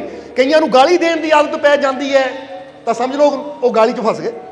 कईयां नूं नशा करन दी और कईयां नूं झूठ बोलण दी आदत पै जाती है, कईयां नूं बुरा कर्म करन दी आदत पै जाती। हुण कहंदा की बंदा इनू हेराफेरी करन दी आदत है, इनू गाली देण दी आदत है, इनू झूठ बोलण दी आदत है। इहदा मतलब बुराइयां दे कंडियां विच उलझ गए, फस गए है बुराइयां दे कंडियां च और अपनी जिंदगी कंडियां च फस के बर्बाद कर रहे हैं। तो जिहड़ा परहेजगार बंदा हुंदा है वो की करदा है, उन्होंने पता है कि झूठ एक कंडा है, नशा एक कंडा है, निंदिया चुगली एक कंडा है। हुण मैं निकलना भी इस संसार के मार्ग ते है ਪਰ ਮੈਂ ਇਦਾਂ ਨਿਕਲਣਾ ਹੈ, ਇਹ ਝੂਠ ਦਾ ਕੰਡਾ ਮੇਰੇ ਨਾਲ ਲੱਗੇ, ਤਾਂ ਕਿ ਮੈਨੂੰ ਝੂਠ ਦੀ ਆਦਤ ਨਾ ਪਵੇ, ਮੈਂ ਝੂਠ 'ਚ ਨਾ ਫਸਾਂ, ਮੈਂ ਨਿੰਦਿਆ 'ਚ ਨਾ ਫਸਾਂ, ਮੈਂ ਚੁਗਲੀ 'ਚ ਨਾ ਫਸਾਂ, ਮੈਂ ਕਿਸੇ ਬੁਰਾਈ 'ਚ ਨਾ ਫਸਾਂ। ਮੈਂ ਹਰ ਬੁਰਾਈ ਤੋਂ ਬਚਦਾ ਬਚਦਾ ਇਹ ਜ਼ਿੰਦਗੀ ਦੇ ਸਫ਼ਰ ਨੂੰ ਗੁਜ਼ਾਰ ਦੇਵਾਂ। ਔਰ ਜਿਹੜਾ ਹਰ ਬੁਰਾਈ ਤੋਂ ਬਚਦਾ ਚੱਲਦਾ ਹੈ ਨਾ ਰੱਬ ਦੀਆਂ ਰਹਿਮਤਾਂ ਤੱਕ, ਕਹਿ ਦਿਓ ਹੁਣ ਪਹੁੰਚਦਾ ਵੀ ਉਹੀ ਹੈ। ਤਾਂ ਜੇ ਹੁਣ ਇਹ ਉਲਝ ਗਏ ਝੂਠ ਦੇ ਕੰਡਿਆਂ 'ਚ, ਉਲਝ ਗਏ ਹੇਰਾ ਫੇਰੀ ਦੇ ਕੰਡਿਆਂ 'ਚ, ਉਲਝ ਗਏ ਗਾਲੀ ਗਲੋਚ ਦੇ ਕੰਡਿਆਂ 'ਚ, ਉਲਝ ਗਏ ਨਫ਼ਰਤ ਦੇ ਕੰਡਿਆਂ 'ਚ, ਉਲਝ ਗਏ ਤੇਰੀ ਮੇਰੀ ਦੇ ਕੰਡਿਆਂ 'ਚ, ਤਾਂ ਫਿਰ ਅਸੀਂ ਰੱਬ ਦੇ ਘਰ ਤੱਕ ਤਾਂ ਕਦੀ ਪਹੁੰਚ ਨਹੀਂ ਪਾਵਾਂਗੇ। ਕਿਉਂਕਿ ਜਿਹੜਾ ਉਲਝ ਗਿਆ ਉਹ ਤਾਂ ਉੱਥੇ ਹੀ ਰਹਿ ਜਾਂਦਾ ਹੈ। ਸਮਝ ਰਹੇ ਹੋ ਕਿ ਨਹੀਂ? ਤੁਸੀਂ ਰਸਤੇ 'ਚ ਕੰਡਿਆਂ 'ਚ ਹੀ ਫਸ ਗਏ, ਤਾਂ ਹੁਣ ਕੰਡਿਆਂ ਜੋਗੇ ਰਹਿ ਗਏ। ਹੁਣ ਮੰਜ਼ਿਲ ਤੇ ਤਾਂ ਤੁਸੀਂ ਉਦੋਂ ਤੱਕ ਪਹੁੰਚ ਹੀ ਨਹੀਂ ਪਾਓਗੇ ਜਦ ਤੱਕ ਕੰਡਿਆਂ 'ਚੋਂ ਨਿਕਲਦੇ ਨਹੀਂ ਹੋ। ਕੰਡਿਆਂ 'ਚੋਂ ਨਿਕਲ ਕੇ ਹੀ, ਕੰਡਿਆਂ ਤੋਂ ਆਪਣਾ ਦਾਮਨ ਛੁਡਾ ਕੇ ਹੀ, ਆਪਣਾ ਕੱਪੜਾ ਛੁਡਾ ਕੇ ਹੀ ਅਸੀਂ ਅੱਗੇ ਵੱਧ ਸਕਦੇ ਹਾਂ। ਇਸੇ ਤਰ੍ਹਾਂ ਇਹ ਬੁਰਾਈ, ਨਫ਼ਰਤ, ਈਰਖਾ, ਦੁਵੇਸ਼, ਕ੍ਰੋਧ, ਨਿੰਦਿਆ, ਚੁਗਲੀ, ਨਸ਼ੇ, ਇਹ ਜਿੰਨੀਆਂ ਬੁਰਾਈਆਂ ਦੇ ਕੰਡੇ ਹੈ, ਜੇ ਇਹਦੇ 'ਚ ਹੀ ਉਲਝੇ ਰਵਾਂਗੇ ਤਾਂ ਕਦੀ ਸਾਨੂੰ ਖੁਸ਼ੀਆਂ ਦੀ ਮੰਜ਼ਿਲ ਮਿਲ ਹੀ ਨਹੀਂ ਸਕਦੀ। ਇਸ ਲਈ ਜਿੱਦਾਂ ਜਿੱਦਾਂ ਅਸੀਂ ਆਪਣੇ ਦਾਮਨ ਨੂੰ, ਆਪਣੇ ਜੀਵਨ ਨੂੰ ਇਹਨਾਂ ਕੰਡਿਆਂ 'ਚੋਂ ਛੁਡਾਉਂਦੇ ਚਲੇ ਜਾਵਾਂਗੇ। ਬੰਦਾ ਕਹਿੰਦਾ ਝੂਠ ਦੇ ਕੰਡੇ 'ਚੋਂ ਨਿਕਲ ਗਿਆ, ਛੱਡਤਾ ਝੂਠ, ਹੁਣ ਨਿੰਦਿਆ ਦੇ ਕੰਡੇ 'ਚੋਂ ਨਿਕਲ ਗਿਆ, ਹੁਣ ਮੈਂ ਨਿੰਦਿਆ ਵੀ ਛੱਡੀ। ਹੁਣ ਮੈਂ ਬੁਰਾ ਬੋਲਣ ਦੇ ਕੰਡੇ 'ਚੋਂ ਨਿਕਲ ਗਿਆ, ਬੁਰਾ ਬੋਲਣਾ ਵੀ ਛੱਡਿਆ। ਹੁਣ ਮੈਂ ਨਫ਼ਰਤ ਦੇ ਕੰਡੇ 'ਚੋਂ ਵੀ ਨਿਕਲ ਗਿਆ, ਨਫ਼ਰਤ ਛੱਡੀ। ਕ੍ਰੋਧ ਦੇ ਕੰਡੇ 'ਚੋਂ ਨਿਕਲ ਗਿਆ, ਕ੍ਰੋਧ ਛੱਡਿਆ। ਹੁਣ ਜਿੱਦਾਂ ਜਿੱਦਾਂ ਇੱਕ ਇੱਕ ਕੰਡੇ 'ਚੋਂ ਨਿਕਲਦੇ ਜਾਓਗੇ ਤੁਹਾਡਾ ਰਸਤਾ ਕਲੀਅਰ ਹੁੰਦਾ ਜਾਏਗਾ ਔਰ ਤੁਸੀਂ ਬਹੁਤ ਜਲਦੀ ਫਿਰ ਮੰਜ਼ਿਲ ਤੱਕ ਪਹੁੰਚ ਜਾਓਗੇ। ਇਸ ਲਈ ਜਦੋਂ ਤੱਕ ਇਨਸਾਨ ਇਹ ਨਫ਼ਰਤ, ਬੈਰ, ਵਿਰੋਧ, ਬੁਰਾਈਆਂ 'ਚ ਹੀ ਉਲਝਿਆ ਹੋਇਆ ਹੈ, ਉਦੋਂ ਤੱਕ ਰੱਬ ਦੀਆਂ ਰਹਿਮਤਾਂ ਤੱਕ ਤਾਂ ਉਹ ਕਦੀ ਪਹੁੰਚ ਨਹੀਂ ਸਕਦਾ। ਉਦੋਂ ਤੱਕ ਉਹ ਆਪਣੇ ਜੀਵਨ ਨੂੰ, ਆਪਣੇ ਜਨਮ ਨੂੰ ਕਦੀ ਸਫਲ ਬਣਾ ਹੀ ਨਹੀਂ ਸਕਦਾ। ਕਿਉਂਕਿ ਜੀਵਨ ਦੀ ਸਫਲਤਾ, ਜੀਵਨ ਨੂੰ ਇੱਕ ਸਫ਼ਰ ਕਿਹਾ ਗਿਆ ਹੈ। ਕਹਿੰਦੇ ਨਾ ਜ਼ਿੰਦਗੀ ਇੱਕ ਸਫ਼ਰ ਹੈ ਸੁਹਾਨਾ। ਇਹ ਜ਼ਿੰਦਗੀ ਇੱਕ ਸਫ਼ਰ ਹੈ, ਪਰ ਇਹ ਸਫ਼ਰ ਦੀ ਸਫਲਤਾ ਮੰਜ਼ਿਲ ਤੇ ਪਹੁੰਚਣ ਵਿੱਚ ਹੈ। ਜਿਹਨੂੰ ਗੁਰੂਆਂ ਨੇ ਵੀ ਕਿਹਾ, ਜਰਾ ਗੌਰ ਕਰਨਾ, ਸ਼੍ਰੀ ਗੁਰੂ ਰਵਿਦਾਸ ਜੀ ਵੀ ਇਹੀ ਗੱਲ ਸਮਝਾ ਰਹੇ ਹੈ ਕਿ ਬਹੁਤ ਜਨਮ ਹੋ ਗਏ ਤੈਨੂੰ ਇਹ ਸਫ਼ਰ ਕਰਦੇ ਨੂੰ, ਪਰ ਹੁਣ ਕੁਛ ਐਸਾ ਕਰ ਲੈ ਕਿ ਹੁਣ ਇਹ ਸਫ਼ਰ 'ਚ ਹੀ ਨਾ ਨਿਕਲ ਜਾਵੇ ਜ਼ਿੰਦਗੀ, ਹੁਣ ਤੈਨੂੰ ਮੰਜ਼ਿਲ ਮਿਲ ਜਾਵੇ ਜੇ ਜਨਮ ਤੁਹਾਰੇ ਲਿਖੇ। ਕਿਉਂਕਿ ਇੱਕ ਸਫ਼ਰ ਦੀ ਕਾਮਯਾਬੀ ਮੰਜ਼ਿਲ ਹੈ। ਅਸੀਂ ਕਿਹਨੂੰ ਕਹਿੰਦੇ ਸਫ਼ਰ ਪੂਰਾ ਹੋ ਗਿਆ? ਜਿਹਨੂੰ ਆਪਣੀ ਮੰਜ਼ਿਲ ਮਿਲ ਜਾਂਦੀ ਹੈ। ਤਾਂ ਜਿਹੜਾ ਰਸਤੇ ਹੀ ਉਲਝਿਆ ਰਵੇ। ਹੁਣ ਇੱਕ ਬੰਦਾ ਗੱਡੀ ਲੈ ਕੇ ਨਿਕਲਦਾ ਹੈ, ਰਸਤੇ 'ਚ ਝਗੜਾ ਪਾ ਕੇ ਬਹਿ ਗਿਆ, ਲੜਾਈ ਪਾ ਕੇ ਬਹਿ ਗਿਆ, ਉੱਥੇ ਇੱਕ ਦੂਜੇ ਨਾਲ ਗਲ ਘੁੱਟ ਰਹੇ ਹੈ, ਇੱਕ ਦੂਜੇ ਨੂੰ ਮਾਰ ਰਹੇ ਹੈ, ਤਾਂ ਕਿਸੇ ਨੇ ਫੋਨ ਕਿੱਥੇ ਆ? ਉਹ ਯਾਰ ਰਸਤੇ 'ਚ ਝਗੜੇ 'ਚ ਫਸਿਆ ਆ। ਹੁਣ ਉਹ ਕਹਿ ਸਕਦਾ ਕਿ ਮੇਰਾ ਸਫ਼ਰ ਪੂਰਾ ਹੋ ਗਿਆ, ਉਹ ਕਹਿ ਸਕਦਾ ਕਿ ਮੈਂ ਮੰਜ਼ਿਲ ਤੇ ਪਹੁੰਚ ਗਿਆ? ਨਹੀਂ, ਕਿਉਂਕਿ ਰਸਤੇ ਦੇ ਝਗੜਿਆਂ 'ਚ ਹੀ ਫਸਿਆ ਹੋਇਆ ਹੈ। ਪਰ ਜਦੋਂ ਇਦਾਂ ਚਲੇਗਾ ਕਿ ਕੋਈ ਝਗੜਾ ਨਹੀਂ ਔਰ ਯਾਤਰਾ ਕਰਦੇ ਕਰਦੇ ਖੁਸ਼ੀ ਦੇ ਨਾਲ ਮੰਜ਼ਿਲ ਤੇ ਪਹੁੰਚ ਜਾਏਗਾ, ਫਿਰ ਬੰਦਾ ਕਹੇਗਾ ਮੇਰੀ ਯਾਤਰਾ ਸੰਪੂਰਨ ਹੋ ਗਈ। ਹੁਣ ਤੁਸੀਂ ਵੀ ਦੇਖੋ, ਤੁਹਾਡੇ ਜੀਵਨ ਦੀ ਯਾਤਰਾ ਸੰਪੂਰਨਤਾ ਦੀ ਤਰਫ ਜਾ ਰਹੀ ਹੈ। ਤੁਹਾਡੇ ਜੀਵਨ ਦੀ ਯਾਤਰਾ ਕੰਪਲੀਟ ਸੰਪੂਰਨਤਾ ਦੀ ਤਰਫ ਜਾ ਰਹੀ ਹੈ, ਜਾਂ ਹਾਲੇ ਤੁਸੀਂ ਵੀ ਰਸਤੇ 'ਚ ਉਲਝੇ ਹੋਏ ਹੋ, ਨਫ਼ਰਤ ਵਿੱਚ, ਵੈਰ ਵਿਰੋਧ ਵਿੱਚ, ਨਸ਼ਿਆਂ 'ਚ, ਬੁਰਾਈਆਂ 'ਚ? ਅਗਰ ਇੱਥੇ ਹੀ ਉਲਝੇ ਰਹੋਗੇ ਤਾਂ ਫਿਰ ਯਾਦ ਰੱਖੋ, ਇਹ ਜੀਵਨ ਦਾ ਇੱਕ ਇੱਕ ਪਲ ਬੜਾ ਕੀਮਤੀ ਹੈ। ਇਹ ਸਮੇਂ ਨੇ ਨਹੀਂ ਰੁਕਣਾ, ਇਹ ਟਾਈਮ ਨੇ ਨਹੀਂ ਰੁਕਣਾ। ਜਿੱਦਾਂ ਕੋਈ ਤੁਹਾਨੂੰ ਕਹਿ ਦੇਵੇ, ਜ਼ਰਾ ਗੌਰ ਕਰਨਾ ਕਿ ਭਾਈ ਤੇਰੀ ਕੱਲ ਤੜਕੇ 4 ਵਜੇ ਦੀ ਫਲਾਈਟ ਹੈ, ਟਾਈਮ ਨਾਲ ਪਹੁੰਚ ਜਾਈਂ 에ਅਰਪੋਰਟ ਤੇ, ਕਿਉਂਕਿ 4 ਵਜੇ ਫਲਾਈਟ ਉੱਡਣੀ ਹੈ। ਹੁਣ ਤੁਸੀਂ ਰਸਤੇ 'ਚ ਹੀ ਝਗੜਾ ਪਾ ਕੇ ਬਹਿ ਜਾਵੋ, ਉੱਥੇ ਹੀ ਗਾਲੀ ਗਲੋਚ ਕਰੀ ਜਾਵੋ, ਉੱਥੇ ਹੀ ਝਗੜਾ ਕਰੀ ਜਾਵੋ, ਤਾਂ ਹੁਣ ਕੀ ਗੱਲ? ਜ਼ਰਾ ਸੋਚੋ, ਤੁਹਾਡੀ ਫਲਾਈਟ ਨੇ ਰੁਕਣਾ ਥੋੜੀ ਹੈ ਕਿ ਬੰਦਾ ਉਲਝਿਆ ਪਿਆ ਤਾਂ ਮੈਂ ਰੁਕ ਲਵਾਂ। ਉਹ ਤਾਂ ਟਾਈਮ ਸਿਰ ਉੜ ਹੀ ਜਾਣੀ ਹੈ। ਹੁਣ ਤੁਹਾਨੂੰ ਕੀ ਚਾਹੀਦਾ ਹੈ? ਭਾਈ ਮੇਰੀ ਟਾਈਮ ਸਿਰ ਫਲਾਈਟ ਹੈ, ਮੈਂ ਝਗੜਿਆਂ 'ਚ ਨਾ ਪਵਾਂ, ਹਰ ਝਗੜੇ ਤੋਂ ਬਚਦਾ ਬਚਦਾ ਸਹੀ ਸਲਾਮਤ ਆਪਣੀ ਫਲਾਈਟ ਤੱਕ ਪਹੁੰਚ ਜਾਵਾਂ, ਤਾਂ ਕਿ ਮੈਂ ਉਡਾਰੀ ਮਾਰਾਂ। ਪਰ ਇੱਥੇ ਬੰਦਾ ਕੀ ਕਰਦਾ? ਕੋਈ ਮਾੜਾ ਜਿਹਾ ਦੇਖ ਲਵੇ, ਉਹਦੇ ਨਾਲ ਉਲਝ ਜਾਂਦਾ, ਤੂੰ ਦੇਖ ਕਿੱਦਾਂ ਰਿਹਾ ਸੀ ਮੈਨੂੰ? ਹੁਣ ਭਾਈ ਉਹ ਅੱਖਾਂ ਬੰਦ ਕਰਕੇ ਬਹਿ ਜਾਵੇ। ਜ਼ਰਾ ਸੋਚੋ, ਐਵੇਂ ਬੰਦਾ ਖਾਵਾਂ ਖਾ ਇੱਕ ਦੂਜੇ ਨਾਲ ਝਗੜੇ ਮੋਲ ਲੈ ਰਿਹਾ ਹੈ। ਤਾਂ ਜਿਹਨਾਂ ਨੂੰ ਪਤਾ ਹੈ ਕਿ ਮੇਰੀ ਫਲਾਈਟ ਟਾਈਮ ਸਿਰ ਹੋਣੀ ਹੈ, ਮੈਂ ਉਡਾਰੀ ਮਾਰਨੀ ਹੈ ਰੱਬ ਦੀਆਂ ਰਹਿਮਤਾਂ ਦੀ, ਮੈਂ ਉਡਾਰੀ ਮਾਰਨੀ ਹੈ ਪ੍ਰਭੂ ਦੀਆਂ ਕਿਰਪਾਵਾਂ ਦੀ, ਤਾਂ ਉਹ ਫਿਰ ਛੋਟੇ ਮੋਟੇ ਝਗੜਿਆਂ 'ਚ ਉਲਝਦਾ ਨਹੀਂ ਹੈ। ਉਹ ਕਹਿੰਦਾ ਕੋਈ ਨਹੀਂ, ਉਹਨਾਂ ਕੁਝ ਬੋਲ ਦਿੱਤਾ ਤਾਂ ਵੀ ਕੋਈ ਗੱਲ ਨਹੀਂ। ਤਾਂ ਹੀ ਤਾਂ ਕਹਿੰਦੇ ਕੋਈ ਫਕੀਰਾਂ ਨੂੰ ਬੁਰਾ ਵੀ ਬੋਲ ਦਿੰਦਾ ਸੀ, ਫਕੀਰ ਕਹਿੰਦੇ ਭਾਈ ਰੱਬ ਤੇਰਾ ਵੀ ਭਲਾ ਕਰੇ, ਕਿਉਂਕਿ ਉਲਝਣਾ ਨਹੀਂ ਹੈ, ਸਾਡੀ ਮੰਜ਼ਿਲ ਬਹੁਤ ਅੱਗੇ ਹੈ। ਇਹ ਉਲਝਦੇ ਉਹੀ ਫਿਰਦੇ ਜਿਨ੍ਹਾਂ ਦੇ ਸੁਪਨੇ ਛੋਟੇ ਛੋਟੇ ਹੁੰਦੇ ਆ, ਜਿਨ੍ਹਾਂ ਦੀ ਮੰਜ਼ਿਲ ਇੱਥੇ ਕੀ ਹੁੰਦੀ ਹੈ ਨਾ, ਉਹਨਾਂ ਨੂੰ ਪਤਾ ਬਸ ਇੱਥੋਂ ਘਰ, ਘਰ ਤੋਂ ਇੱਥੇ, ਤਾਂ ਫਿਰ ਰਸਤੇ ਜੋ ਮਰਜ਼ੀ ਕਰੀ ਜਾਓ। ਤਾਂ ਜਿਹਨਾਂ ਨੂੰ ਪਤਾ ਮੇਰਾ ਮੁਕਾਮ ਬਹੁਤ ਅੱਗੇ, क्योंकि सितारों के आगे जहां और भी है अभी इश्क के इम्तिहान और भी है। जिन्होंने पता कि सितारियां तो भी अगे मेरी मंजिल है, वो वे छोटी मोटी चीज़ों की फिक्र नहीं करते। समझते हो कि नहीं? इसलिए जीवन को सफल बनाना है तो फिर इदां दे ਝਾੜ ਬੂਝਿਆਂ ਵਿੱਚ ਨਾ ਉਲਝੋ, ਇਦਾਂ ਟੈਨਸ਼ਨਾਂ ਦੇ ਵਿੱਚ ਨਾ ਪਾਓ। ਸਮਝਦੇ ਹੋ ਕਿ ਨਹੀਂ? ਆਪਣੇ ਮਾਲਿਕ ਤੇ ਬੰਦਾ ਯਕੀਨ ਰੱਖੇ, ਮਾਲਿਕ ਤੇ ਬੰਦਾ ਭਰੋਸਾ ਰੱਖੇ। ਤੇ ਜਿੱਦਾਂ ਹਜ਼ਰਤ ਅਲੀ ਨੇ ਕਿਹਾ, ਮੁੱਤਕੀ ਪਰਹੇਜ਼ਗਾਰ ਹੀ ਰੱਬ ਦੀਆਂ ਰਹਿਮਤਾਂ ਤੱਕ ਪਹੁੰਚਦਾ ਹੈ। ਔਰ ਪਰਹੇਜ਼ਗਾਰ ਕਿਹਨੂੰ ਕਿਹਾ ਜਾਂਦਾ? ਜੋ ਹਰ ਬੁਰਾਈ ਤੋਂ ਆਪਣੇ ਆਪ ਨੂੰ ਬਚਾ ਕੇ ਚੱਲਦਾ ਹੈ। ਬੋਲੋ ਸਮਝਦੇ ਹੋ ਕਿ ਨਹੀਂ? ਹੁਣ ਕਈ ਵਾਰ ਬਾਹਰੋਂ ਫੋਨ ਆਣਗੇ, ਜੀ ਇੱਥੇ ਹਾਲਾਤ ਇਦਾਂ ਦੇ ਹੈ, ਚਾਰੋਂ ਪਾਸੇ ਮੀਟ ਚੱਲਦਾ ਹੈ, ਚਾਰੋਂ ਪਾਸੇ ਸ਼ਰਾਬ ਚੱਲਦੀ ਹੈ, ਚਾਰੋਂ ਪਾਸੇ ਬੁਰਾਈ ਚੱਲਦੀ ਹੈ, ਨੇਕੀ ਨਹੀਂ ਕਰ ਸਕਦੇ। ਇੱਥੇ ਜਦੋਂ ਚਾਰੋਂ ਪਾਸੇ ਬੁਰਾਈ ਹੈ ਤਾਂ ਨੇਕੀ ਕਿੱਦਾਂ ਕਰੀਏ? ਤਾਂ ਅਸੀਂ ਸੋਚੀਦਾ ਹੈ ਕਿ ਜਦੋਂ ਹਜ਼ੂਰ ਮੁਹੰਮਦ ਸਾਹਿਬ ਨੇ ਸ਼ੁਰੂਆਤ ਕੀਤੀ ਸੀ ਤਾਂ ਮੱਕੇ 'ਚ ਚਾਰੋਂ ਪਾਸੇ ਦੁਸ਼ਮਣ ਹੀ ਦੁਸ਼ਮਣ ਸੀ। ਤਾਂ ਉਸ ਲਈ ਹਜ਼ਰਤ ਅਬੂ ਬਕਰ ਨੇ ਤਾਂ ਕਿਹਾ ਨਹੀਂ ਕਿ ਚਾਰੋਂ ਪਾਸੇ ਦੁਸ਼ਮਣ ਹੀ ਦੁਸ਼ਮਣ ਹੈ, ਚਾਰੋਂ ਪਾਸੇ ਬੁਰਾਈ ਬੁਰਾਈ ਹੈ, ਮੈਂ ਨੇਕੀ ਕਿਉਂ ਕਰਾਂ, ਮੈਂ ਨੇਕੀ ਕਿੱਦਾਂ ਕਰਾਂ? ਦੁੱਖ ਚੱਲੇ, ਤਕਲੀਫ ਚੱਲੇ, ਪਰ ਫਿਰ ਵੀ ਪਤਾ ਸੀ ਮੁਰਸ਼ਦ ਦਾ ਮਾਰਗ ਛੱਡਣਾ ਨਹੀਂ ਹੈ। ਹੁਣ ਜਦੋਂ ਕਿਸੇ ਵੀ ਸ਼੍ਰੀ ਗੁਰੂ ਨਾਨਕ ਦੇਵ ਜੀ ਨੇ ਸ਼ੁਰੂਆਤ ਕੀਤੀ, ਮਹਾਤਮਾ ਬੁੱਧ ਨੇ ਸ਼ੁਰੂਆਤ ਕੀਤੀ, ਕਿਸੇ ਵੀ ਸੰਤ ਫਕੀਰ ਗੁਰੂ ਰਹਿਬਰ ਨੇ ਸ਼ੁਰੂਆਤ ਕੀਤੀ, ਉਦੋਂ ਉਹਨਾਂ ਨੂੰ ਚਾਰੋਂ ਪਾਸਿਓਂ ਵਿਰੋਧ ਦਾ ਸਾਹਮਣਾ ਕਰਨਾ ਪਿਆ। ਸਮਝਦੇ ਹੋ ਕਿ ਨਹੀਂ? ਪਰ ਫਿਰ ਵੀ ਉਹਨਾਂ ਦੇ ਪਿਆਰੇ ਕਹਿੰਦੇ ਸੀ ਬੇਸ਼ੱਕ ਚਾਰੋਂ ਪਾਸੇ ਜਿੰਨਾ ਮਰਜ਼ੀ ਵਿਰੋਧ ਹੋਵੇ, ਜਿੰਨੇ ਮਰਜ਼ੀ ਪਾਪ ਹੋਣ, ਪਰ ਜੇ ਹੁਣ ਗੁਰੂ ਨਾਲ ਜੁੜੇ ਆ ਨਾ ਤਾਂ ਐਸਾ ਬਣ ਕੇ ਦਿਖਾਣਾ ਹੈ ਕਿ ਪਾਪਾਂ ਦੇ ਚਿੱਕੜ ਭਰੇ ਤਲਾਬ ਦੇ ਵਿੱਚ ਅਸੀਂ ਕਮਲ ਬਣ ਕੇ ਨਿਕਲਣਾ ਹੈ। ਸਮਝਦੇ ਹੋ ਕਿ ਨਹੀਂ? ਇਸ ਕਰਕੇ ਜਿਹਦੇ ਅੰਦਰ ਸੱਚਾ ਪਿਆਰ ਹੋਵੇ, ਇਹ ਨਹੀਂ ਪਰਵਾਹ ਕਰਦਾ ਮੇਰੇ ਚਾਰੋਂ ਤਰਫ ਕਿੰਨੀ ਬੁਰਾਈ ਹੈ, ਮੇਰੇ ਚਾਰੋਂ ਤਰਫ ਕਿੰਨੇ ਨਸ਼ੇ ਹੈ। ਉਹ ਤਾਂ ਇਸ ਤਰ੍ਹਾਂ ਆਪਣੀ ਜ਼ਿੰਦਗੀ ਨੂੰ ਨਿਕਾਲਦਾ ਹੈ ਕਿ ਜਿਸ ਤਰ੍ਹਾਂ ਚਿੱਕੜ ਦੇ ਅੰਦਰੋਂ ਇੱਕ ਕਮਲ ਨਿਕਲਦਾ ਹੈ, ਕਿ ਰਹਿੰਦਾ ਚਿੱਕੜ 'ਚ ਹੀ ਹੈ ਪਰ ਚਿੱਕੜ ਦਾ ਕੋਈ ਵੀ ਅਸਰ ਉਸ ਤੇ ਨਹੀਂ ਹੁੰਦਾ। ਤਾਂ ਜੇ ਹੁਣ ਬੰਦਾ ਕਹੇ ਪਹਿਲਾਂ ਸਾਰੀ ਦੁਨੀਆ ਨੇਕੀ ਕਰੇ ਫਿਰ ਮੈਂ ਨੇਕੀ ਕਰਨੀ ਹੈ, ਫਿਰ ਤਾਂ ਕਦੀ ਦੁਨੀਆ ਤੇ ਨੇਕੀਆਂ ਹੋਣਗੀਆਂ ਨਹੀਂ, ਕਿਉਂਕਿ ਕਿਸੇ ਨਾ ਕਿਸੇ ਨੂੰ ਤਾਂ ਸ਼ੁਰੂਆਤ ਕਰਨੀ ਪੈਣੀ ਹੈ। ਸਮਝਦੇ ਹੋ ਕਿ ਨਹੀਂ? ਅੰਦਰ ਤੜਫ ਹੋਣੀ ਚਾਹੀਦੀ ਹੈ, ਚਾਹਨਾ ਹੋਣੀ ਚਾਹੀਦੀ ਹੈ ਕਿ ਮੈਂ ਆਪਣੇ ਮਾਲਿਕ ਦੇ ਹੁਕਮ ਅੰਦਰ ਚੱਲਣਾ ਹੈ, ਮੈਂ ਪਰਹੇਜ਼ਗਾਰ ਬਣਨਾ ਹੈ, ਹਰ ਬੁਰਾਈ ਤੋਂ ਬਚ ਕੇ ਰਹਿਣਾ ਹੈ, ਹਰ ਬੁਰਾਈ ਦਾ ਤਿਆਗ ਕਰਨਾ ਹੈ। ਜੇ ਕਿਸੇ ਬੁਰਾਈ 'ਚ ਮੈਂ ਉਲਝਿਆ ਹੋਇਆ ਹਾਂ ਤਾਂ ਉਹ ਬੁਰਾਈ ਦੇ ਕੰਡੇ ਨੂੰ ਆਪਣੇ ਜੀਵਨ 'ਚੋਂ ਕੱਢਣਾ ਹੈ।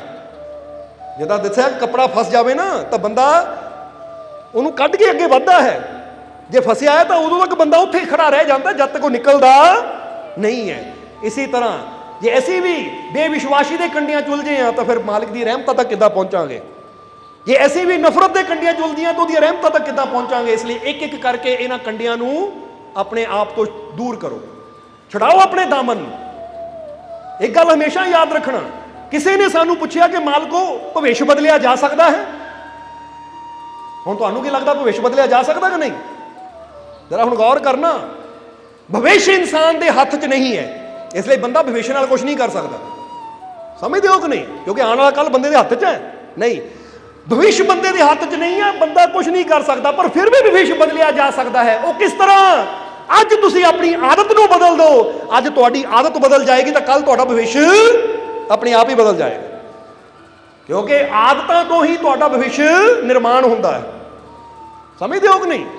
ਤੁਹਾਡੀਆਂ ਆਦਤਾਂ ਨੀਂਵ ਦਾ ਕੰਮ ਕਰਦੀਆਂ ਹੈ, ਔਰ ਜਿੱਦਾਂ ਵੀ ਤੁਸੀਂ ਨੀਂਵ ਰੱਖਣੀ ਹੈ ਨਾ, ਮਕਾਨ ਉਦਾਂ ਦਾ ਹੀ ਬਣਨਾ ਹੈ। ਜੇ ਅੱਜ ਹੀ ਨੀਂਵ ਨੂੰ ਚੇਂਜ ਕਰ ਦਿਓ ਤਾਂ ਮਕਾਨ ਦੀ ਤਾਮੀਰ ਵੀ ਬਦਲ ਜਾਏਗੀ, ਨਕਸ਼ਾ ਵੀ ਬਦਲ ਜਾਏਗਾ। ਸਮਝ ਰਹੇ ਹੋ ਸਾਡੀ ਗੱਲ?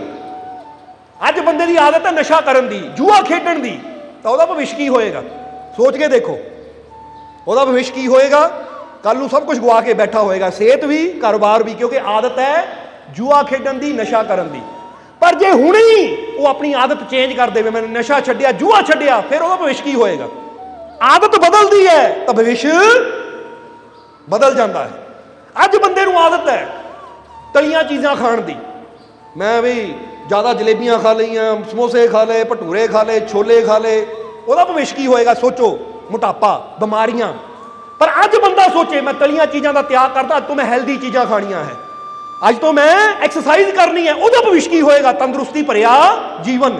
ਯਾਨੀ ਭਵਿੱਖ ਬਦਲ ਸਕਦਾ ਹੈ ਅਗਰ ਅੱਜ ਅਸੀਂ ਆਪਣੀਆਂ ਆਦਤਾਂ ਬਦਲ ਲਈਏ। ਸਮਝ ਆ ਰਹੀ ਹੈ ਸਾਡੀ ਗੱਲ? ਬੰਦੇ ਨੂੰ ਲੱਗਦਾ ਮੇਰਾ ਕੱਲ ਦੁੱਖ ਭਰਿਆ ਹੋਏਗਾ, ਤਾਂ ਦੁੱਖ ਭਰਿਆ ਕੱਲ ਉਹਦਾ ਹੀ ਹੋ ਸਕਦਾ ਜਿਹੜਾ ਅੱਜ ਰੱਬ ਤੇ ਵਿਸ਼ਵਾਸ ਨਹੀਂ ਕਰਦਾ, ਜਿਹੜਾ ਅੱਜ ਮਾਲਕ ਦੀਆਂ ਰਹਿਮਤਾਂ ਤੇ ਵਿਸ਼ਵਾਸ ਨਹੀਂ ਕਰਦਾ। ਜੇ ਅੱਜ ਉਹਦੇ ਜੀਵਨ 'ਚ ਦੁੱਖ ਹੈ, ਅੱਜ ਉਹਦੇ ਜੀਵਨ 'ਚ ਪਰੇਸ਼ਾਨੀ ਹੈ, ਤਾਂ ਉਹਦੀ ਆਦਤ ਪੱਕੀ ਹੋਏਗੀ ਕਿ ਉਹਨੂੰ ਰੱਬ ਤੇ ਯਕੀਨ ਘੱਟ ਹੋਏਗਾ, ਤਾਂ ਤਕਲੀਫਾਂ ਦੁੱਖਾਂ ਵੱਲ ਧਿਆਨ ਉਹਦਾ ਜ਼ਿਆਦਾ ਹੋਏਗਾ। ਤਾਂ ਅੱਜ ਹੀ ਜੇ ਆਪਣੀ ਆਦਤ ਬਦਲ ਦੇਵੇ ਕਿ ਮੈਨੂੰ ਆਪਣੇ ਮਾਲਿਕ ਤੇ ਯਕੀਨ ਹੈ, ਆਪਣੇ ਰੱਬ ਦੀ ਰਹਿਮਤ ਤੇ ਯਕੀਨ ਹੈ, ਤਾਂ ਤੁਸੀਂ ਦੇਖੋ ਜਿਹਨਾਂ ਅੱਜ ਆਪਣੇ ਅੰਦਰ ਯਕੀਨ ਦੀ ਆਦਤ ਬਣਾ ਲਈ, ਵਿਸ਼ਵਾਸ ਦੀ ਆਦਤ ਬਣਾ ਲਈ, ਆਪਣੇ ਮਾਲਿਕ ਨਾਲ ਪ੍ਰੇਮ ਕਰਨ ਦੀ ਆਦਤ ਬਣਾ ਲਈ, ਉਹਦਾ ਭਵਿੱਖ ਬਦਲ ਜਾਏਗਾ। ਸਮਝ ਰਹੇ ਹੋ ਸਾਡੀ ਗੱਲ? ਇਸ ਲਈ ਤੁਸੀਂ ਆਪਣੇ ਭਵਿੱਖ ਨੂੰ, ਆਪਣੀ ਆਦਤ ਨੂੰ ਅੱਜ ਚੇਂਜ ਕਰਕੇ ਬਦਲ ਸਕਦੇ ਹੋ। ਜੇ ਸੋਚੋ ਗੱਲ ਸਹੀ ਹੈ ਕਿ ਨਹੀਂ, ਕਿਉਂਕਿ ਕੁਝ ਚੀਜ਼ਾਂ ਵਿਚਾਰ ਕਰਿਆ ਕਰੋ। ਅੱਜ ਤੁਸੀਂ ਜੈਸਾ ਖਾਓਗੇ ਨਾ ਵੈਸਾ ਕੱਲ ਨੂੰ ਰਿਜ਼ਲਟ ਵੀ ਮਿਲਣਾ ਸ਼ੁਰੂ ਹੋ ਜਾਣਾ। ਬੋਲੋ ਸਮਝਦੇ ਹੋ ਕਿ ਨਹੀਂ? ਦੁੱਧ ਪੀਓਗੇ ਤਾਂ ਉਦਾਂ ਦਾ ਰਿਜ਼ਲਟ ਆਣਾ ਹੈ, ਸ਼ਰਾਬ ਪੀਓਗੇ, ਭੰਗ ਅਫੀਮ ਪੀਓਗੇ ਤਾਂ ਉਦਾਂ ਰਿਜ਼ਲਟ ਆਣਾ ਹੈ, ਜੂਸ ਪੀਓਗੇ ਉਦਾਂ ਦਾ ਰਿਜ਼ਲਟ ਆਣਾ ਹੈ। ਯਾਨੀ ਜੋ ਤੁਸੀਂ ਅੱਜ ਆਦਤ ਬਣਾ ਲੈਂਦੇ ਹੋ, ਕਈ ਕਹਿੰਦੇ ਮੈਨੂੰ ਸ਼ਰਾਬ ਪੀਣ ਦੀ ਆਦਤ ਹੈ, ਮੈਨੂੰ ਬੀੜੀ ਪੀਣ ਦੀ ਆਦਤ ਹੈ, ਸਿਗਰਟ ਪੀਣ ਦੀ ਆਦਤ ਹੈ, ਤਾਂ ਉਹਨਾਂ ਦਾ ਭਵਿੱਖ ਕੀ ਹੋਏਗਾ? ਗੁਰਦੇ ਖਰਾਬ, ਕੈਂਸਰ। ਤਾਂ ਕੋਈ ਕਹਿੰਦਾ ਹੈ ਕਿ ਮੈਨੂੰ ਐਕਸਰਸਾਈਜ਼ ਕਰਨ ਦੀ ਆਦਤ ਹੈ, ਮੈਨੂੰ ਹੈਲਦੀ ਭੋਜਨ ਕਰਨ ਦੀ ਆਦਤ ਹੈ, ਉਹਦਾ ਭਵਿੱਖ ਕੀ ਹੋਏਗਾ? ਆਉਣ ਵਾਲਾ ਸਮਾਂ ਸਿਹਤ ਭਰਿਆ ਹੋਏਗਾ, ਅੱਛਾ ਹੋਏਗਾ। ਸਮਝ ਰਹੇ ਹੋ ਸਾਡੀ ਗੱਲ? ਅਗਰ ਤੁਸੀਂ ਬੁਰਾਈ ਦੀ ਆਦਤ ਬਣਾਉਂਦੇ ਹੋ ਤਾਂ ਸਮਝ ਲਓ ਤੁਹਾਡਾ ਭਵਿੱਖ ਬੁਰਾ ਹੋਏਗਾ। ਤਾਂ ਅਗਰ ਤੁਸੀਂ ਅੱਛਾਈ ਦੀ ਆਦਤ ਬਣਾਉਂਦੇ ਹੋ ਕਿ ਅੱਜ ਮੈਂ ਸਿਮਰਨ ਕਰਦਾ ਹਾਂ, ਆਪਣੇ ਮਾਲਿਕ ਦਾ ਧਿਆਨ ਕਰਦਾ ਹਾਂ, ਆਪਣੇ ਮਾਲਿਕ ਦੀ ਬੰਦਗੀ ਕਰਦਾ ਹਾਂ, ਤਾਂ ਬੰਦਗੀ ਕਰਨ ਵਾਲੇ, ਆਪਣੇ ਮਾਲਿਕ ਤੇ ਵਿਸ਼ਵਾਸ ਰੱਖਣ ਵਾਲਿਆਂ ਦਾ ਭਵਿੱਖ ਖੁਸ਼ੀਆਂ ਭਰਿਆ ਹੀ ਹੋਏਗਾ। ਇਹ ਲਿਖ ਕੇ ਲੈ ਲਓ ਸਾਡੇ ਕੋਲ, ਕਿਉਂਕਿ ਅੱਜ ਤੱਕ ਇਤਿਹਾਸ ਵਿੱਚ ਅਸੀਂ ਤਾਂ ਅੱਜ ਤੱਕ ਕਿਤੇ ਪੜ੍ਹਿਆ ਨਹੀਂ। ਤੁਸੀਂ ਖੋਜ ਕਰਕੇ ਦੇਖ ਲਿਓ ਕਿ ਨਫ਼ਰਤ ਨਾਲ, ਨਿੰਦਿਆ ਨਾਲ, ਬੁਰਾਈ ਕਰਨ ਨਾਲ ਕਿਸੇ ਦੇ ਜੀਵਨ 'ਚ ਤਰੱਕੀ ਹੋਈ ਹੋਵੇ, ਖੁਸ਼ੀਆਂ ਹੋਈਆਂ ਹੋਣ, ਕਿਸੇ ਦਾ ਜੀਵਨ ਸਫਲ ਹੋਇਆ ਹੋਵੇ। ਜਿਹਨੂੰ ਵੀ ਸਫਲਤਾ ਮਿਲੀ ਹੈ, ਸ਼ਾਂਤੀ ਮਿਲੀ ਹੈ, ਖੁਸ਼ੀ ਮਿਲੀ ਹੈ ਨਾ, ਸਿਮਰਨ ਕਰਕੇ, ਧਿਆਨ ਨਾਲ ਜੁੜ ਕੇ, ਅੱਛਾਈ ਕਰਕੇ ਹੀ ਉਹਨੂੰ ਕਾਮਯਾਬੀ ਮਿਲੀ ਹੈ।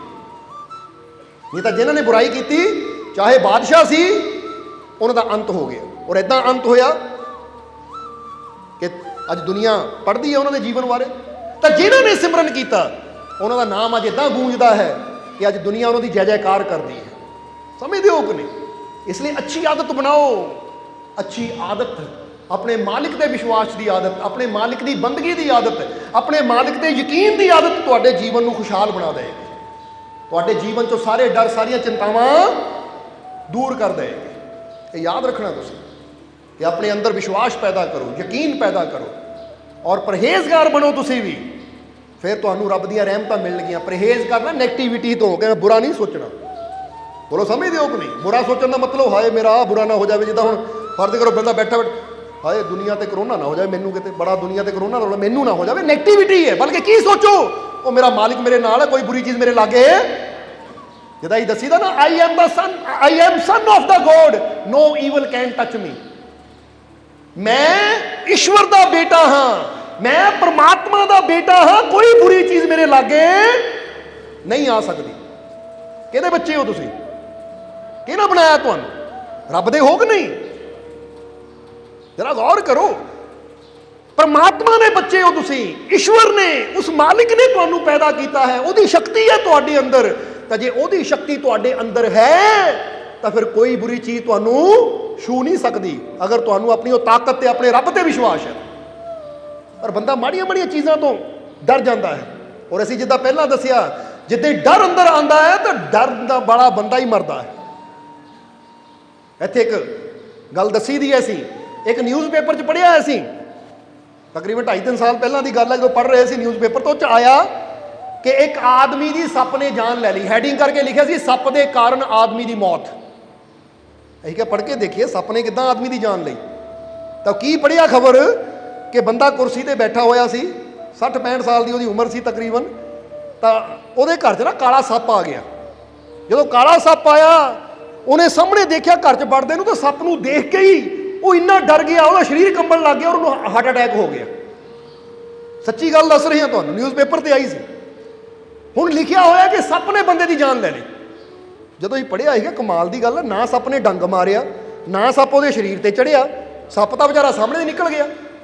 ਤਾਂ ਲਿਖਿਆ ਹੈ ਕਿ ਸੱਪ ਨੇ ਜਾਨ ਲੈ ਲਈ। ਇਹਨਾਂ ਨੂੰ ਲਿਖਣਾ ਚਾਹੀਦਾ ਸੀ ਕਿ ਬੰਦੇ ਦੇ ਡਰ ਨੇ ਬੰਦੇ ਦੀ ਜਾਨ ਲੈ ਲਈ, ਸੱਪ ਨੇ ਤਾਂ ਕੀਤਾ ਹੀ ਕੁਛ ਨਹੀਂ। ਹੁਣ ਸਮਝਦੇ ਹੋ ਕਿ ਨਹੀਂ? ਹੁਣ ਤੁਹਾਡੇ ਸਾਹਮਣੇ ਦੀ ਬਿੱਲੀ ਲੰਘ ਜਾਵੇ, ਤੁਸੀਂ ਬਿੱਲੀ ਤੋਂ ਡਰਦੇ ਆ, ਇੱਥੇ ਦਿਲ ਫੜ ਕੇ ਮਰ ਜਾਵੋ ਤਾਂ ਕਹਿਣਾ ਬਿੱਲੀ ਨੇ ਜਾਨ ਲੈ ਲਿਓ। ਬਿੱਲੀ ਤਾਂ ਵਿਚਾਰੇ ਆਪਣੇ ਕੰਮ ਜਾ ਰਹੇ ਸੀ, ਮਰੇ ਤਾਂ ਤੁਸੀਂ ਆਪਣੇ ਡਰ ਨਾਲ। ਤਾਂ ਜੇ ਕੋਈ ਸਪੇਰਾ ਹੁੰਦਾ ਤਾਂ ਸਪੇਰੇ ਨੇ ਤਾਂ ਫਟਾਫਟ ਸੱਪ ਨੂੰ ਜਾ ਕੇ ਬੰਦ ਕਰਕੇ ਪਟਾਰੇ 'ਚ ਰੱਖਣਾ ਸੀ, ਲੈ ਵੀ ਮੇਰੀ ਕਮਾਈ ਹੋ ਗਈ, ਹੁਣ ਮੈਂ ਇਹਨੂੰ ਵੇਚ ਕੇ ਪੈਸੇ ਕਮਾਊਂਗਾ। ਹੁਣ ਜਿਹੜੇ ਸੱਪ ਨੂੰ ਦੇਖ ਕੇ ਬੰਦਾ ਡਰ ਕੇ ਮਰ ਗਿਆ, ਹੁਣ ਉਹ ਸੱਪ ਨੇ ਉਹਦੀ ਜਾਨ ਲਈ। ਸੱਪ ਤਾਂ ਜਾਨ ਲੈਂਦਾ ਜੇ ਸੱਪ ਨੂੰ ਡੰਗਦਾ, ਉਹਦੇ ਅੰਦਰ ਉਹਦਾ ਜ਼ਹਿਰ ਜਾਂਦਾ। ਫਿਰ ਕਹਿੰਦੇ ਕਿ ਲੈ ਵੀ ਸੱਪ ਨੇ ਡੰਗ ਮਾਰਿਆ, ਉਹਦੇ ਜ਼ਹਿਰ ਨੇ ਬੰਦੇ ਨੂੰ ਮਾਰਿਆ। ਸੱਪ ਦਾ ਵਿਚਾਰਾ ਆਪਣੇ ਮਸਤੀ ਤੁਰਿਆ ਹੋਇਆ ਸੀ, ਦੇਖਿਆ ਵੀ ਨਹੀਂ ਹੋਣਾ ਬੰਦੇ ਵੱਲ ਨੂੰ, ਬੰਦਾ ਦੇਖ ਕੇ ਹੀ ਮਰ ਗਿਆ। ਇਹਨੂੰ ਕਹਿੰਦੇ ਜੋ ਡਰ ਗਿਆ। ਹੁਣ ਅੱਜ ਉਹੀ ਗੱਲ ਹੈ, ਸਾਹਮਣੇ ਤੇ ਕੋਈ ਐਂਬੂਲੈਂਸ ਵੀ ਲੰਘ ਜਾਂਦੀ ਹੈ ਨਾ, ਹਾਏ ਉਹ ਕਰੋਨਾ ਵਾਲਾ ਗਿਆ, ਮੈਨੂੰ ਨਾ ਹੋ ਜਾਵੇ। ਸਮਝ ਰਹੇ ਹੋ ਕਿ ਨਹੀਂ? ਅੱਜ ਕੀ ਹੈ, ਬੇਸ਼ੱਕ ਉਹ ਰੱਸੀ ਹੈ, ਪਰ ਉਹਨੂੰ ਸੱਪ ਸਮਝ ਕੇ ਅਸੀਂ ਇੰਨਾ ਡਰ ਜਾਂਦੇ ਆ, ਉਹ ਡਰ ਹੀ ਸਾਡੀ ਜਾਨ ਲੈ ਲੈਂਦਾ ਹੈ। ਤਾਂ ਦੋਸ਼ ਕਿਹਨੂੰ ਦਿੰਦੇ ਆ? ਆ ਕਰੋਨੇ ਨੇ ਕਿੰਨੇ ਬੰਦੇ ਮਾਰਤੇ, ਜ਼ਰਾ ਸਮਝੋ। ਇੱਥੇ ਕੀ ਹੈ? ਡਰ। ਤਾਂ ਜਿਹੜੇ ਸਟਰੋਂਗ ਹੈ ਨਾ, ਆਪਣੇ ਮਾਲਿਕ ਤੇ ਵਿਸ਼ਵਾਸ ਕਰਨ ਵਾਲੇ, ਯਕੀਨ ਕਰਨ ਵਾਲੇ, ਅੰਦਰੋਂ ਮਜ਼ਬੂਤ ਹੈ, ਤਾਂ ਅੰਦਰੋਂ ਜਿਹੜੇ ਸਟਰੋਂਗ ਹੈ, ਮਜ਼ਬੂਤ ਹੈ, ਉਹ ਡਰਦੇ ਨਹੀਂ। ਉਹ ਕਹਿੰਦੇ ਜਦੋਂ ਮੌਤ ਆਏਗੀ ਦੇਖੀ ਜਾਏਗੀ, ਮਰਨਾ ਤਾਂ ਇੱਕ ਦਿਨ ਹੈ, ਪਰ ਮਰਨ ਤੋਂ ਪਹਿਲਾਂ ਡਰਨਾ ਕੀ, ਚਿੰਤਾ ਕੀ ਕਰਨੀ। ਔਰ ਜਿਹੜਾ ਨਿਡਰ ਰਹਿੰਦਾ ਫਿਰ ਮੌਤ ਜਲਦੀ ਲਾਗੇ ਵੀ ਨਹੀਂ ਆਉਂਦੀ ਉਹਦੇ। ਸਮਝਦੇ ਹੋ ਕਿ ਨਹੀਂ? ਇਸ ਲਈ ਮੌਤ ਵੀ ਦੇਖਦੀ ਰਹਿੰਦੀ ਹੈ। ਜਿੱਦਾਂ ਕਹਿੰਦੇ ਨਾ, ਸ਼ੇਰ ਵੀ ਜਦੋਂ ਸ਼ਿਕਾਰ ਕਰਦਾ ਨਾ ਕਿਸੇ ਭੈਂਸੇ ਦਾ, ਕਿਸੇ ਬੜੇ ਜਾਨਵਰ ਦਾ, ਤਾਂ ਪਹਿਲਾਂ ਘੁੰਮ ਕੇ ਉਹਦੇ ਆਲੇ ਦੁਆਲੇ ਦੇਖਦਾ ਹੈ ਕਿ ਇਹਦੀਆਂ ਅੱਖਾਂ 'ਚ ਡਰ ਹੈ ਕਿ ਨਹੀਂ। ਜੇ ਉਹਦੀਆਂ ਅੱਖਾਂ 'ਚ ਡਰ ਨਾ ਹੋਵੇ ਤਾਂ ਸ਼ੇਰ ਕਦੀ ਉੱਤੇ ਹਮਲਾ ਨਹੀਂ ਕਰਦਾ। ਸ਼ੇਰ ਆਪਣੇ ਆਪ ਪਿੱਛੇ ਚਲਾ ਜਾਂਦਾ ਹੈ, ਕਿਉਂਕਿ ਪਤਾ ਹੈ ਸ਼ੇਰ ਨੂੰ ਵੀ ਕਿ ਜੇ ਡਰੇਗਾ ਫੇਰ ਹੀ ਮਰੇਗਾ, ਤਾਂ ਜੇ ਇਹ ਨਾ ਡਰਿਆ ਤਾਂ ਕਿਤੇ ਮੇਰੀ ਜਾਨ ਨਾ ਲੈ ਲਾ। ਨਹੀਂ ਤਾਂ ਪੜ੍ਹ ਕੇ ਦੇਖਣਾ ਸ਼ੇਰ ਦੇ ਬਾਰੇ, ਉਹ 'ਚ ਤੁਹਾਨੂੰ ਆਏਗਾ ਕਿ ਸ਼ੇਰ ਸ਼ਿਕਾਰ ਕਿਹਦਾ ਕਰਦਾ ਹੈ, ਤਾਂ ਉੱਥੇ ਦੱਸਿਆ ਜਾਏਗਾ ਕਿ ਜਿਹਦੇ ਅੰਦਰ ਸ਼ੇਰ ਨੂੰ ਡਰ ਮਹਿਸੂਸ ਹੁੰਦਾ ਹੈ, ਸ਼ੇਰ ਬੜੇ ਜਾਨਵਰ ਤੇ ਉੱਥੇ ਹਮਲਾ ਕਰਦਾ ਹੈ। ਹਿਰਨਾਂ ਨੂੰ ਤਾਂ ਦੱਬ ਲੈਂਦਾ, ਚਲੋ ਠੀਕ ਹੈ, ਪਰ ਝੋਟਾ ਹੋ ਗਿਆ, ਕੋਈ ਜੰਗਲੀ ਭੈਂਸਾ ਹੋ ਗਿਆ, ਉਹਨਾਂ ਦਾ ਸ਼ਿਕਾਰ ਕਰਨ ਤੋਂ ਪਹਿਲਾਂ ਉਹਨਾਂ ਦੇ ਆਲੇ ਦੁਆਲੇ ਚੱਕਰ ਲਾਉਂਦਾ, ਗੁਰਰਾਂਦਾ ਹੈ। ਤਾਂ ਜਿਹੜਾ ਤਾਂ ਡਰ ਗਿਆ ਉੱਤੇ ਹਮਲਾ ਕਰ ਦਿੰਦਾ, ਜਿਹੜਾ ਨਹੀਂ ਡਰਦਾ ਉਹ ਸ਼ੇਰ ਆਪ ਹੀ ਚੁੱਪਚਾਪ ਚਲਾ ਜਾਂਦਾ ਹੈ। ਇੱਦਾਂ ਯਾਦ ਰੱਖੋ, ਜੇ ਇਸ ਲਈ ਸ਼ੇਰ ਆਲੇ ਦੁਆਲੇ ਘੁੰਮ ਰਿਹਾ ਹੈ ਨਾ, ਉਹ ਵੀ ਦੇਖ ਰਿਹਾ ਬੰਦਾ ਡਰਦਾ ਕਿ ਨਹੀਂ। ਜੇ ਡਰਦੇ ਹੋ ਤਾਂ ਐਂ, ਤਾਂ ਜੇ ਨਹੀਂ ਡਰਦੇ ਹੋ ਆਪਣੇ ਪਿੱਛੇ ਹੋ ਜਾਂਦਾ, ਭਾਈ ਇਹ ਨਿਡਰ ਬੰਦਾ, ਇਹਦੇ ਲਾਗੇ ਨਹੀਂ ਜਾਣਾ ਮੈਂ, ਕਿਉਂਕਿ ਮੇਰੀ ਬੇਇੱਜ਼ਤੀ ਹੈ। ਫਿਰ ਸਮਝਦੇ ਹੋ ਕਿ ਨਹੀਂ? ਨਿਡਰ ਬਣੋ, ਕਿਉਂਕਿ ਕਿਹੜੀ ਸੈਨਾ ਯੁੱਧ ਜਿੱਤਦੀ ਹੈ? ਕਹਿੰਦੇ ਹਥਿਆਰਾਂ ਨਾਲ ਨਹੀਂ ਯੁੱਧ ਜਿੱਤਿਆ ਜਾਂਦਾ, ਯੁੱਧ ਜਿੱਤਿਆ ਜਾਂਦਾ ਨਿਡਰਤਾ ਦੇ ਨਾਲ, ਹਿੰਮਤ ਨਾਲ, ਹੌਸਲੇ ਨਾਲ। ਜਿਹੜਾ ਡਰ ਗਿਆ ਉਹਦੇ ਹੱਥ ਜਿੰਨਾ ਮਰਜ਼ੀ ਬੜੇ ਤੋਂ ਬੜਾ ਹਥਿਆਰ ਦੇ ਦਿਓ, ਉਹਦੇ ਹੱਥ ਕੰਬਣ ਲੱਗ ਜਾਣੇ ਆ, ਤਾਂ ਉਹਦਾ ਹਥਿਆਰ ਉੱਦੇ ਛੁੱਟ ਜਾਣਾ ਹੈ। ਤਾਂ ਜਿਹੜਾ ਨਿਡਰ ਹੈ ਨਾ, ਹੌਸਲੇ ਨਾਲ ਭਰਪੂਰ ਹੈ, ਉਹਨੂੰ ਇੱਕ ਲੱਕੜ ਵੀ ਦੇ ਦਿਓ, ਲੱਕੜ ਨਾਲ ਹੀ ਜੰਗ ਕਰਨ ਤੁਰ ਪਏਗਾ, ਡੰਡਾ ਲੈ ਕੇ ਨਿਕਲ ਜਾਏਗਾ ਉਹ। ਇਸ ਲਈ ਤੁਸੀਂ ਵੀ ਨਿਡਰ ਬਣੋ, ਕਿਉਂਕਿ ਤੁਹਾਨੂੰ ਹਿੰਮਤ, ਹੌਸਲਾ ਦੇਣ ਵਾਲਾ ਤੁਹਾਡਾ ਮਾਲਿਕ ਤੁਹਾਡੇ। ਹੁਣ ਪਤਾ ਲੱਗ ਗਿਆ ਪਰਹੇਜ਼ਗਾਰ। ਇਸ ਲਈ ਹਜ਼ਰਤ ਅਲੀ ਨੇ ਕਿਹਾ, ਉਹੀ ਰੱਬ ਦੀਆਂ ਰਹਿਮਤਾਂ ਨੂੰ ਪਾ ਸਕਦਾ ਜੋ ਪਰਹੇਜ਼ਗਾਰ ਹੋਵੇ। ਆਪਣੇ ਆਪ ਨੂੰ ਬੁਰਾਈਆਂ ਤੋਂ ਬਚਾਉਣਾ ਹੈ, ਨੈਗੇਟਿਵਿਟੀ ਤੋਂ ਬਚਾਉਣਾ ਹੈ, ਨਫ਼ਰਤ ਤੋਂ ਬਚਾਉਣਾ ਹੈ, ਫਿਰ ਅਸੀਂ ਰੱਬ ਦੀਆਂ ਰਹਿਮਤਾਂ ਤੱਕ ਪਹੁੰਚ ਸਕਦੇ ਹਾਂ। ਫਿਰ ਅਸੀਂ ਉਹ ਪ੍ਰਭੂ ਦੀਆਂ ਕਿਰਪਾਵਾਂ ਨੂੰ ਬੜੀ ਸਹਿਜਤਾ ਦੇ ਨਾਲ, ਬੜੀ ਆਸਾਨੀ ਦੇ ਨਾਲ ਹਾਸਲ ਵੀ ਕਰ ਸਕਦੇ ਹਾਂ, ਕਿਉਂਕਿ ਸਾਡੇ ਅੰਦਰ ਵਿਸ਼ਵਾਸ ਹੋਣਾ ਚਾਹੀਦਾ ਹੈ, ਯਕੀਨ ਹੋਣਾ ਚਾਹੀਦਾ ਸਾਡੇ ਅੰਦਰ। ਬੋਲੋ ਹੈ ਕਿ ਨਹੀਂ? ਤੁਹਾਨੂੰ ਪੁੱਛ ਰਹੇ ਯਕੀਨ ਹੈ ਕਿ ਨਹੀਂ? ਕਿਉਂਕਿ ਜਿਹਨਾਂ ਅੰਦਰ ਵਿਸ਼ਵਾਸ ਹੋਏਗਾ ਨਾ, ਇੱਥੇ ਸਾਨੂੰ ਬਾਬਾ ਫਰੀਦ ਦੇ ਜੀਵਨ ਦੀ ਇੱਕ ਘਟਨਾ ਯਾਦ ਆ ਗਈ। ਫਿਰ ਸਤਸੰਗ ਨੂੰ ਹੁਣ ਸਮਾਪਤੀ ਤਰਫ ਲੈ ਕੇ ਜਾਵਾਂਗੇ, ਪਰ ਇਹ ਵਿਸ਼ਵਾਸ ਨਾਲ ਜੁੜੀ ਹੋਈ ਘਟਨਾ ਹੈ ਬਾਬਾ ਫਰੀਦ ਦੇ ਜੀਵਨ ਦੀ। ਸੋ ਉਹ ਦੱਸ ਦਈਏ ਤੁਹਾਨੂੰ ਕਿ ਇੱਕ ਦਿਨ ਇੱਕ ਆਦਮੀ ਜਿਹਨੂੰ ਪਿਛਲੇ ਕਾਫੀ ਦਿਨਾਂ ਤੋਂ ਬੁਖਾਰ ਸੀ, ਵੈਦਾਂ ਹਕੀਮਾਂ ਕੋਲੋਂ ਵੀ ਉਸਨੇ ਕਾਫੀ ਇਲਾਜ ਕਰਵਾਇਆ, ਪਰ ਉਹਨੂੰ ਕੋਈ ਫਰਕ ਨਹੀਂ ਪਿਆ। ਫਿਰ ਉਹ ਆ ਗਿਆ ਬਾਬਾ ਫਰੀਦ ਦੇ ਦਰਬਾਰ 'ਚ, ਬਾਬਾ ਫਰੀਦ ਦੇ ਕੋਲ ਆ ਗਿਆ। ਆ ਕੇ ਬਾਬਾ ਫਰੀਦ ਨੂੰ ਬੇਨਤੀ ਕੀਤੀ ਕਿ ਹਜ਼ਰਤ, ਮੈਂ ਕਾਫੀ ਦਿਨਾਂ ਤੋਂ ਬਿਮਾਰ ਹਾਂ, ਬੜੀਆਂ ਦਵਾਈਆਂ ਖਾਧੀਆਂ, ਵੈਦਾਂ ਕੋ ਗਿਆ, ਹਕੀਮਾਂ ਕੋ ਗਿਆ, ਕੋਈ ਫਰਕ ਨਹੀਂ ਪਿਆ, ਹੁਣ ਤੁਹਾਡੇ ਕੋਲ ਆਇਆ, ਆਪਣੀ ਰਹਿਮਤ ਕਰੋ। ਹੁਣ ਬਾਬਾ ਫਰੀਦ ਨੇ ਉਹਨੂੰ ਕੋਲ ਬਿਠਾਇਆ, ਔਰ ਫਿਰ ਬਾਬਾ ਫਰੀਦ ਨੇ ਕੋਲ ਬਿਠਾ ਕੇ ਸੂਰਾ ਇਖਲਾਸ ਪੜ੍ਹੀ। ਸੂਰਾ ਇਖਲਾਸ, ਪਤਾ ਕਿਸੇ ਨੂੰ ਸੂਰਾ ਇਖਲਾਸ ਕਿਹੜੀ ਹੁੰਦੀ? ਕੁਲ ਹੂ ਵੱਲਾਹੂ ਆਹਦ ਅੱਲਾਹੂ ਸਮਦ ਲਮ ਯਲਿਦ ਵਾਲਮ ਯੁਲਿਦ ਵਾਲਮ ਯਕੁਲਹੂ ਕੁਫੂਵਨ ਅਹਦ। ਇਹਨੂੰ ਕਹਿੰਦੇ ਸੂਰੇ ਇਖਲਾਸ, ਜੋ ਕੁਰਾਨ ਸ਼ਰੀਫ ਦੇ ਅੰਦਰ ਹੈ। ਬਾਬਾ ਫਰੀਦ ਨੇ ਸੂਰੇ ਇਖਲਾਸ ਪੜ੍ਹ ਕੇ ਉੱਤੇ ਦਮ ਕੀਤਾ। ਦਮ ਕੀਤਾ ਮਤਲਬ ਫੂਕ ਮਾਰੀ। ਸੂਰੇ ਇਖਲਾਸ ਪੜ੍ਹ ਕੇ ਦਮ ਕੀਤਾ, ਫੂਕ ਮਾਰੀ, ਤਾਂ ਨਾਲ ਹੀ ਉਹਦਾ ਸਾਰਾ ਬੁਖਾਰ ਉਸੇ ਵੇਲੇ ਠੀਕ ਹੋ ਗਿਆ। ਬੜਾ ਹੈਰਾਨ ਹੋਇਆ, ਹੈ ਸੂਰੇ ਇਖਲਾਸ ਪੜ੍ਹ ਕੇ ਫੂਕ ਮਾਰਨ ਨਾਲ ਹੀ ਬੰਦਾ ਠੀਕ ਹੋ ਜਾਂਦਾ ਹੈ? ਕਮਾਲ ਦੀ ਗੱਲ ਹੈ, ਇੰਨੇ ਮਹੀਨਿਆਂ ਦਾ ਬੁਖਾਰ ਬਾਬਾ ਫਰੀਦ ਨੇ ਇੱਕ ਕਲਾਮ ਪੜ੍ਹ ਕੇ ਫੂਕ ਮਾਰੀ, ਠੀਕ ਹੋ ਗਿਆ। ਜ਼ਰਾ ਧਿਆਨ ਦੇਣਾ, ਅੱਜ ਵਿਗਿਆਨ ਵੀ ਇਹ ਚੀਜ਼ ਸਾਬਿਤ ਕਰ ਚੁੱਕਾ ਹੈ। ਜ਼ਰਾ ਗੌਰ ਕਰ ਲੈਣਾ, ਕਿਉਂਕਿ ਬੰਦਾ ਵਿਗਿਆਨ ਦੀ ਗੱਲ ਜਲਦੀ ਸਮਝਦਾ ਹੈ। ਸਮਝਦੇ ਹੋ ਕਿ ਨਹੀਂ? ਡਾਕਟਰ ਮਸਾਰੋ ਇਮੋਟੋ ਇੱਕ ਜਾਪਾਨੀ ਸਾਇੰਟਿਸਟ ਸੀ, ਜਿਨ੍ਹਾਂ ਨੇ ਪਾਣੀ ਤੇ ਰਿਸਰਚ ਕਰਕੇ ਇਹ ਗੱਲ ਖੋਜ ਕੀਤੀ ਸੀ ਕਿ ਪਾਣੀ ਨੂੰ ਤੁਸੀਂ ਜੋ ਦੇਖ ਕੇ ਫੀਲਿੰਗ ਦਿੰਦੇ ਹੋ ਨਾ, ਸਮਝਦੇ ਹੋ ਕਿ ਨਹੀਂ? ਜੋ ਦੇਖ ਕੇ ਉਹਨੂੰ ਕਹਿੰਦੇ ਹੋ ਮੈਂ ਤੇਰੇ ਨਾਲ ਪਿਆਰ ਕਰਦਾ ਹਾਂ, ਤਾਂ ਉਹਦਾ ਵੀ ਉੱਤੇ ਅਸਰ ਹੁੰਦਾ। ਉਹਨੂੰ ਕਹਿੰਦੇ ਹੋ ਮੈਂ ਤੇਰੇ ਨਾਲ ਨਫ਼ਰਤ ਕਰਦਾ, ਤਾਂ ਉਹਦਾ ਵੀ ਉੱਤੇ ਅਸਰ ਹੁੰਦਾ ਹੈ। ਕਿਉਂਕਿ ਤੁਹਾਡੀ ਫੀਲਿੰਗ ਦਾ ਅਸਰ ਪਾਣੀ ਤੇ ਵੀ ਪੈਂਦਾ ਹੈ। ਔਰ ਜਿੱਦਾਂ ਦੱਸਿਆ ਹੈ ਕਿ ਇੰਡੀਅਨ ਸਾਇੰਟਿਸਟ ਸੀ, ਉਹਨਾਂ ਨੇ ਵੀ ਪੇੜ ਪੌਦਿਆਂ ਤੇ ਰਿਸਰਚ ਕੀਤੀ ਸੀ ਕਿ ਤੁਹਾਡੀਆਂ ਭਾਵਨਾਵਾਂ ਦਾ ਅਸਰ ਪੇੜਾਂ ਪੌਦਿਆਂ ਤੇ ਵੀ ਪੈਂਦਾ ਹੈ। ਸਮਝਦੇ ਹੋ ਕਿ ਨਹੀਂ? ਇੱਥੇ ਤੱਕ ਵੀ ਦੱਸਿਆ ਹੈ ਕਿ ਅਗਰ ਤੁਸੀਂ ਪੌਦੇ ਨੂੰ ਦੇਖ ਕੇ ਨਾ ਪ੍ਰੇਮ ਨਾਲ ਉਹਨੂੰ ਕਹਿੰਦੇ ਹੋ ਮੈਂ ਤੈਨੂੰ ਪਿਆਰ ਕਰਦਾ ਹਾਂ, ਔਰ ਪ੍ਰੇਮ ਨਾਲ ਤੇ ਫੂਕ ਮਾਰ ਦਿਓ। ਤਾਂ ਕਈ ਵੇਲੇ ਦੇਖੇ ਨਾ ਮਾਵਾਂ ਬੱਚਿਆਂ ਦੇ ਇਦਾਂ ਹੱਥ ਫੇਰਦੀਆਂ, ਸਿਰ ਤੇ ਫੂਕ ਵੀ ਮਾਰਦੀਆਂ ਉਹਨਾਂ ਦੇ ਮੱਥੇ ਤੇ। ਉਹਦੇ ਨਾਲ ਕੀ ਹੁੰਦਾ ਹੈ ਕਿ ਉਹ ਹਵਾ ਦੇ ਜ਼ਰੀਏ ਉਹਨਾਂ ਦੇ ਅੰਦਰੋਂ ਨਿਕਲਣ ਵਾਲੀ ਜਿਹੜੀ ਹਵਾ ਹੈ ਨਾ, ਆਕਸੀਜਨ ਹੈ ਜਾਂ ਮੂੰਹ ਚੋਂ ਭਾਫ ਨਿਕਲਦੀ ਹੈ, ਉਹਦੇ ਜ਼ਰੀਏ ਉਹਨਾਂ ਦੀ ਫੀਲਿੰਗ ਤਰੰਗਾਂ ਉੱਥੇ ਤੱਕ ਪਹੁੰਚਦੀਆਂ, ਉਹਦਾ ਪ੍ਰਭਾਵ ਪੈਂਦਾ ਹੈ। ਇਹ ਸਮਝਣਾ ਜ਼ਰਾ ਸਾਰੇ। ਅਗਰ ਇੱਥੇ ਮਾਵਾਂ ਦੇ ਬੱਚੇ ਛੋਟੇ ਆ ਨਾ, ਤਾਂ ਰਾਤ ਨੂੰ ਜਦੋਂ ਬੱਚੇ ਸੌਂਦੇ ਆ ਉਹਨਾਂ ਦੇ ਸਿਰ ਤੇ ਪਿਆਰ ਨਾਲ ਹੱਥ ਫੇਰੋ, ਨਾਲੇ ਰੱਬ ਦਾ ਨਾਮ ਲੈ ਕੇ ਉਹਨਾਂ ਦੇ ਸਿਰ ਤੇ ਫੂਕ ਮਾਰੋ ਕਿ ਮੇਰਾ ਬੱਚਾ ਸਦਾ ਖੁਸ਼ ਰਹੇਗਾ, ਇਹ ਸਦਾ ਤੰਦਰੁਸਤ ਰਹੇਗਾ। ਤਾਂ ਤੁਸੀਂ ਦੇਖੋਗੇ ਉਹ ਬੱਚਾ ਘੱਟ ਬਿਮਾਰ ਹੋਏਗਾ। ਤਾਂ ਜਿਹੜੀਆਂ ਮਾਵਾਂ ਹਾਏ ਮੇਰਾ ਬੱਚਾ ਬਿਮਾਰ ਨਾ ਹੋ ਜਾਵੇ, ਹਾਏ ਮੇਰੇ ਬੱਚੇ ਨੂੰ ਕੁਝ ਹੋ ਨਾ ਜਾਵੇ, ਉਹਨਾਂ ਦੇ ਬੱਚੇ ਜ਼ਿਆਦਾ ਬਿਮਾਰ ਰਹਿਣਗੇ। ਕਦੀ ਅਜ਼ਮਾ ਕੇ ਦੇਖ ਲਿਓ ਤੁਸੀਂ, ਕਿਉਂਕਿ ਸਾਡੀ ਫੀਲਿੰਗਸ ਦਾ ਅਸਰ, ਹਾਲੇ ਬੱਚਾ ਛੋਟਾ ਹੈ, ਉਹਦੇ ਅੰਦਰ ਤਾਂ ਕੋਈ ਫੀਲਿੰਗ ਹੈ ਨਹੀਂ, ਪਰ ਅਸੀਂ ਜੋ ਬੋਲਦੇ ਨਾ ਉਹਦਾ ਪ੍ਰਭਾਵ ਪੈਣਾ। ਇਸ ਲਈ ਜੇ ਤੁਸੀਂ ਕਿਸੇ ਨੂੰ ਗਾਲੀ ਦਿੰਦੇ ਹੋ, ਤੁਹਾਡੇ ਅੰਦਰੋਂ ਕਿੱਦਾਂ ਦੀ એનર્ਜੀ ਨਿਕਲਦੀ ਹੈ? ਬੁਰੀ એનર્ਜੀ ਨਿਕਲਦੀ ਹੈ, ਦੂਜੇ 'ਚ ਟਕਰਾਉਂਦੀ ਹੈ, ਦੂਜੇ ਅੰਦਰ ਕ੍ਰੋਧ ਪੈਦਾ ਕਰ ਦਿੰਦੀ ਹੈ। ਤਾਂ ਜਦੋਂ ਤੁਸੀਂ ਕਿਸੇ ਨੂੰ ਚੰਗਾ ਬੋਲਦੇ ਹੋ, ਤੁਹਾਡੇ ਅੰਦਰੋਂ ਚੰਗੀ એનર્ਜੀ ਨਿਕਲਦੀ ਹੈ, ਦੂਜੇ 'ਚ ਟਕਰਾਉਂਦੀ ਹੈ, ਦੂਜੇ ਨੂੰ ਖੁਸ਼ੀ ਦੇ ਦਿੰਦੀ ਹੈ। ਕੀ ਹੈ? એનર્ਜੀ ਹੈ ਨਾ। ਹੁਣ ਬਾਬਾ ਫਰੀਦ ਨੇ ਵੀ ਜਦੋਂ, ਕਿਉਂਕਿ ਪੋਜ਼ਿਟਿਵ એનર્ਜੀ ਨਾਲ ਬਾਬਾ ਫਰੀਦ ਭਰਪੂਰ ਸੀ, ਰੱਬ ਦੀ ਬੰਦਗੀ ਕਰਨ ਵਾਲੇ, ਜਦੋਂ ਸੂਰਾ ਇਖਲਾਸ ਪੜ੍ਹ ਕੇ ਫੂਕ ਮਾਰੀ, ਬੰਦਾ ਠੀਕ ਹੋ ਗਿਆ। ਇਹ ਤਾਂ ਦੱਸ ਰਹੇ ਬੰਦਾ ਫੂਕਾਂ ਨਾਲ ਵੀ ਠੀਕ ਹੁੰਦਾ ਹੈ। ਤਾਂ ਮਸਾਰੋ ਇਮੋਟੋ ਨੇ ਕਿਹਾ ਫੂਕਾਂ ਨਾਲ ਵੀ, ਯਾਨੀ ਤੁਹਾਡੀਆਂ ਭਾਵਨਾ ਨਾਲ ਵੀ। ਫੂਕ ਤਾਂ ਬੜੀ ਦੂਰ ਦੀ ਗੱਲ ਹੈ, ਸੋਚਣ ਨਾਲ ਪਾਣੀ ਤੇ ਪ੍ਰਭਾਵ ਪੈਂਦਾ ਹੈ। ਔਰ ਜਗਦੀਸ਼ ਚੰਦਰ ਬਸੂ ਉਹ ਕਹਿੰਦੇ ਤੁਹਾਡੀ ਸੋਚਣ ਦੇ ਨਾਲ ਪੇੜਾਂ ਪੌਦਿਆਂ ਦੇ ਅਸਰ ਪੈਂਦਾ ਹੈ। ਤਾਂ ਜੇ ਸੋਚ ਨਾਲ ਪੈਂਦਾ ਹੋਏਗਾ ਤਾਂ ਫੂਕਾਂ ਨਾਲ ਕਿੰਨਾ ਕੁਝ ਹੁੰਦਾ ਹੋਏਗਾ, ਤਾਂ ਆਪ ਸੋਚੋ, ਕਿਉਂਕਿ ਉੱਥੇ ਫਿਰ ਵੀ ਕੁਛ ਨਾ ਕੁਛ ਜਾ ਰਿਹਾ ਹੈ। ਸਮਝਦੇ ਹੋ ਕਿ ਨਹੀਂ? ਇਹ ਰਿਸਰਚ ਕਰਕੇ ਵਿਗਿਆਨ ਸਾਬਿਤ ਕਰ ਚੁੱਕਾ ਹੈ। ਹੁਣ ਉਸ ਆਦਮੀ ਨੇ ਜਦੋਂ ਦੇਖਿਆ, ਕਹਿੰਦਾ ਹੈ ਸੂਰੇ ਖਲਾਸ ਪੜ੍ਹ ਕੇ ਫੂਕ ਮਾਰਨ ਨਾਲ ਹੀ ਬੁਖਾਰ ਦੂਰ ਹੋ ਗਿਆ, ਇਹ ਤਾਂ ਕੰਮ ਹੀ ਬੜਾ ਵਧੀਆ ਹੈ। ਆਪਣੇ ਘਰ ਆ ਗਿਆ, ਘਰ ਆ ਕੇ ਆਪਣੀ ਪਤਨੀ ਨੂੰ ਕਹਿੰਦਾ ਮੇਰੇ ਹੱਥ ਇੱਕ ਨੁਕਤਾ ਆ ਗਿਆ ਹੈ, ਹੁਣ ਦੇਖ ਜੀ ਦਿਨਾਂ 'ਚ ਅਮੀਰ ਬਣਦੇ ਆ। ਉਹ ਕਹਿੰਦੀ ਕਿਹੜਾ ਨੁਕਤਾ? ਕਹਿੰਦਾ ਬਸ ਤੂੰ ਪਹਿਲਾਂ ਆਪਣੇ ਮੁੰਡੇ ਨੂੰ ਬੁਲਾ। ਉਹਦਾ ਬੇਟਾ ਸੀ, ਬੇਟਾ ਆਇਆ, ਹਾਂਜੀ ਬਾਪੂ ਦੱਸੋ। ਪਿਤਾ ਜੀ ਕੀ ਗੱਲ? ਜਾਂ ਪੂਰੇ ਮੁਹੱਲੇ 'ਚ ਜਿੰਨੇ ਬਿਮਾਰ ਬੰਦੇ ਇਕੱਠੇ ਕਰ ਲਿਆ ਸਾਰੇ। ਹੈ ਨੁਕਤਾ ਹੀ ਬੜਾ ਸੌਖਾ ਹੈ, ਸਾਰੇ ਬਿਮਾਰ ਬੰਦੇ ਇਕੱਠੇ ਕਰ ਲਿਆ। ਹੁਣ ਸਾਰੇ ਬਿਮਾਰ ਬੰਦੇ ਇਕੱਠੇ ਕਰ ਲਿਆਂਦੇ, ਲਾਈਨ ਲੱਗ ਗਈ। ਇਕੱਠੇ ਕਿਉਂ ਕੀਤੇ? ਜ਼ਰਾ ਗੌਰ ਕਰਨਾ ਕਿ ਮੇਰੇ ਕੋਲ ਹੁਣ ਨੁਕਤਾ ਹੈ, ਸੂਰਾ ਇਖਲਾਸ ਪੜ੍ਹ ਕੇ ਫੂਕ ਮਾਰੂੰਗਾ, ਸਾਰਿਆਂ ਨੂੰ ਠੀਕ ਕਰ ਦੂੰ। ਹੁਣ ਕਹਿੰਦੇ ਉਹਨਾਂ ਇਕੱਠੇ ਕਰ ਲਏ, ਪਹਿਲਾਂ ਇੱਕ ਬੰਦਾ ਬੁਲਾਇਆ, ਸੂਰੇ ਇਖਲਾਸ ਪੜ੍ਹ ਕੇ ਇੱਕ ਵਾਰ ਫੂਕ ਮਾਰੀ, ਠੀਕ ਹੋ ਗਿਆ? ਨਹੀਂ ਜੀ ਮੈਂ ਤਾਂ ਉੱਦਾਂ ਹੀ ਹੈ। ਦੂਜੀ ਵਾਰ ਮਾਰੀ, ਤੀਜੀ ਵਾਰ ਮਾਰੀ, ਫੂਕ ਕਰਕੇ ਸਾਹ ਦਮ ਖਤਮ ਹੋਣ ਤੇ ਆ ਗਿਆ, ਪਰ ਬੰਦਾ ਠੀਕ ਨਾ ਹੋਇਆ। ਹੁਣ ਜਿੰਨੇ ਬਿਮਾਰ ਬੰਦੇ ਸੀ ਪਹਿਲੇ ਹੀ ਦੁਖੀ ਸੀ ਕਿ ਸਾਨੂੰ ਇਕੱਠੇ ਕੀਤਾ ਕਿ ਤੁਹਾਨੂੰ ਠੀਕ ਕਰਾਂਗੇ, ਕੀਤਾ ਤਾਂ ਕੁਛ ਹੈ ਨਹੀਂ। ਸਾਰੇ ਨੇ ਗੁੱਸੇ 'ਚ ਆ ਕੇ ਚੰਗਾ ਦਾ ਬੁਰਾ ਹਾਲ ਕੀਤਾ, ਬੁਰਾ ਭਲਾ ਵੀ ਬੋਲੇ, ਤਾਂ ਕਈਆਂ ਨੇ ਤਾਂ ਹੱਥ ਵੀ ਚੱਲਾ ਦਿੱਤਾ, ਯਾਨੀ ਚਪੇੜਾ ਵੀ ਮਾਰਦੀ। ਉਹ ਪਾਗਲ ਸਮਝਿਆ ਸਾਨੂੰ, ਫੂਕਾਂ ਮਾਰੀ ਜਾਂਦਾ, ਕਰਦਾ ਕੁਛ ਹੈ ਨਹੀਂ। ਹੁਣ ਇਹਨੂੰ ਬੜੀ ਹੈਰਾਨੀ ਹੋਈ, ਬਾਬਾ ਫਰੀਦ ਨੇ ਇੱਕ ਵਾਰ ਫੂਕ ਮਾਰੀ ਤਾਂ ਮੈਨੂੰ ਠੀਕ ਕਰਤਾ। ਉਹ ਮੈਂ ਇੱਥੇ ਵਾਰ-ਵਾਰ ਫੂਕਾਂ ਮਾਰਦਾ ਸੀ, ਸੂਰਾ ਕਲਾਸ ਪੜ੍ਹ ਕੇ ਠੀਕ ਹੀ ਨਹੀਂ ਹੋਏ। ਬਾਬਾ ਫਰੀਦ ਕਿਹੜੀ ਕਲਾਸ ਪੜ੍ਹਦੇ ਸੀ ਤਾਂ ਮੈਨੂੰ ਕਿਹੜੀ ਪੜ੍ਹਾਤੀ? ਲੱਗਦਾ ਉਹ ਸੂਰਾ ਇਖਲਾਸ ਔਰ ਮੇਰੀ ਸੂਰਾ ਇਖਲਾਸ ਵਿੱਚ ਫਰਕ ਹੈ। ਜਾ ਕੇ ਪੁੱਛ ਕੇ ਆਵਾਂ। ਕਹਿੰਦੇ ਗਿਆ ਇਹ ਬਾਬਾ ਫਰੀਦ ਦੇ ਕੋਲ, ਜਾ ਕੇ ਬਾਬਾ ਫਰੀਦ ਨੂੰ ਪੁੱਛਦਾ ਹੈ ਕਿ ਇਹ ਬਾਬਾ ਫਰੀਦ ਹਜ਼ਰਤ ਮੈਨੂੰ ਇੱਕ ਦੱਸੋ, ਆਹ ਸੂਰਾ ਇਖਲਾਸ ਦੋ ਹੈ ਜਾਂ ਇੱਕੋ ਹੀ ਹੈ? ਬਾਬਾ ਫਰੀਦ ਕਹਿੰਦੇ ਇੱਕੋ ਹੀ ਹੈ। ਦੋ ਤਾਂ ਹੋ ਹੀ ਨਹੀਂ ਸਕਦੀਆਂ, ਕਿਉਂਕਿ ਜਿੰਨੀਆਂ ਵੀ ਕੁਰਾਨ ਦੀਆਂ ਆਇਤਾਂ ਇੱਕੋ ਹੀ ਇੱਕ ਹੈ।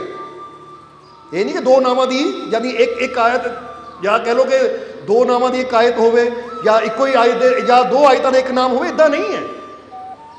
ਉਹ ਕਹਿੰਦਾ ਮਹਾਰਾਜ ਫਿਰ ਮੈਨੂੰ ਇੱਕ ਗੱਲ ਦੱਸੋ, ਮੈਂ ਕੱਲ ਤੁਹਾਡੇ ਕੋਲ ਆਇਆ, ਤੁਸੀਂ ਸੂਰਾ ਇਖਲਾਸ ਪੜ੍ਹ ਕੇ ਮੇਰੇ ਤੇ ਫੂਕ ਮਾਰੀ, ਮੇਰਾ ਬੁਖਾਰ ਠੀਕ ਹੋ ਗਿਆ। ਆ ਘਰ ਜਾ ਕੇ ਮੈਂ 10-10 ਵਾਰ 20-20 ਵਾਰ ਪੜ੍ਹ ਕੇ ਸੂਰਾ ਇਖਲਾਸ ਦੀ ਫੂਕ ਮਾਰੀ, ਉਹ ਠੀਕ ਨਹੀਂ ਹੋਏ, ਇਹਦਾ ਕਾਰਨ ਕੀ ਹੈ? ਤਾਂ ਬਾਬਾ ਫਰੀਦ ਕਹਿਣ ਲੱਗੇ ਸਿਰਫ ਸੂਰਾ ਇਖਲਾਸ ਪੜ੍ਹ ਕੇ ਫੂਕ ਮਾਰਨ ਨਾਲ ਕੁਝ ਨਹੀਂ ਹੁੰਦਾ, ਉਹ ਫਰੀਦ ਵਰਗਾ ਇਖਲਾਸ ਵੀ ਹੋਣਾ ਚਾਹੀਦਾ ਹੈ। ਇਖਲਾਸ ਕਹਿੰਦੇ ਵਿਸ਼ਵਾਸ ਨੂੰ, ਯਕੀਨ ਨੂੰ। ਔਰ ਦੂਸਰੀ ਗੱਲ, ਫਰੀਦ ਵਰਗਾ ਇਖਲਾਸ ਵਿਸ਼ਵਾਸ ਵੀ ਹੋਣਾ ਚਾਹੀਦਾ ਆਪਣੇ ਰੱਬ ਤੇ। ਔਰ ਦੂਸਰੀ ਗੱਲ, ਫਰੀਦ ਵਰਗਾ ਮੂੰਹ ਵੀ ਹੋਣਾ ਚਾਹੀਦਾ ਹੈ। ਸਮਝਦੇ ਹੋ ਕਿ ਨਹੀਂ?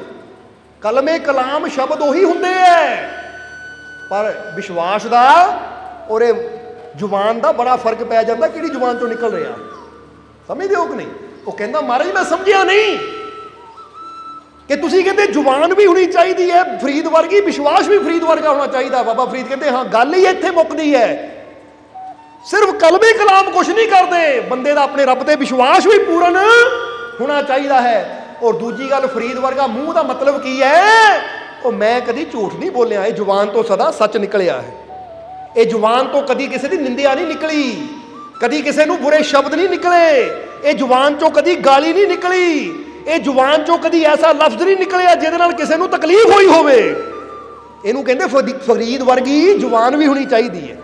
ਹੁਣ ਜਿਹੜਾ ਬੰਦਾ ਝੂਠ ਬੋਲਣ ਵਾਲਾ, ਗਾਲੀ ਗਲੋਚ ਕਰਨ ਵਾਲਾ, ਨਿੰਦਿਆ ਕਰਨ ਵਾਲਾ, ਅਪਸ਼ਬਦ ਬੋਲਣ ਵਾਲਾ, ਹੁਣ ਜ਼ੁਬਾਨ ਤੇ ਸਮਝ ਲਓ 24 ਘੰਟੇ ਹੁੰਦੇ ਐ। ਅਸੀਂ ਲਾ ਲਈਏ ਕਿ 8 ਘੰਟੇ ਸੁੱਤੇ ਪਏ ਆ, ਸੁੱਤੇ ਪਿਆਂ ਦਾ ਬੰਦੇ ਨੂੰ ਪਤਾ ਨਹੀਂ ਮੈਂ ਕੀ ਬੋਲਦਾ ਹਾਂ, ਬਾਕੀ ਰਹਿ ਗਏ 16 ਘੰਟੇ। ਹੁਣ 16 ਘੰਟੇ ਚੋਂ ਅਸੀਂ ਕਰ ਲਈਏ ਕਿ 15.5 ਘੰਟੇ ਤਾਂ ਅਸੀਂ ਝੂਠ ਬੋਲਦੇ ਹਾਂ, ਬੁਰਾ ਬੋਲਦੇ ਹਾਂ, ਨਿੰਦਿਆ ਕਰਦੇ ਹਾਂ, ਗਾਲੀ ਗਲੋਚ ਕਰਦੇ ਹਾਂ, ਔਰ ਅੱਧਾ ਘੰਟਾ ਬਹਿ ਕੇ ਅਰਦਾਸਾਂ ਕਰਦੇ ਹਾਂ, ਦੁਆਵਾਂ ਕਰਦੇ ਹਾਂ, ਰੱਬਾ ਦੇ ਦੇ, ਉਹ ਦੇ ਦੇ, ਤਾਂ ਰੱਬ ਕਬੂਲ ਕਰੇਗਾ? ਸੋਚ ਕੇ ਦੇਖੋ ਜ਼ਰਾ, ਕਿਉਂਕਿ ਰੱਬ ਕਬੂਲ ਕੀ ਕਰਦਾ ਹੈ? ਰੱਬ ਕਹਿੰਦਾ ਜੇ ਤੇਰੀ ਜ਼ੁਬਾਨ ਤੇ ਸੱਚਾਈ ਰਹਿੰਦੀ ਨਾ ਹਰ ਵੇਲੇ, ਤੇਰੀ ਜ਼ੁਬਾਨ ਪਾਕ ਹੈ। ਜੇ ਤੇਰੀ ਜ਼ੁਬਾਨ ਨਿੰਦਿਆ ਤੋਂ ਪਾਕ ਹੈ, ਤੇਰੀ ਜ਼ੁਬਾਨ ਝੂਠ ਤੋਂ ਪਾਕ ਹੈ, ਬੁਰਾ ਬੋਲਣ ਤੋਂ ਪਾਕ ਹੈ, ਜੇ ਪਾਕ ਦਾ ਮਤਲਬ ਹੁੰਦਾ ਪਵਿੱਤਰ, ਸਾਫ਼, ਜੇ ਤੇਰੀ ਜ਼ੁਬਾਨ ਬੁਰਾਈਆਂ ਤੋਂ ਪਾਕ ਹੈ ਤਾਂ ਮੇਰਾ ਤੇਰੇ ਨਾਲ ਵਾਅਦਾ ਹੈ, ਤੂੰ ਜੋ ਆਪਣੀ ਜ਼ੁਬਾਨ ਤੋਂ ਮੰਗੇਗਾ ਉਹ ਪੂਰਾ ਹੋਏਗਾ। ਤੁਹਾਡੀ ਦੁਆ ਵੀ ਪੂਰੀ ਹੋ ਸਕਦੀ ਹੈ, ਪਰ ਪਹਿਲਾਂ ਜ਼ੁਬਾਨ ਨੂੰ ਫਰੀਦ ਵਰਗੀ ਬਣਾ ਲਈ। ਝੂਠ ਬੋਲਣੋਂ ਹਟਣਾ ਨਹੀਂ, ਨਿੰਦਿਆ ਕਰਨੋਂ ਹਟਣਾ ਨਹੀਂ, ਅਪਸ਼ਬਦ ਬੋਲਣ ਤੋਂ ਹਟਣਾ ਨਹੀਂ, ਗਾਲੀਆਂ ਦੇਣ ਤੋਂ ਹਟਣਾ ਨਹੀਂ। ਰੱਬਾ ਮੇਰੀ ਸੁਣਦਾ ਕਿਉਂ ਨਹੀਂ ਤੂੰ? ਉਹ ਪਵਿੱਤਰ ਜ਼ੁਬਾਨ ਦੇ, ਹੁਣ ਬਰਤਨ ਪਵਿੱਤਰ ਹੋਵੇ, ਭਾਂਡਾ ਪਵਿੱਤਰ ਹੋਵੇ, ਉਹਦੇ ਤੁਸੀਂ ਪਵਿੱਤਰ ਦੁੱਧ ਪਾ ਦਿਓ, ਪੀਣ ਦੇ ਲਾਇਕ ਰਹਿ ਜਾਏਗਾ ਉਹ? ਜਵਾਬ ਦਿਓ ਸਾਨੂੰ। ਇੱਕ ਭਾਂਡਾ ਗੰਦਾ ਹੈ ਅੰਦਰੋਂ, ਉਹ 'ਚ ਤੁਸੀਂ ਸਾਫ਼ ਪਾਣੀ ਪਾ ਦਿਓ, ਸਾਫ਼ ਦੁੱਧ ਪਾ ਦਿਓ, ਸਾਫ਼ ਜੂਸ ਪਾ ਦਿਓ, ਪੀਣ ਦੇ ਲਾਇਕ ਰਹਿ ਜਾਏਗਾ? ਭਾਂਡੇ ਦਾ ਪਵਿੱਤਰ ਹੋਣਾ ਵੀ ਜ਼ਰੂਰੀ ਹੈ।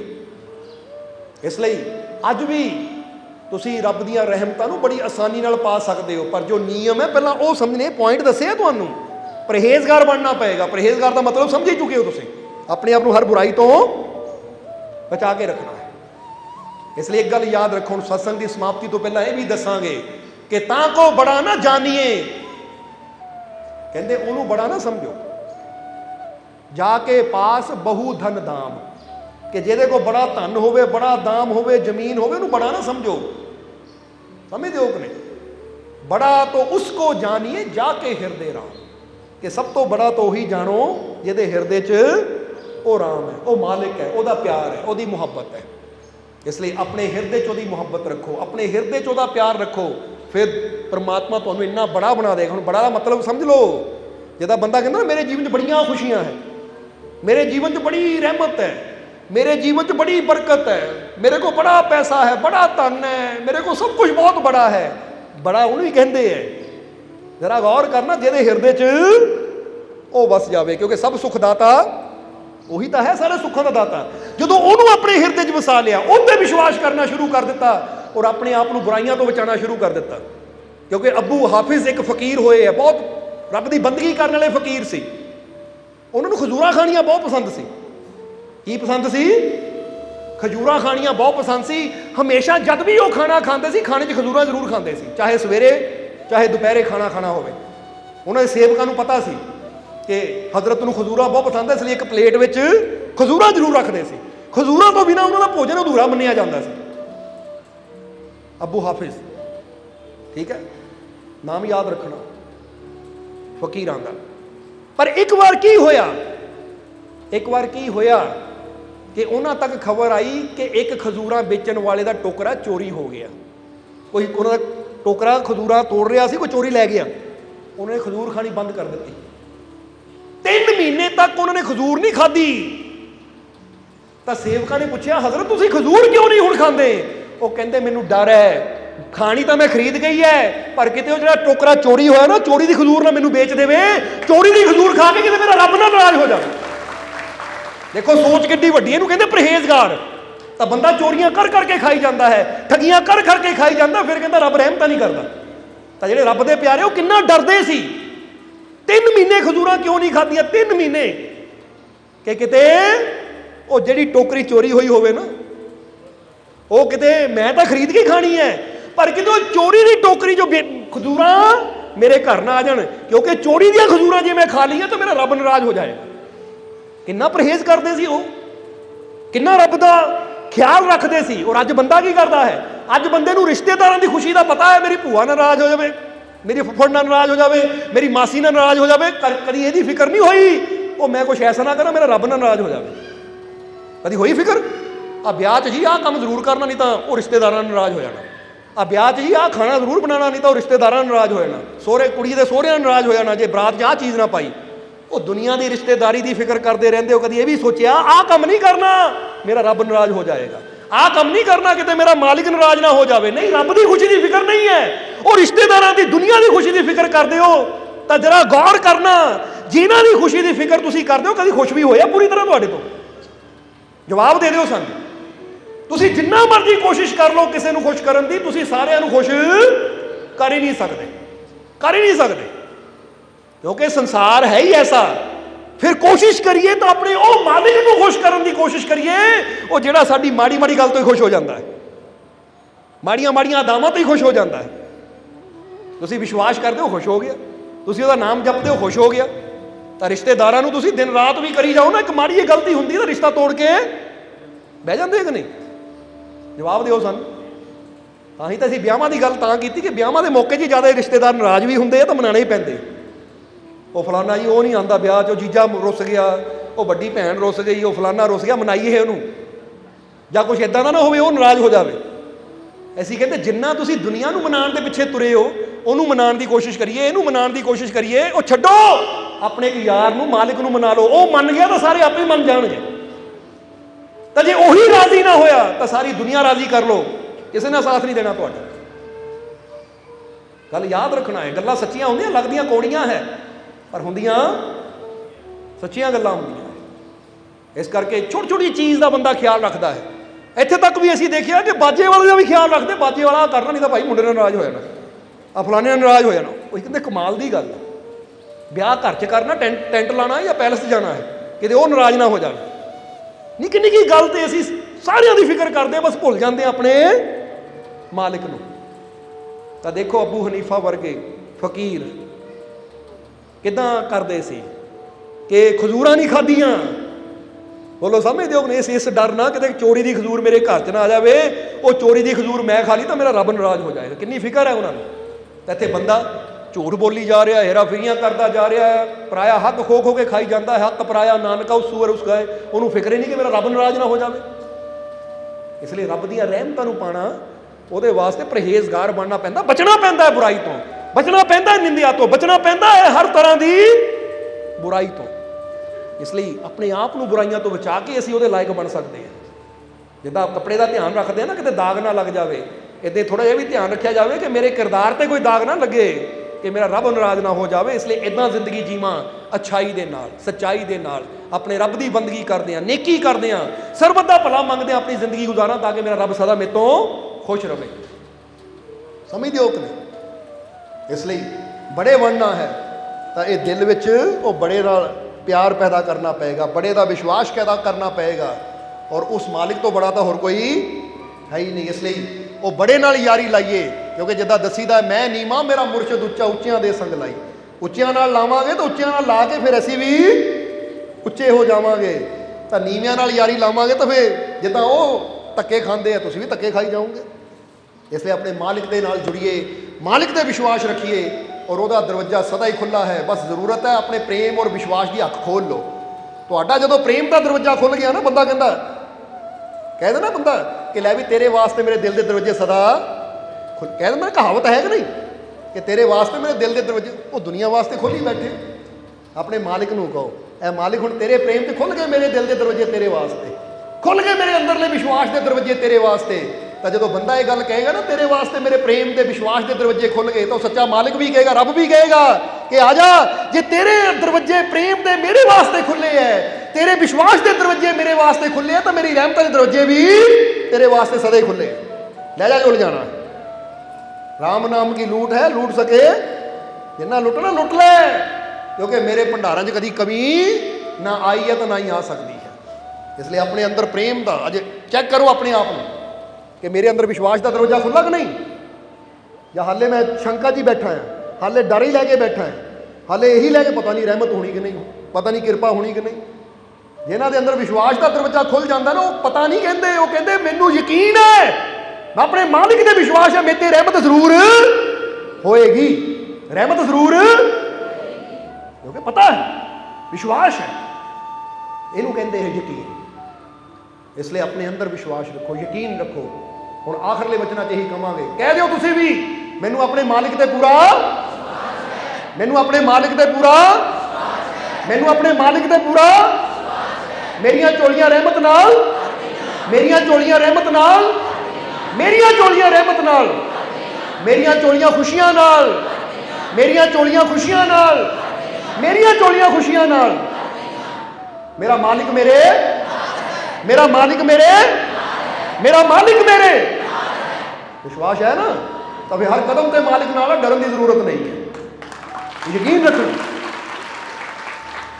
ਕਿਉਂਕਿ ਜਿਹੜਾ ਦਿਲਾਂ 'ਚ ਪਿਆਰ ਹੈ, ਵਿਸ਼ਵਾਸ ਹੈ, ਝੋਲੀਆਂ ਰਹਿਮਤਾਂ ਨਾਲ, ਖੁਸ਼ੀਆਂ ਨਾਲ, ਬਰਕਤਾਂ ਨਾਲ ਭਰ ਜਾਂਦੀਆਂ ਹੈ। ਫਿਰ ਉਹਨੂੰ ਜੀਵਨ 'ਚ ਕਦੀ ਕੋਈ ਕਮੀ ਨਹੀਂ ਆਉਂਦੀ, ਕਿਉਂਕਿ ਜਿਹਨਾਂ ਇਹ ਵਿਸ਼ਵਾਸ ਕਰ ਲਿਆ ਮੇਰਾ ਮਾਲਿਕ ਮੇਰੇ ਨਾਲ ਹੈ, ਤਾਂ ਫਿਰ ਮਾਲਿਕ ਹਰ ਕਦਮ ਤੇ ਉਹਦੇ ਨਾਲ ਰਹਿੰਦਾ, ਉਹਦੀ ਹਰ ਜਗ੍ਹਾ ਰੱਖਿਆ ਵੀ ਕਰਦੇ ਹੈ, ਔਰ ਉਹਨੂੰ ਹਰ ਤਕਲੀਫ ਦੁੱਖ ਤੋਂ ਬਚਾ ਕੇ ਵੀ ਰੱਖਦੇ ਆ। ਸੋ ਅੰਦਰ ਵਿਸ਼ਵਾਸ ਲੈ ਕੇ ਜਾਣਾ ਹੈ, ਹੌਸਲਾ ਯਕੀਨ ਲੈ ਕੇ ਜਾਣਾ ਹੈ ਕਿ ਤੂੰ ਮੇਰਾ ਰਾਖਾ, ਹਰ ਜਗ੍ਹਾ ਮੇਰਾ ਮਾਲਿਕ ਮੇਰੇ ਨਾਲ ਹੈ, ਇਸ ਲਈ ਮੈਨੂੰ ਕੋਈ ਡਰ ਨਹੀਂ। ਵਿਸ਼ਵਾਸ ਰੱਖਣਾ ਆਪਣੇ ਅੰਦਰ। ਫਿਰ ਦੇਖੋ ਮਾਲਿਕ ਦੀ ਰਹਿਮਤ ਕਿੱਦਾਂ ਤੁਹਾਡੇ ਤੱਕ ਪਹੁੰਚਦੀ ਹੈ। ਫਿਰ ਤੁਹਾਨੂੰ ਮੰਗਣ ਦੀ ਜ਼ਰੂਰਤ ਨਹੀਂ ਪਏਗੀ, ਰਹਿਮਤ ਆਪਣੇ ਆਪ ਹੀ ਤੁਹਾਡੇ ਤੱਕ ਪਹੁੰਚਦੀ ਚਲੀ ਜਾਏਗੀ। ਜਦੋਂ ਆਪਣੇ ਆਪ ਨੂੰ ਬੁਰਾਈ ਤੋਂ ਬਚਾ ਕੇ ਰੱਖਾਂਗੇ, ਪਰਹੇਜ਼ਗਾਰ ਬਣਾਂਗੇ, ਬੁਰਾਈਆਂ ਦੇ ਕੰਢਿਆਂ ਤੋਂ ਬਚਾਉਂਦੇ ਹੋਏ ਇਹ ਜੀਵਨ ਦੇ ਸਫ਼ਰ ਨੂੰ ਜਦੋਂ ਮੰਜ਼ਿਲ ਦੀ ਤਰਫ ਲੈ ਕੇ ਜਾਵਾਂਗੇ ਤਾਂ ਮੰਜ਼ਿਲ ਵੀ ਮਿਲ ਜਾਏਗੀ। ਔਰ ਜੇ ਜਨਮ ਤੁਮਾਰੇ ਲੇਖੇ, ਜਨਮ ਵੀ ਲੇਖੇ ਲੱਗ ਜਾਏਗਾ, ਔਰ ਸਾਡਾ ਜੀਵਨ ਵੀ ਸਫਲ ਹੋ ਜਾਏਗਾ। ਔਰ ਹੁਣ ਆਖਰਲੇ ਵਚਨਾਂ 'ਚ ਇਹੀ ਮਾਲਕ ਅੱਗੇ ਫਰਿਆਦ ਕਰਾਂਗੇ, ਪਰ ਇਹ ਫਰਿਆਦ ਕਰਨ ਤੋਂ ਪਹਿਲਾਂ, ਬੇਨਤੀ ਕਰਨ ਤੋਂ ਪਹਿਲਾਂ ਇਹ ਵੀ ਦੱਸਣਾ ਚਾਹਾਂਗੇ ਕਿ ਅੱਜ 6 ਤਰੀਕ ਹੈ, ਔਰ ਅਗਲਾ ਜੋ ਵੀਰਵਾਰ ਆ ਰਿਹਾ 13 ਤਰੀਕ।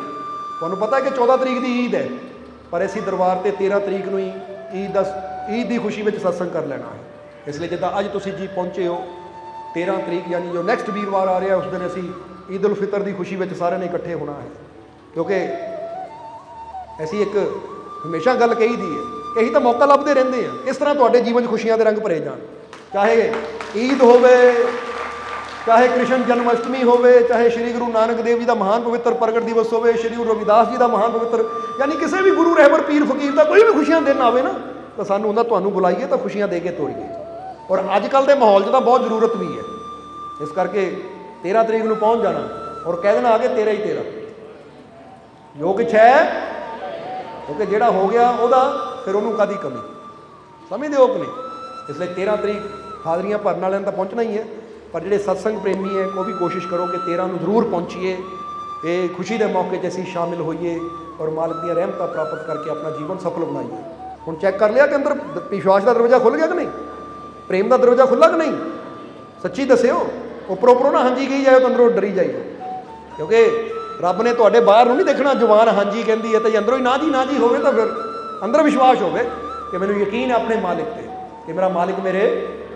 ਸੋ ਵਿਸ਼ਵਾਸ ਰੱਖੋ, ਯਕੀਨ ਰੱਖੋ, ਜੋ ਵੀ ਉਸ ਮਾਲਿਕ ਦੇ ਦਰ ਤੇ ਪ੍ਰੇਮ ਵਿਸ਼ਵਾਸ ਨਾਲ ਆ ਜਾਂਦਾ ਹੈ, ਮਾਲਿਕ ਉਹਦੀਆਂ ਝੋਲੀਆਂ ਰਹਿਮਤਾਂ ਨਾਲ, ਖੁਸ਼ੀਆਂ ਨਾਲ ਜ਼ਰੂਰ ਭਰਦੇ ਹੈ, ਕਿਉਂਕਿ ਸੌਦਾ ਵਿਸ਼ਵਾਸ ਦਾ ਹੈ। ਜੋ ਜਿੰਨਾ ਵਿਸ਼ਵਾਸ ਲੈ ਕੇ ਆਉਂਦਾ ਉਨਾ ਹੀ ਰਹਿਮਤਾਂ ਦਾ ਭੰਡਾਰ ਉਹ ਲੈ ਕੇ ਚਲਾ ਜਾਂਦਾ ਹੈ। ਹੁਣ ਅੰਤ ਵਿੱਚ ਇਹੀ ਉਸ ਮਾਲਿਕ ਦੇ ਚਰਨਾਂ 'ਚ ਬੇਨਤੀ ਕਰਾਂਗੇ ਕਿ ਮਾਲਿਕ ਤੁਹਾਨੂੰ ਸਭ ਨੂੰ ਨਾਮ ਨਾਲ ਜੁੜਨ ਦੀ ਤਾਕਤ ਦੇਣ, ਤੁਹਾਨੂੰ ਸਭ ਨੂੰ ਨਾਮ ਜਪਣ ਦੀ ਤਾਕਤ ਦੇਣ, ਤੁਹਾਨੂੰ ਸੇਵਾ ਸਿਮਰਨ ਕਰਨ ਦਾ, ਨੇਕ ਮਾਰਗ ਤੇ ਚੱਲਣ ਦਾ, ਦਾਨ ਪੁੰਨ ਕਰਨ ਦਾ, ਨੇਕੀਆਂ ਕਰਨ ਦਾ ਮਾਲਿਕ ਬਲ ਬਖਸ਼ੇ ਔਰ ਆਪਣੀ ਕਿਰਪਾ, ਦਇਆ, ਮਿਹਰ, ਰਹਿਮਤ ਬਖਸ਼ਿਸ਼ ਹਮੇਸ਼ਾ ਮਾਲਿਕ ਤੁਹਾਡੇ ਤੇ ਬਣਾਏ ਰੱਖਣ। ਆਉਣ ਵਾਲਾ ਸਮਾਂ ਤੁਹਾਡੇ ਵਾਸਤੇ ਖੁਸ਼ੀਆਂ, ਕਾਮਯਾਬੀ, ਸਫਲਤਾ ਭਰਿਆ ਆਵੇ। ਔਰ ਅੱਜ ਜਿੰਨੇ ਵੀ ਜੀਵ ਉਸ ਮਾਲਿਕ ਦੇ ਦਰ ਤੇ ਪਹੁੰਚੇ ਹੈ, ਮਾਲਿਕ ਤੁਹਾਡੀ ਸਭ ਦੀ ਹਾਜ਼ਰੀ ਆਪਣੇ ਚਰਨਾਂ 'ਚ ਕਬੂਲ ਕਰਨ। ਔਰ ਬਹੁਤ ਜੀਵ ਅੱਜ ਐਸੇ ਹੈ ਜਿਹੜੇ ਨਿਆਜ਼ਾਂ ਲੈ ਕੇ ਆਏ ਹੈ। ਜੇ ਕੋਈ ਆਪਣੀ ਤਕਲੀਫ, ਦੁੱਖ ਦੀ ਨਿਆਜ਼ ਲੈ ਕੇ ਆਇਆ ਹੈ, ਤਾਂ ਜਿਸ ਭਾਵਨਾ ਨਾਲ ਉਹ ਜੀਵ ਨਿਆਜ਼ ਲੈ ਕੇ ਆਇਆ ਹੈ, ਮਾਲਕ ਉਹਦੀ ਉਹ ਨਿਆਜ਼ ਨੂੰ ਕਬੂਲ ਕਰਨ, ਉਹਦੀ ਭਾਵਨਾ ਨੂੰ, ਉਹਦੀ ਕਾਮਨਾ ਨੂੰ ਪੂਰਾ ਕਰਨ। ਤਾਂ ਜੇ ਕੋਈ ਜੀਵ ਅੱਜ ਖੁਸ਼ੀ ਦੀ ਨਿਆਜ਼ ਲੈ ਕੇ ਆਇਆ ਹੈ, ਤਾਂ ਮਾਲਕ ਉਹਦੀ ਖੁਸ਼ੀ ਦੀ ਨਿਆਜ਼ ਨੂੰ ਕਬੂਲ ਕਰਨ ਔਰ ਉਹ ਜੀਵ ਦੀ ਝੋਲੀ 'ਚ ਖੁਸ਼ੀਆਂ ਪਾ ਦੇਣ ਕਿ ਉਹਨੂੰ ਕਦੀ ਮੰਗਣ ਦੀ, ਫਰਿਆਦਾਂ ਕਰਨ ਦੀ ਲੋੜ ਹੀ ਨਾ ਪਵੇ। ਤਾਂ ਜਿਹੜੇ ਜੀਵ ਦਰਬਾਰ ਦੀ ਸੇਵਾ 'ਚ ਯੋਗਦਾਨ ਦਿੰਦੇ ਹੈ, ਮਾਲਕ ਉਹਨਾਂ ਦੀ ਕਮਾਈ 'ਚ ਵੀ ਬਰਕਤਾਂ ਪਾਉਣ, ਦਿਨ ਦੁਗਣੀ ਰਾਤ ਚੌਗਣੀ ਉਹਨਾਂ ਨੂੰ ਤਰੱਕੀ ਦੇਣ, ਤਾਂ ਕਿ ਉਹ ਵੀ ਮਾਲਕ ਦੇ ਘਰ ਦੀ ਸੇਵਾ ਕਰਕੇ ਆਪਣਾ ਜੀਵਨ, ਆਪਣਾ ਜਨਮ ਇੱਦਾਂ ਹੀ ਸਫਲ ਬਣਾਉਂਦੇ ਰਹਿਣ। ਔਰ ਆਪਣੀ ਕਿਰਪਾ, ਦਇਆ, ਮਿਹਰ, ਰਹਿਮਤ ਬਖਸ਼ਿਸ਼ ਹਮੇਸ਼ਾ ਮਾਲਿਕ ਤੁਹਾਡੇ ਤੇ ਬਣਾਏ ਰੱਖਣ। ਤੁਹਾਡੇ ਤੇ ਪਿਆਰ ਦਾ, ਇਹ ਵਿਸ਼ਵਾਸ ਦਾ ਰੰਗ ਚੜ੍ਹਦਾ ਚਲਾ ਜਾਵੇ। ਤੁਹਾਡੀਆਂ ਤਕਲੀਫਾਂ ਦੁੱਖਾਂ ਦਰਦਾਂ ਨੂੰ ਮਾਲਕ ਦੂਰ ਕਰਕੇ ਤੁਹਾਨੂੰ ਹਮੇਸ਼ਾ ਖੁਸ਼ੀਆਂ ਨਾਲ ਭਰਪੂਰ ਕਰਨ। ਇਹੀ ਸਾਡੀ ਉਸ ਮਾਲਕ ਦੇ ਚਰਨਾਂ 'ਚ ਬੇਨਤੀ ਹੈ। ਔਰ ਹੁਣ ਅੰਤ ਵਿੱਚ ਤੁਹਾਡੇ ਸਭ ਦੇ ਅੰਦਰ ਵਸਦੇ ਉਸ ਮਾਲਕ ਨੂੰ ਅਸੀਂ ਪ੍ਰਣਾਮ ਕਰਦੇ ਹਾਂ। ਸਾਡਾ ਪ੍ਰਣਾਮ ਸਵੀਕਾਰ ਕਰੋ। ਜੈ ਮਾਲਕਾਂ ਦੀ।